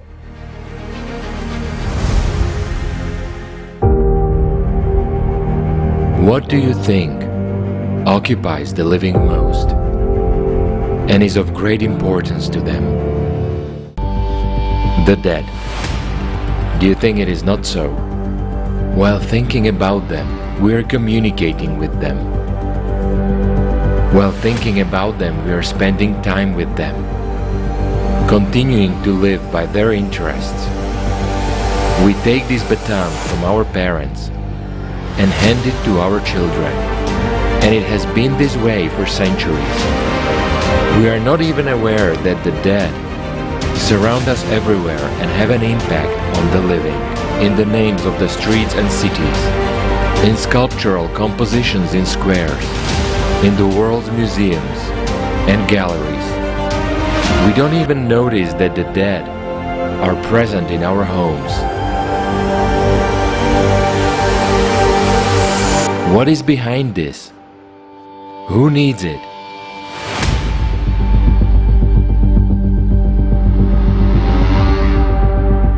The veneration of the dead resumes every time humanity shifts to a consumerist format of society. Having begun with the Sumerians, the tradition of honoring the dead was very pronounced in the time of the pharaohs, who immortalized their names and images. Then the representatives of royal dynasties began to imitate them, and it became a tradition. And today we put photos of the dead on monuments. The dead surround us everywhere, even on money. So what secret did the pharaohs know? And what don't we know? And what do all those in power subconsciously imitate?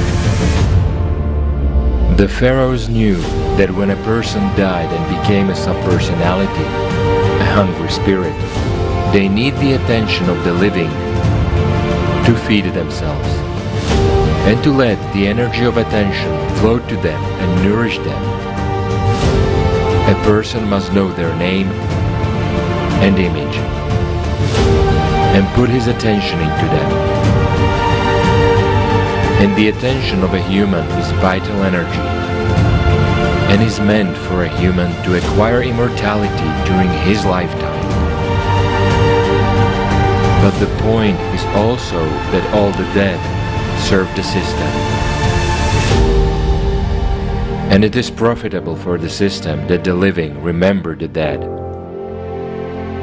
What did the scriptures say about this? In the New Testament, in the Epistle to the Hebrews, it is said, just as people are destined to die once, and after that to face judgment, no change in a human spiritual state is possible after his death, either by himself or through the efforts of others. The Bible teaches that a human has only one life, and that his afterlife fate is defined while he is still alive on earth. Matthew's Gospel. Another disciple said to him, Lord, first let me go and bury my father. But Jesus told him, Follow me, and let the dead bury their own dead. What is said about remembering the dead in Islam? It is narrated from the words of Abu Martad al-Ghanavi. Reported the messenger, peace and blessing of Allah be upon him, said, "Do not pray facing graves." And the Quran says, "Do not ever pray over any of them who dies, nor stand over his grave. They disbelieved in Allah and His Messenger, and died in iniquity." Islamic Mutazilism firmly maintains that it is actually useless to pray for the dead, because everyone has made his choice while alive and is responsible for it. By giving our vital energy to the dead, we deprive ourselves of the chance of eternal life. As it turns out, the world is ruled by the dead, and it's all about attention. As the monk Simeon of Athos said, "Attention is the spearhead of your struggle for salvation. Attention is the key of the mystery of existence. Attention is an indestructible shield against thoughts. Attention is a sword against the demons that are seducing you. Attention is the gateway to the kingdom of heaven."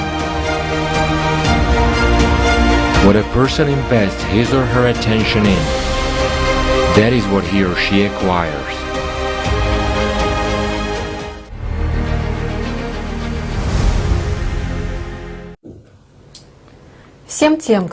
All those that exist due to our attention, the dead, entities from the invisible world, phantoms, energy vampires, and in fact the system, needs our attention in order to survive. And it is ready to use any manipulation to get energy for its existence. That's why the system pushes a person from childhood to old age to hunt for the attention of others. But does the person himself need it? If each of us, all of us humans, have our own source of life, the soul. Let's watch the video.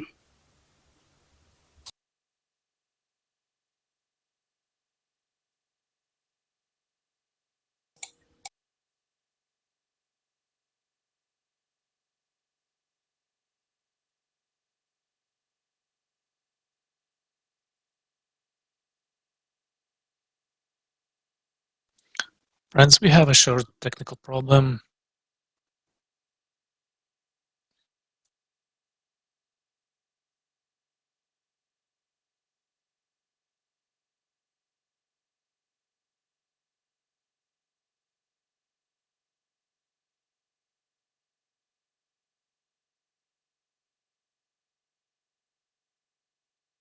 Other people's attention. We constantly want to draw attention to ourselves, often even without being aware of that. But have we ever wondered why we draw attention to ourselves? What do we lack? After all, if you think about it, we want to get other people's attention when we feel empty inside. And this hellhole is unbearable for people. That's why they start drawing other people's attention, trying to somehow escape their inner emptiness. Jean-Paul Sartre once said, "Man has a hole in his soul the size of God, and everyone fills it as best he can." So what can fill the hole if it is the size of God? The answer is obvious. Only God can fill it. When a person turns to God, starts to give Him His love and lives each day in gratitude for the opportunity to love, then a person no longer feels that gaping emptiness inside. It is filled with love, and God is love itself. No amount of human attention will fill this hole in the human soul. Only true love for God makes one truly happy and fulfilled. By finding God in our souls, we become free. Free from the craving for other people's attention. Free from the desire for power and self-affirmation in the eyes of others. Because when we find God, we find our real selves. We gain eternity.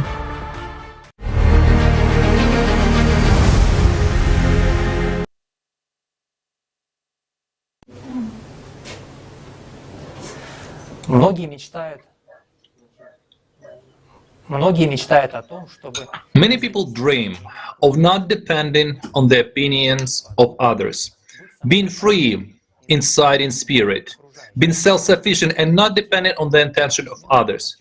Who are those who do not need the attention of others? Let's watch a fragment of the program with Igor Mikhailovich Danilov.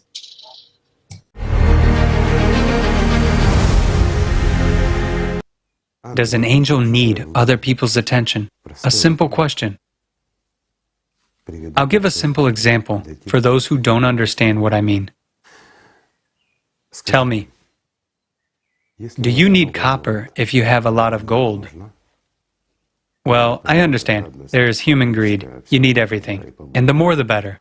But would you trade gold for copper?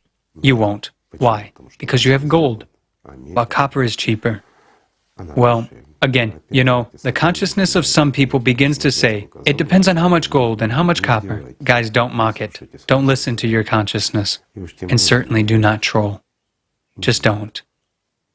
You know what I'm talking about. Yes, your demons are freaking out. Yes, it's unpleasant for them to listen to this. Yes, they are foisting on you a lot of nasty thoughts right now and pushing you away. Why? Because they feel bad. It's hard for the demons to listen now. They are not interested. That's the point. But each of you feels something different. You feel hope inside, warmth, and a sense of home, don't you? Joy and love. Yet far from everyone feels love. Love has to be earned. And it takes a lot of effort to be able to feel this true love, to feel it to the extent that your wings would spread, time would disappear, and only joy and love would remain.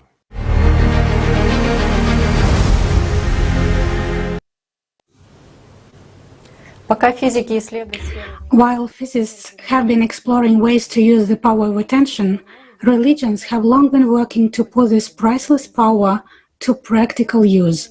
The power of attention is necessary for a human to gain eternal life, or as religions say, to gain the kingdom of God. After all, it is the ability to focus on the love of God in any situation, is a skill that allows a person to overcome death. The world religions speak of focusing the believer on his inner world, on his personal feeling of love and unity with God. This is typical to any person on a spiritual path. Let's see what they say about attention in different religions.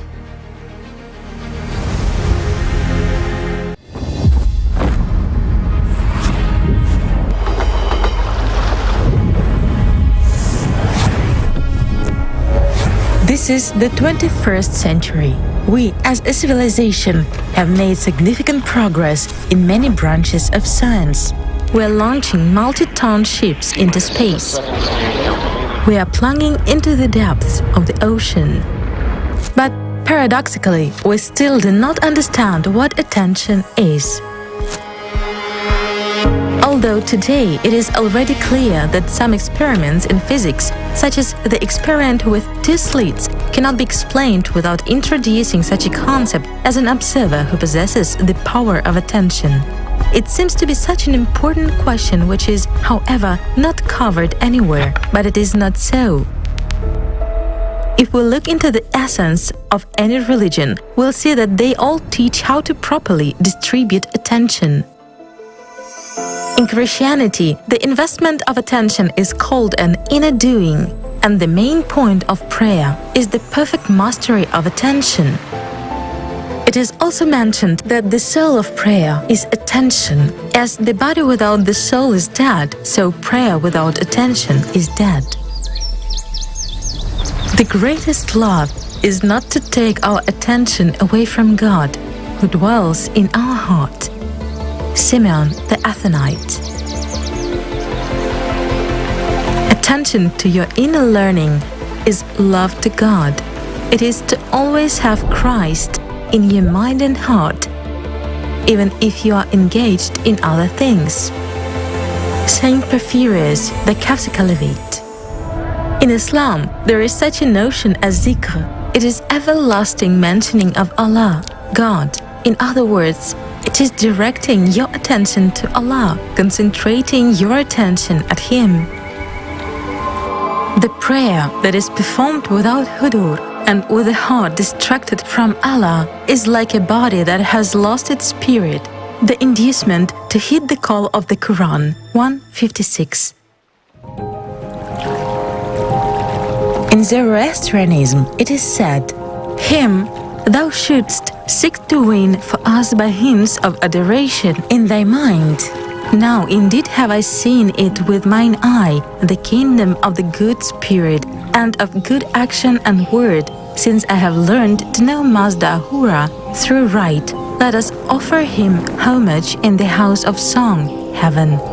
Avesta, Sacred Liturgy, and Gathas, Hymns of Zarathustra, Hymn 10, Yasna 45, verse 8, Zoroastrianism.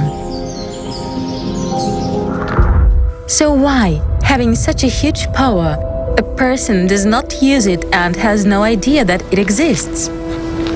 Because every time the messengers from the spiritual world and the prophets restored the truth by explaining to people that their real power is the power of attention, but this knowledge was distorted. Important understandings about the control of the power of attention were obscured, and the enemies of the human race were tricked into using that power for themselves. People were unaware of that. Moreover, there is a guardian within a human. It's the true enemy of a human being. It's the one who constantly steals his power with thoughts and images in his head. They distract and do not let a human focus on the goal. This is also mentioned in all religions. In Christianity, thoughts are called demons. In Islam, they are called jinns. In prayer, a person should be firm, stand bravely, and avoid any side thoughts, either about his virtues or about his sins. An ascetic must be very careful not to fall into the net of Satan, the accuser, and not to destroy all his achievements by agreeing with the devil's treacherous suggestions. Elder Joseph Vatapadi. Thoughts are your thieves, stealing salvation from you. Watch your mind carefully, and you will force these thieves to flee, as they are afraid of attentive prayer. Simeon the Athanite. Abu Hamid Muhammad al-Tusi al-Ghazali in his book Ihya Ulum ad-Din writes, "Nothing distracts the heart from your prayer except thoughts that come to take the attention of the heart away from it. The healing remedy for bringing the heart into a state of hudur is the rejection of those thoughts. Empty thoughts exhaust the soul." Archimandrite Andreas Kononos. On leaving the thought maze, take up the careful praying. Make your prayer practice a non-stop one. Don't divide time into day and night, and you will gain attention in praying. Work diligently and pray attentively. Learn to see every thought, and you will see its treachery. Simeon the Athanite. He is very devious and cunning, and to achieve his insidious goals, he uses those thoughts, topics, and concerns that particularly disturb us. Don't pay any attention to thoughts, but pay all your attention to Christ, who dwells in your heart. Simeon the Athanite. Every moment of our lives, we waste a lot of power of attention without even noticing it. The main theft of attention occurs at the inner level, in the mind of a person, when he pays attention to thoughts and images. Almost constantly in the illusions of the material world, a person does not even live for real, and he wastes his life force into emptiness, acquiring neither material values nor spiritual ones. In fact, he loses twice. You are a human. Your primary power is attention. The right to choose is sacred. Live consciously.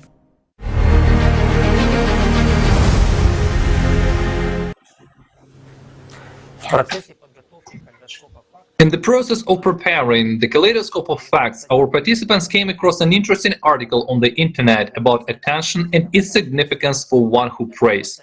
It was an article by R. Chris David from Georgia. We had a chat with him. Let's see a fragment of the interview.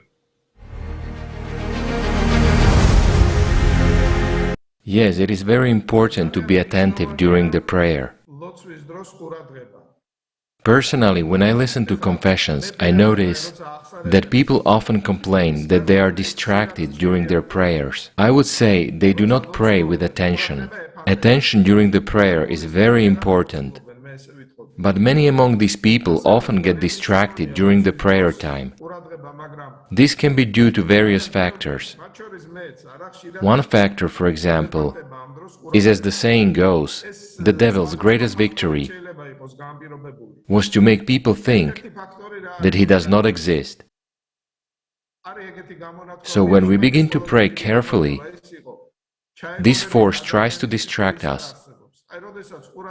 For example, with something that happened in the past, or we bring the problems that we worry about to the forefront, or we imagine, and so on. Everyone who has had experience in mindful prayer understands this very well. But you are avoiding the words of the prayer, and you are not concentrating. So one of the factors is the evil spirit. Imagine, the evil one will see that a person is praying attentively.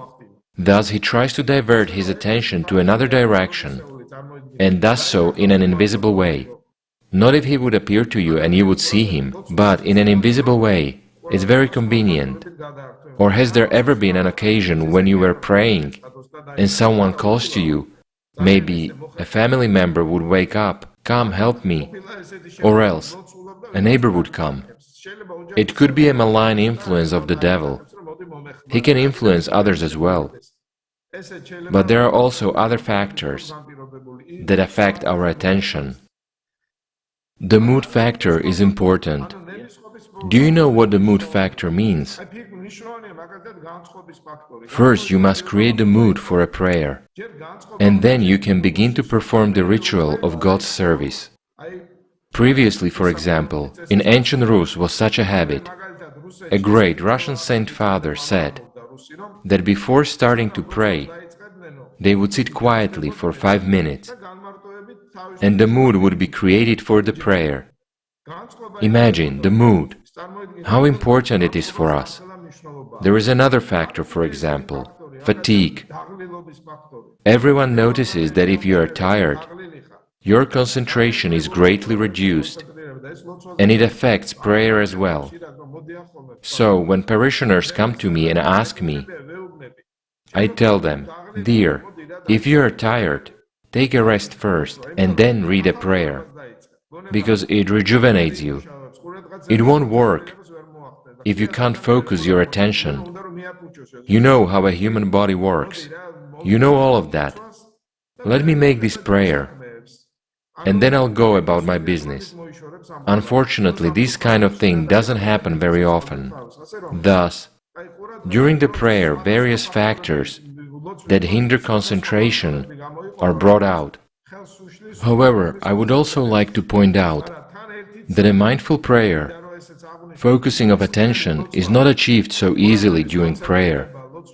It takes years and decades. Therefore, one should not feel that he will win an easy victory in this regard. It takes quite a long time to embrace a mindful prayer. What should be provided during the prayer?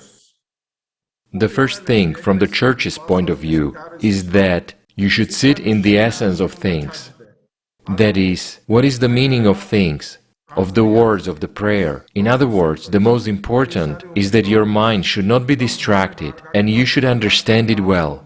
I would say that this is of a great importance. This is the first condition for a proper prayer. Other mental processes may be involved here too. For example, it is considered very dangerous to activate one's imagination, such as the Savior, angels, heaven, and so on. Therefore, a proper prayer is when you feel the words of the prayer, analyze and understand its every word. By the way, this is the most important thing, I would say, that you should pay primary attention to.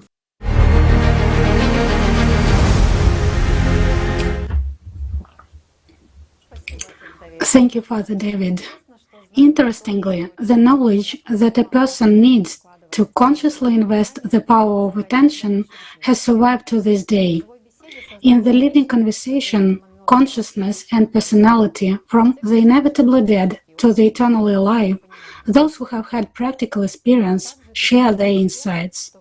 You also feel those who, like you, are in constant practice, those who live by the spiritual world, who are filled with this near and dear God's love. You see His spiritual essence because you feel it from the inside, and you understand that there is something more behind it, something that unites you. And this experience, it is not like the one that was in the usual life when you are feeding your attention to consciousness. Because in three-dimensionality, you fed images, you fed your consciousness.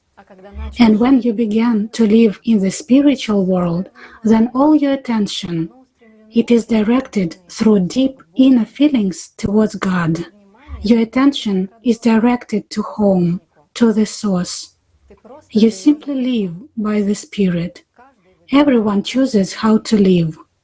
Everyone chooses himself. Let's watch the excerpt from the video Friend's Hand, which tells that every second of life is valuable, and in every moment you can love.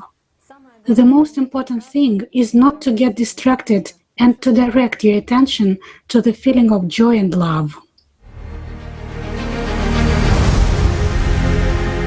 You know, Igor Mikhailovich, Sufis also said that there are those people who desire this world, and there are those who desire the future world. But where are those who desire God? This is truly a very deep thought, what you are saying today. Because if a person desires God, he can be in dialogue with Him incessantly in the here and now. Right. Consciousness always frightens and postpones to some uncertain future. There is a fear of some uncertain future, or whether you will be with God or not. But there is an understanding that every second you can be in touch with the spiritual world, and that every second is an opportunity for such a dialogue. Because when consciousness sets some remote goals, it leads people astray a lot, and very many people say that they have some difficulties and unwillingness to perform some spiritual practices, and they postpone all of that. However, you understand that every second is an opportunity to be in dialogue, an opportunity to be in contact, an opportunity to respond to the inner call which is inside of you. You know, I'll say that when a person has love for the spiritual world, then every moment that he is forced to be distracted by something earthly is where the pain and suffering appear. Why? Because you can give your love to the spiritual world, and at this time, receive love from God Himself, become stronger, become more alive, but you are forced to pay attention to earthly things. You see? This is what makes you suffer. But on the other hand, when you realize that you can multiply the boundless world and help a mortal being like you to gain life, that gives you wings. It really gives you wings. Then your distractions make sense. Then your disconnection from the spiritual world during these moments is justified. But you still remain with the spiritual world. Of course, prayer is a continuous action. It's when the Holy Spirit Himself prays inside you. Of course, it is eternal and forever. The main point is not to stop hearing Him, to constantly be in contact with Him. You know, many people also make a mistake. I've just recalled a little bit and will explain. When a person has performed a spiritual practice and got out of it, no matter whether in euphoria or in fear, as we've already discussed today, but after a while he gets distracted and the prayer inside him stops. If a person stops the prayer inside himself, the angels in him also become silent. and he breaks this connection. But it happens only when a person, let's say, has looked through a small window at God and has run to Satan. You know, that's not right. You should always remain with God. Even if you have to work a lot physically, mentally, or some other way, or communicate with a lot of people, yet who prevents you from living and being happy? Who prevents you from living, my friend? Nobody. Can anyone forbid you to love God? No one can, except yourself. You know, Igor Mikhailovich, this reminds me of one story told by the prophet. People who were near him felt this state of grace and said to the prophet, "You know, prophet, while being near you, our hearts kind of become softer and we feel as if we are already in another world. But as soon as we step away from you and become carried away by some problems, our wives, children, and so on, we do not recognize ourselves." Of course. So he told them back then, "Keep that state when you leave me. Don't lose it. And then the angels will abide in your home too." And many people wondered why was it so. They said, when the prophet was near, it was alive, it was there. Once he walked away, it was gone. They say, it's like being near a stove, right? When you are standing near a stove, you feel warm and good. But when you move away, there is a cold wind and the world changes. Whereas in reality, friends, nothing changes. We just lose it. We ourselves lose it by means of our own attention. We invest attention in wrong things. Meanwhile, the most important thing is our attention. We already talked about it, and we will talk more. I believe we will talk about it more than once for you to actually understand the point, even though you know it. Attention is the most important tool. Therefore, my friends, let's invest it in love. Enjoy.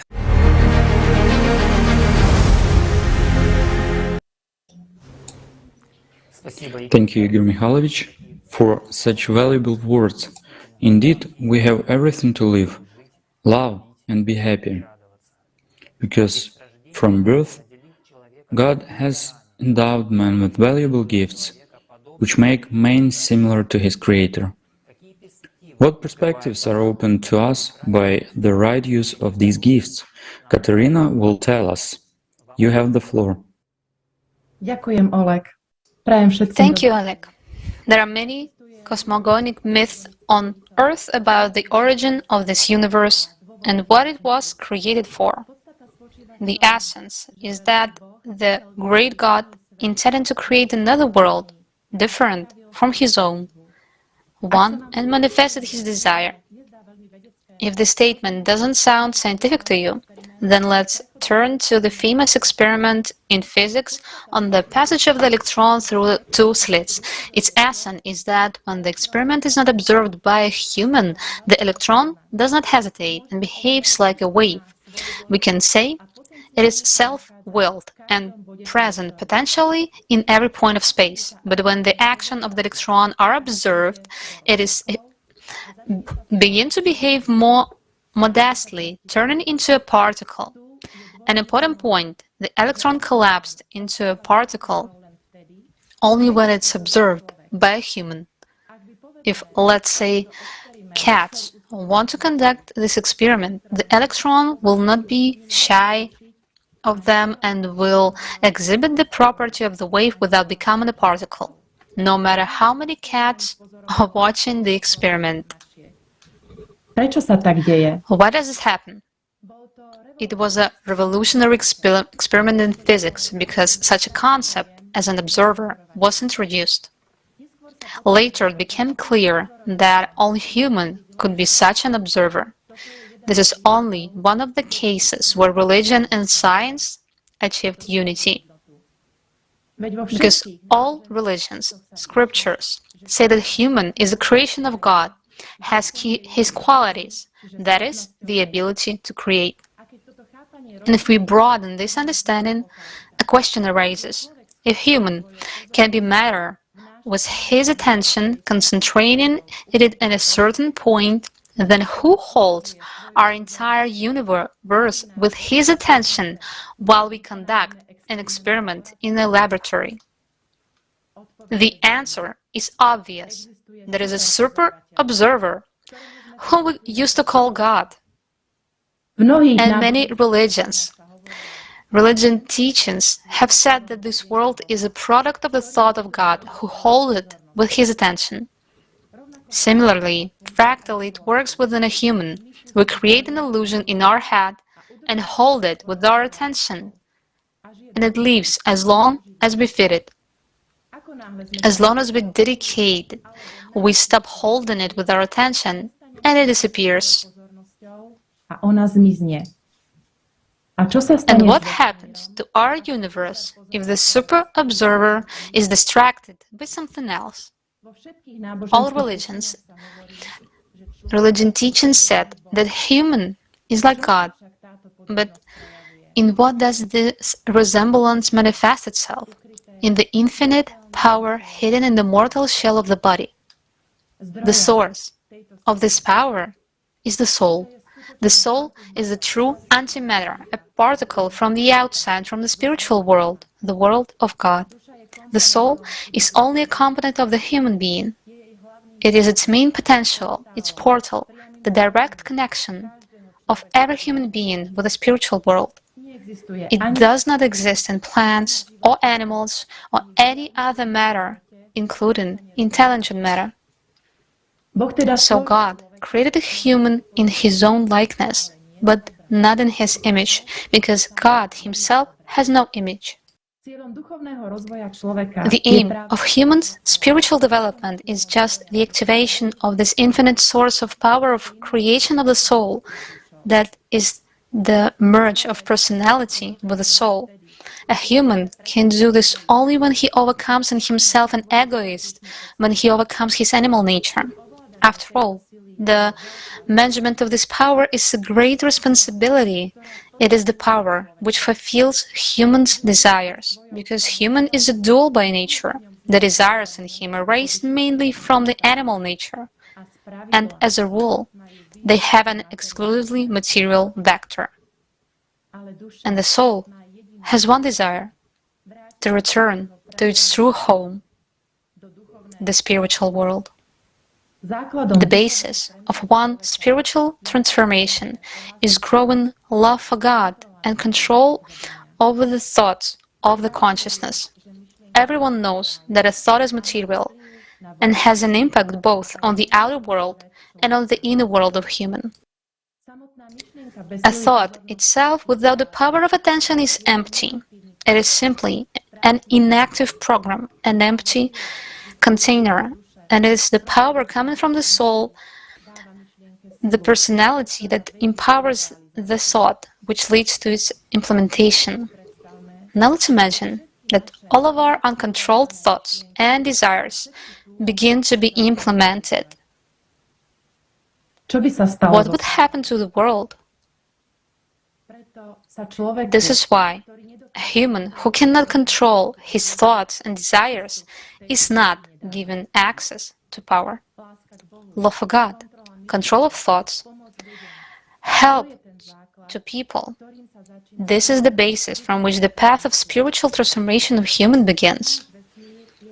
Our universe is multidimensional and includes 72 dimensions. At the beginning of his path, human is aware of himself and is an observer from the third dimension.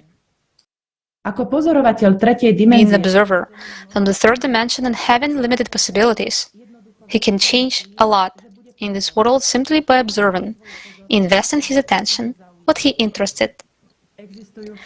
But there are higher dimensions, and if you make changes in them, these changes will automatically appear in the low dimensions. It all depends on which dimension a human is observing what is happening. The beginning of human spiritual development, the simplest stage, is the merging of human's personality with the soul. In this case, a human becomes an angel and becomes aware of himself in the seventh dimension. He becomes an observer from the seventh dimension. As such, his investment of attention will lead to colossal changes in lower dimensions. The gross material world with its animal mind system is in the 6 dimensions. Going beyond these dimensions, making it possible to influence the entire material world merely by the process of one's observation. This is the essence of the fact that human is like God. After all, God creates and destroys worlds by the power of thought alone. I suggest watching a fragment of the video Love is Life with the Igor Mikhailovich participation.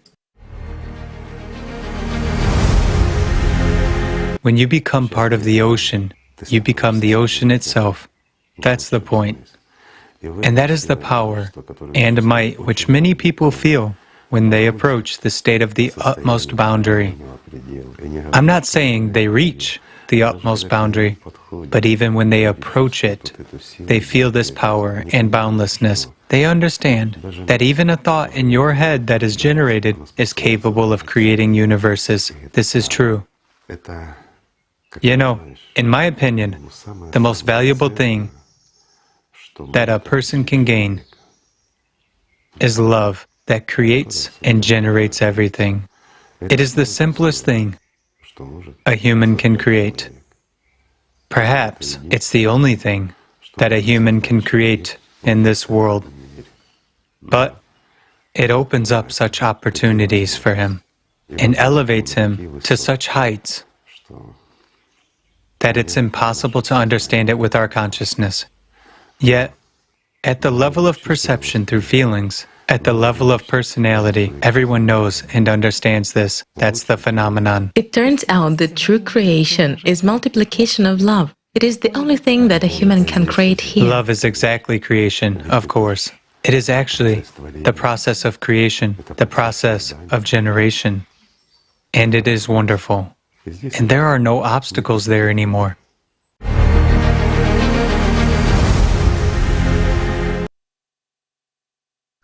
The right of choice and the power of attention is what can transform human from a mortal observer of the third dimension into an immortal observer of the higher dimensions, capable, like God, of creating only with his thought.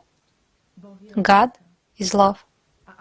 And if a human wants to be like God, he must become love. Then nothing will be impossible for him in this world of matter and beyond.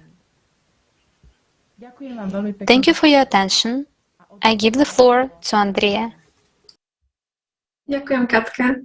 Dobrý večer všetkým. Ľudia prosia Boha o všetko možné, čo si želajú, a pritom si neuvedomujú. Thank you, Katharina. Greetings. People ask God for everything without even knowing that He has given people even more than they ask for. God has given us the highest gift that no other living being in the universe has. This gift consists of 2 components, that which is immutable in this world, before which both God and devil are powerless. It is the power of our attention and freedom of choice.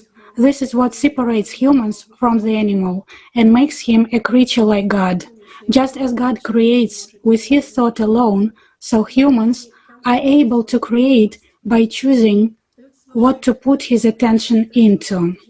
But unfortunately, humanity has lost this vital knowledge. As Erich Fromm said, man is the only animal for whom his own existence is a problem which he has to solve. Originally, people knew the purpose of their existence in this temporal world, knew about the possibility of their spiritual development and going beyond illusions.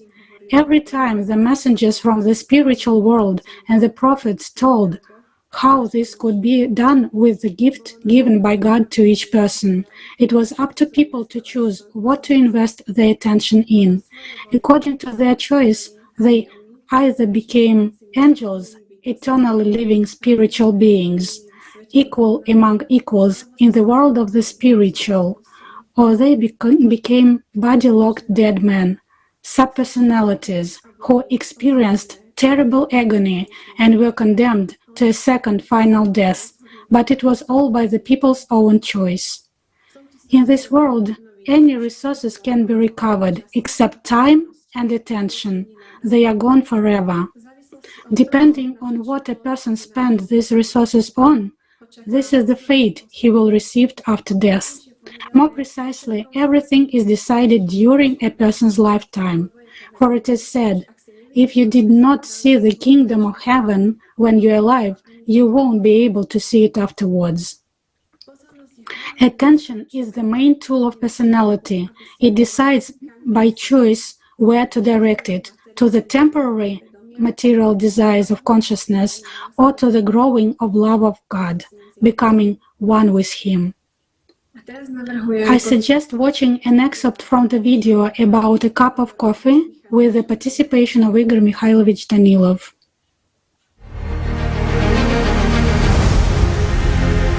Guys also ask the following question. When you sit down in spiritual practice and your consciousness becomes noticeably activated, there are images, thoughts, and so on, should you continue practicing at all? Continue what? Talking with Shaitan?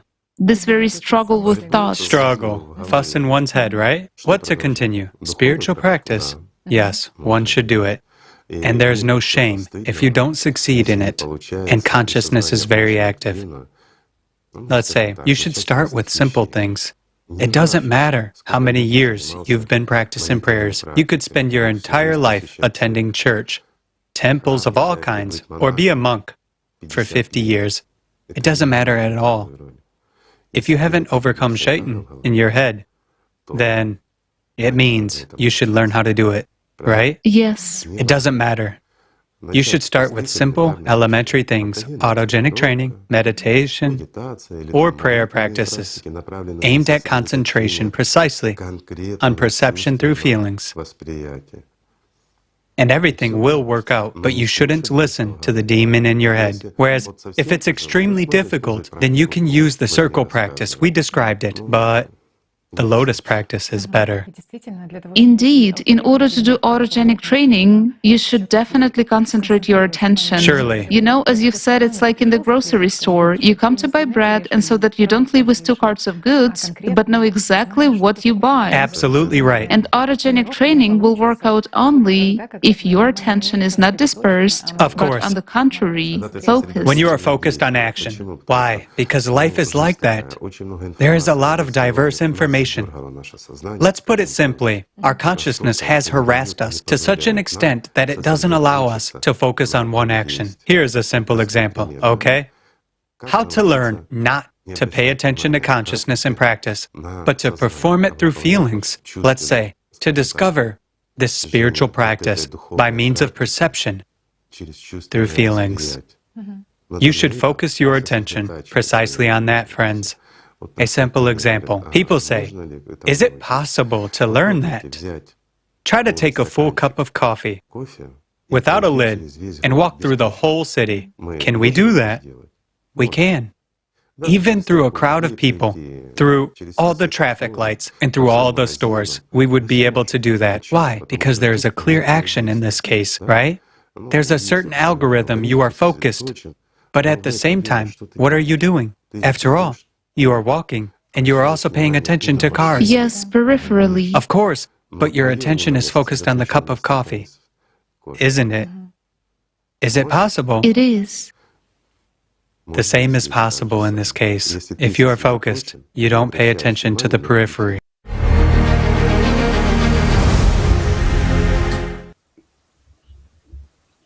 The energy of attention is the energy of life, and a person revives with it what he wants, according to his choice. He can make himself alive or temporarily animate images, fantasies, and illusions that will live instead of him. Everything that exists in our lives we attract and pay for with our attention. Spiritual development is also stimulated and suppressed by our attention. Let's watch an excerpt from the video with the participation of Igor Mikhailovich Danilov.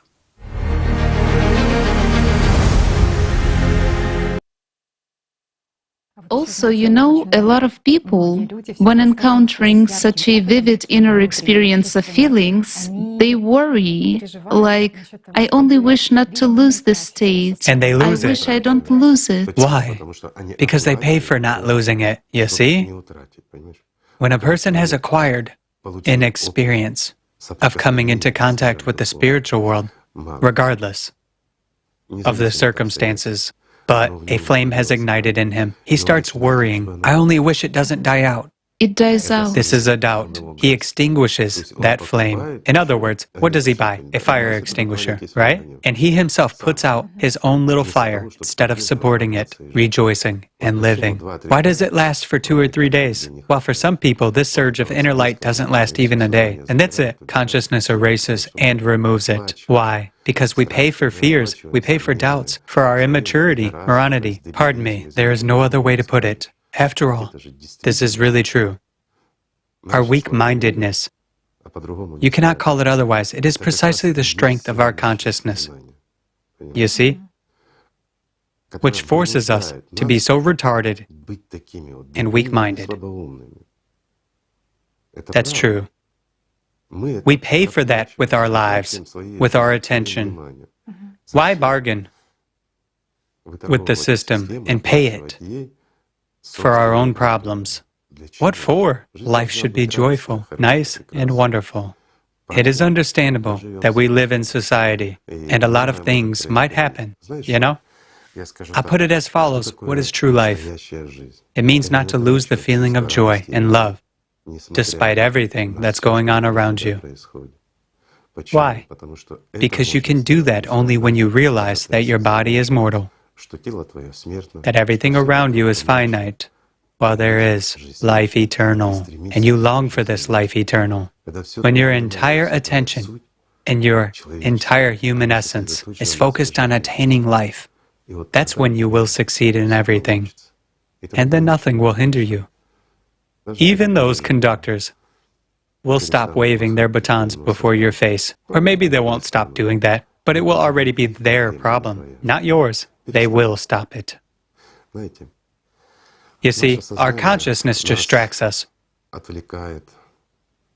or trolls us, to put it simply, only when and because we get distracted, succumb to it, and pay for all this. If we don't react to all its means and methods of distracting us, it calms down. If we don't pay this conductor who waves a baton in our head and sets our thinking rhythms, he will drop his baton, sit down, and nervously smoke. Why? Because he is left without an income, while his income is our life.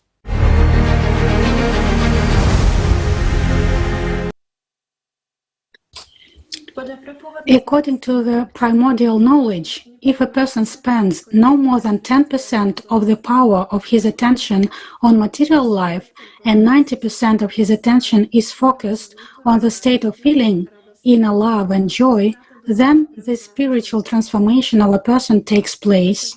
If 90% of the attention is given to the material life, the desires and thoughts of the animal nature, and 10% of the attention is directed to spiritual development, one will become a sleeping subpersonality, a subpersonality that will not be tormented.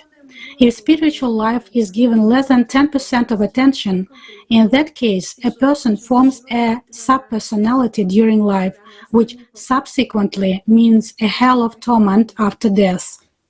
And this is not philosophy and religion, but the immutable laws of physics. So it turns out that in a person's life, it is very important what kind of feelings he generates by his choice and accumulates during his life. Why? Because with this baggage, he will have to go beyond the boundaries after the death of the body and be responsible for his choice. Spiritual degradation of society leads to catastrophic consequences for everyone. The quality of material life also suffers. Yes, you had it right. This is a false directive of consciousness that a person who develops spiritually lags behind in material life. Everything is just the opposite.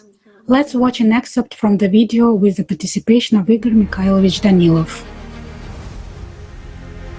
The human ability to focus attention on something has decreased so much. Yes. By the way, what is this related to, Igor Mikhailovich? Because they say that studies indicate that in the year 2000, a person was able to hold his attention for 12 seconds, while already in 2015, the time period was 8 seconds. So people wonder, are we becoming stupider? Or is it actually the effect of, let's say, such technological progress, social media, the internet, clip thinking? As a matter of fact, in fact, we are becoming stupider. As for the clip thinking, it is not due to video clips, and it's not because short videos are produced.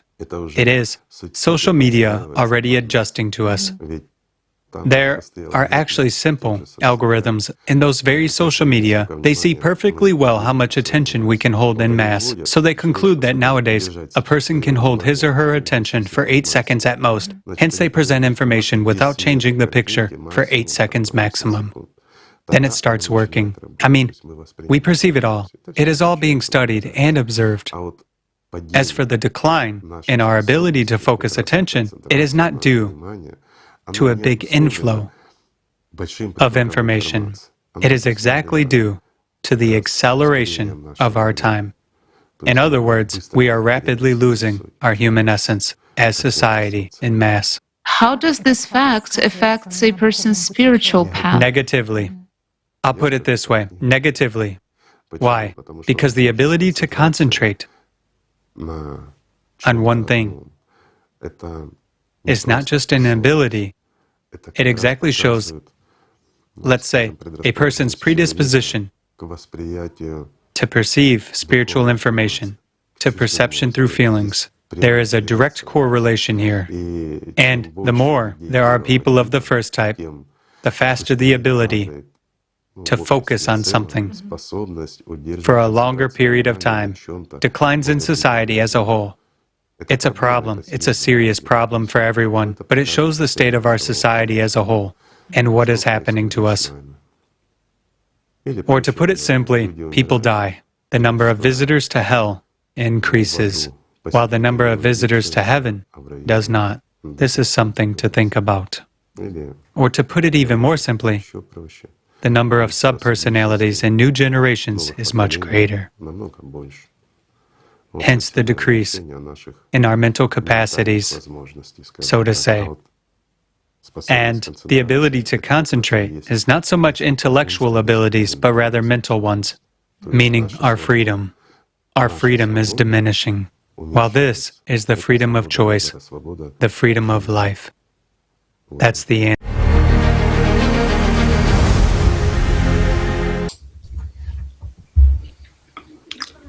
The spiritual power given to a person is enormous. If the majority of people in today's society can realize the simple truth, realize the frailty and temporality of the matter surrounding them, and begin to awaken spiritually, it will invariably affect the entire human society as a whole. Then the golden millennium that people have been dreaming of for centuries will come. Knowing the truth, a person can make his choice consciously. Thank you for your attention, and I give the floor to the hosts. Thanks to the speakers for revealing such an important topic for each of us. I'm sure that before this live broadcast, many viewers didn't even realize how powerful their power was. Yes, Yelena. A person, by directing his attention to the soul, to the spiritual world, acquires eternal life and stays in the infinite love. And he has the opportunity to help other people. Yes, Elena. The tremendous power of people lies in unification. Above all, in the unification of investing attention in building a beautiful future for each person. Knowing the power of attention and its possibilities, it is absolutely not difficult to build a creative format of society. Thanks to knowledge, today we can build a new civilization, and embody the testament of our prophets. Dushan, tell us how this is possible.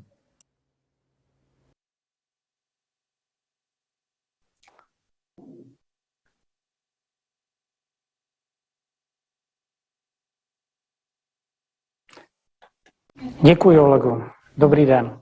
Thank you, Oleg. Greetings. Today we've seen, based on the real facts, how important the power of a person's attention is. We have found that knowledge about the power of attention has always been valuable to people.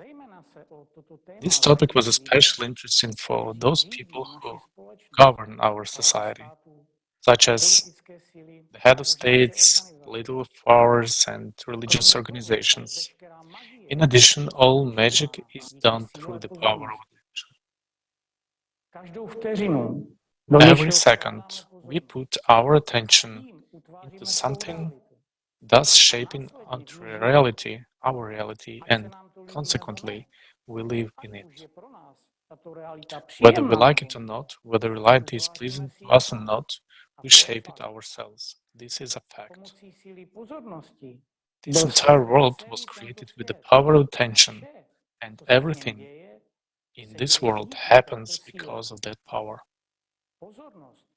Attention is the power, the beginning of creation.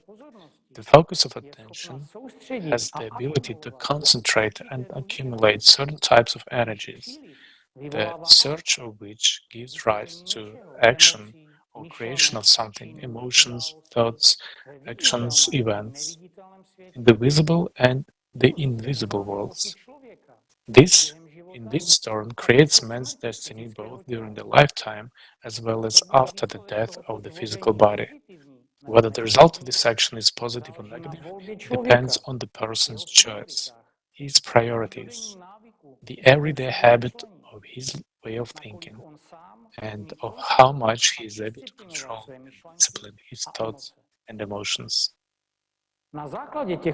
Based on these facts, there is a reasonable and vital question for every person's life. Why don't we create a normal human life for ourselves? Why do we believe that something terrible, something bad can happen to us?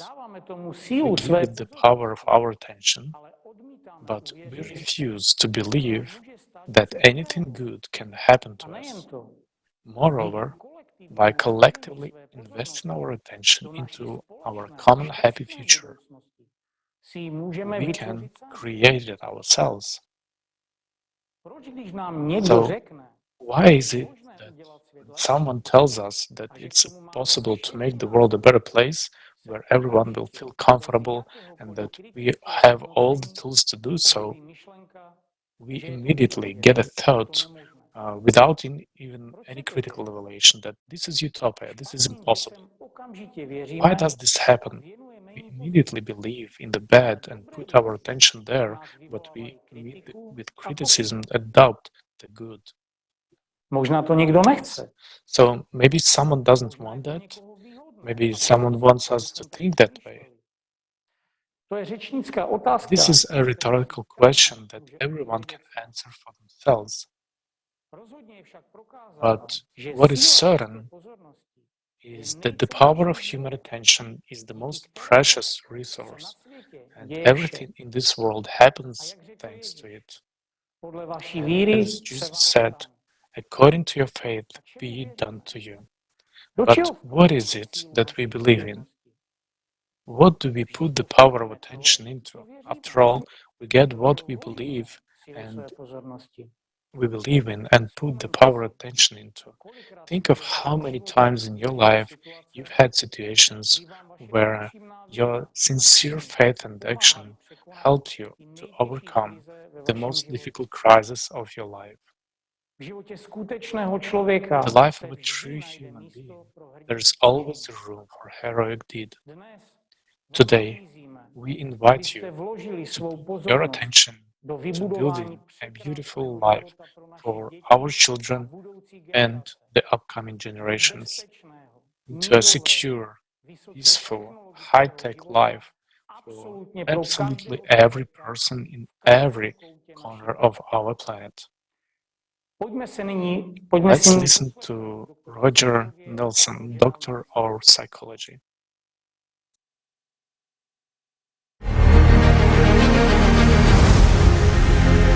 We have powers that we don't recognize. We have powers that we're only beginning to understand a little.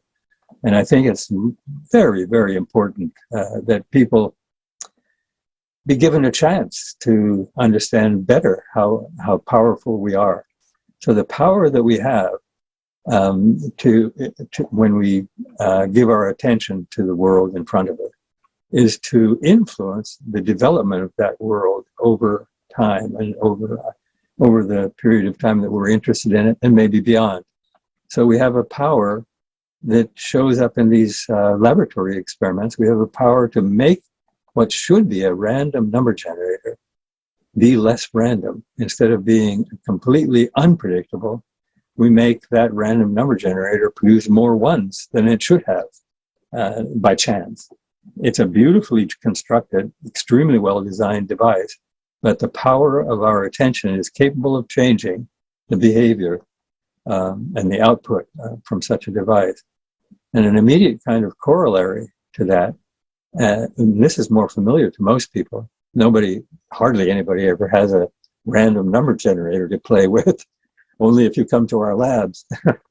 But we think about prayer and we think about healing, and we actually, almost all of us, almost everybody I've ever talked to says, well, of course, when my friend is ill or has been injured, I send my best thoughts, my healing energies, my wishes for an improvement. And I think people don't do things like that for thousands of years. We've been doing this since we were, first became able to talk on this, on our Earth.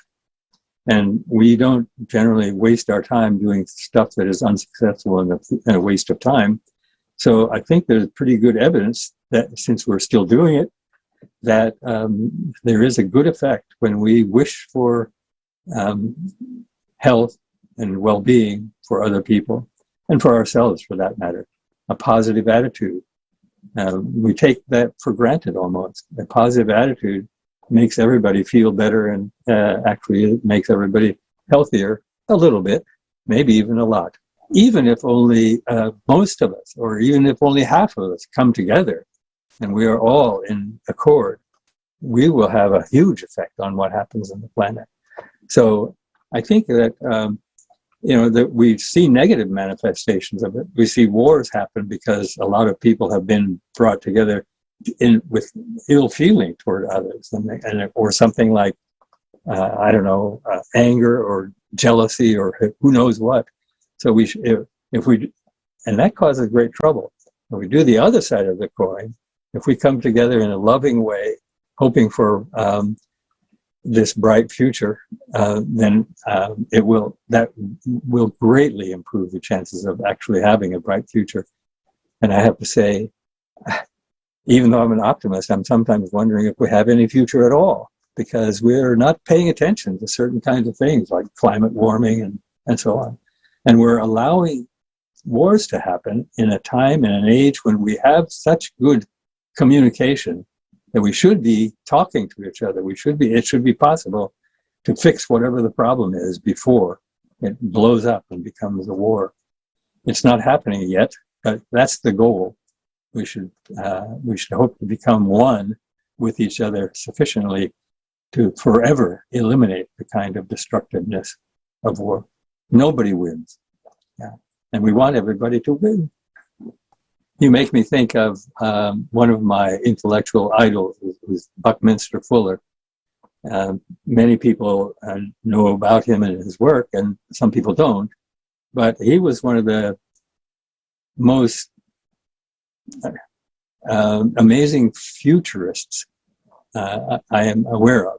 He created things like the geodesic dome and a whole lot of wild and wonderful kinds of inventions. And he was a person who, when he was young, decided he would not talk He spent 2 years not talking, and after the 2 years was over, he started talking again and it never stopped. But he always had wise and wonderful things to say. And one of the, to me, most impressive things was very simple. He said, if we all work together in an organized way, the planet will support all of us in a decent way, even more than at the time he said that. I think there may have only been 6 billion of us. But he said, even if we had twice as many people, if we organized what we do, then we could support everybody in a reasonable, pleasant lifestyle. I have no doubt that's true.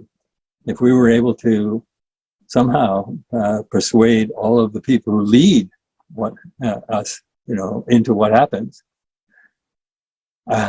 to stop doing destructive things and start doing constructive things, and to shift the balance of the haves and have-nots so that there's a kind of more even distribution, even a decent distribution of resources across all the people.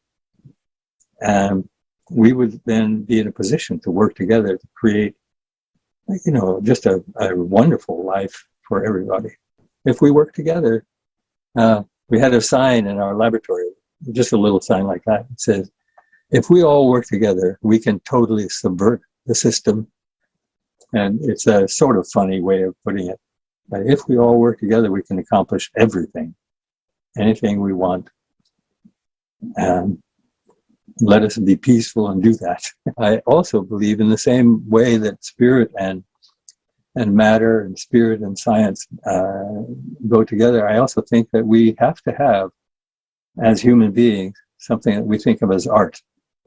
We have to have a kind of aesthetic component. Otherwise, I think we will lose part of what it is to be a human being. And certainly we lose part of the potential that we have as creative creatures, as people who actually can make something new, make something that never happened, never existed until now. So we have that kind of capacity to be, that's what consciousness is for, in a way, is to implement the creativity that we have that arises out of our spiritual being, I'm sure. And so there's this whole panoply of possibilities that we have. And if we exclude any of them and say, this is more important than that, we will lose the possible range of the future, the bright and beautiful future that I think we have in potential.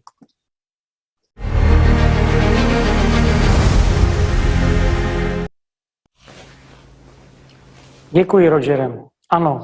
Thank you, Roger, and you're absolutely right. And when you consider that there are already 8 billion of us, our coming together and putting our attention into one goal can lead to global changes. Because, as you said, if we act together, we can accomplish a lot. Today, there's a goal that can unite all of humanity to build the creative society. It is a format that implies the best and safest for the life of every person.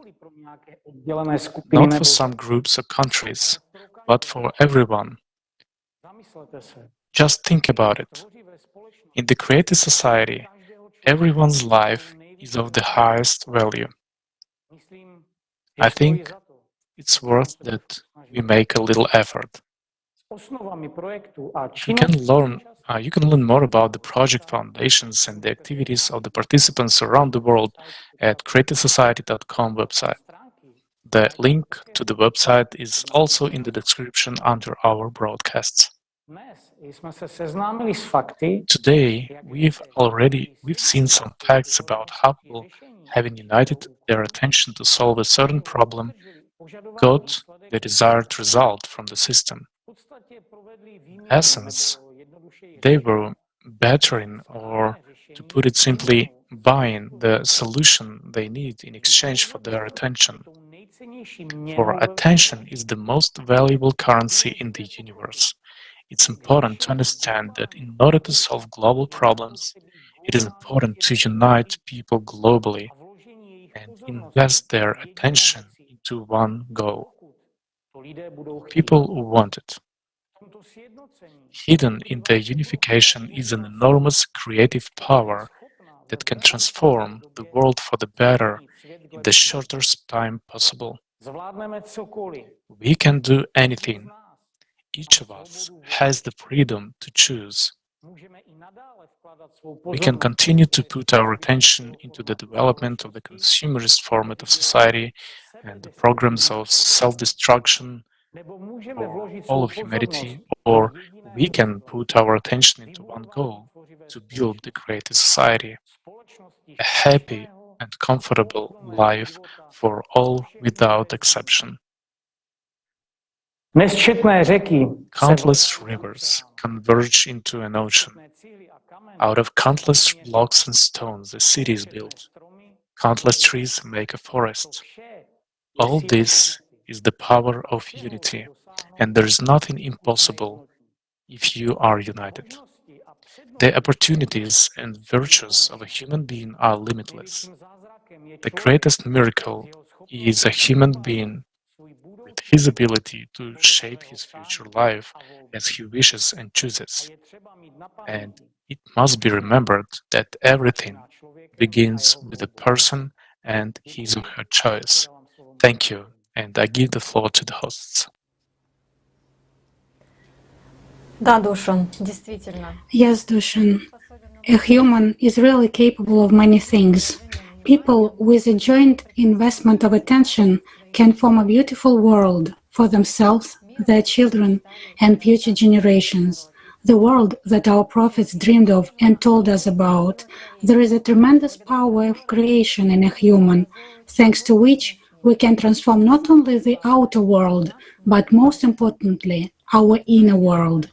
We are moving to the end of our kaleidoscope, and I would like to express my deep gratitude to all the viewers for your time and attention and that you have given to us. In light of the current kaleidoscope of facts, this is no longer just an ordinary phrase. Yes, Elena, that's true. Another huge thanks to our esteemed speakers and everyone who participated in the creation of this episode of the Kaleidoscope of Facts. To everyone who worked on creating the scripts for the videos, the editors, translators, simultaneous interpreters, the design team and the technical support team, and everyone who is behind the scenes. Only thanks to the solid and friendly interaction such projects become possible. And this is a real miracle, created by the people themselves with their daily work. Thank you all very much. And once again, about the miracle. Since childhood, we are looking for miracles and those who would make that miracle happen. The most amazing thing is that these possibilities are within us, within each person. Each of us can create a true miracle. At the end of our episode, let's watch a fragment of the program It Is Worth It with participation of Igor Mikhailovich Danilov.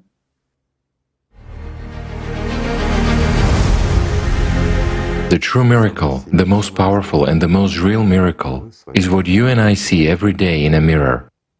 That's really the miracle. A human being. A human being is like fire and water, combined into one. These are an angel and the devil, being one and the same, but at the same time, remaining separate.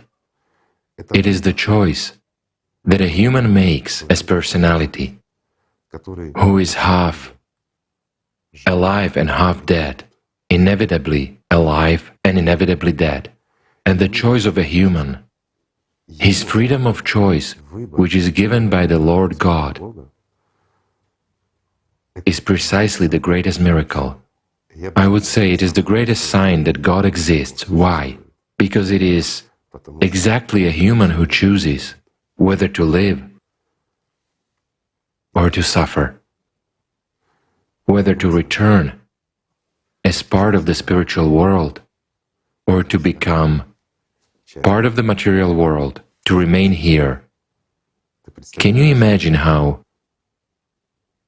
truly merciful this is? Only a few can appreciate that. But it is the absence of violence in the right to choose, granted by God Himself, who, with just one thought of His, creates universes, not to mention worlds. He wants a person himself to come to Him by His own love. That is the value. By means of love. Of course, that is the value. That is the meaning of human existence. This is what humanity is created for. That is why we multiply. That's why we are here.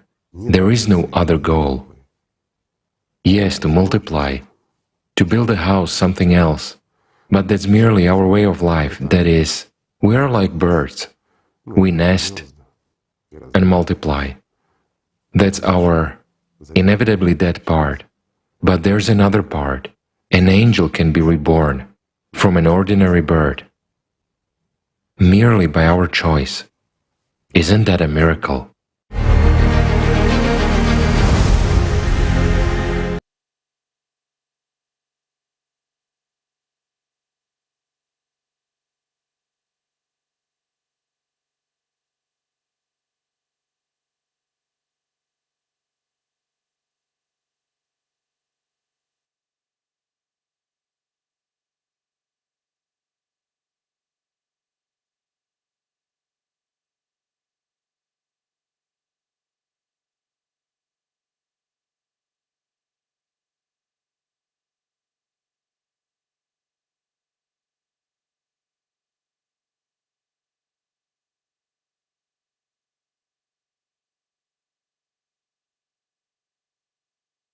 Огромное спасибо. Спасибо. Огромное спасибо. Спасибо, друзья, такой крутой коллектив.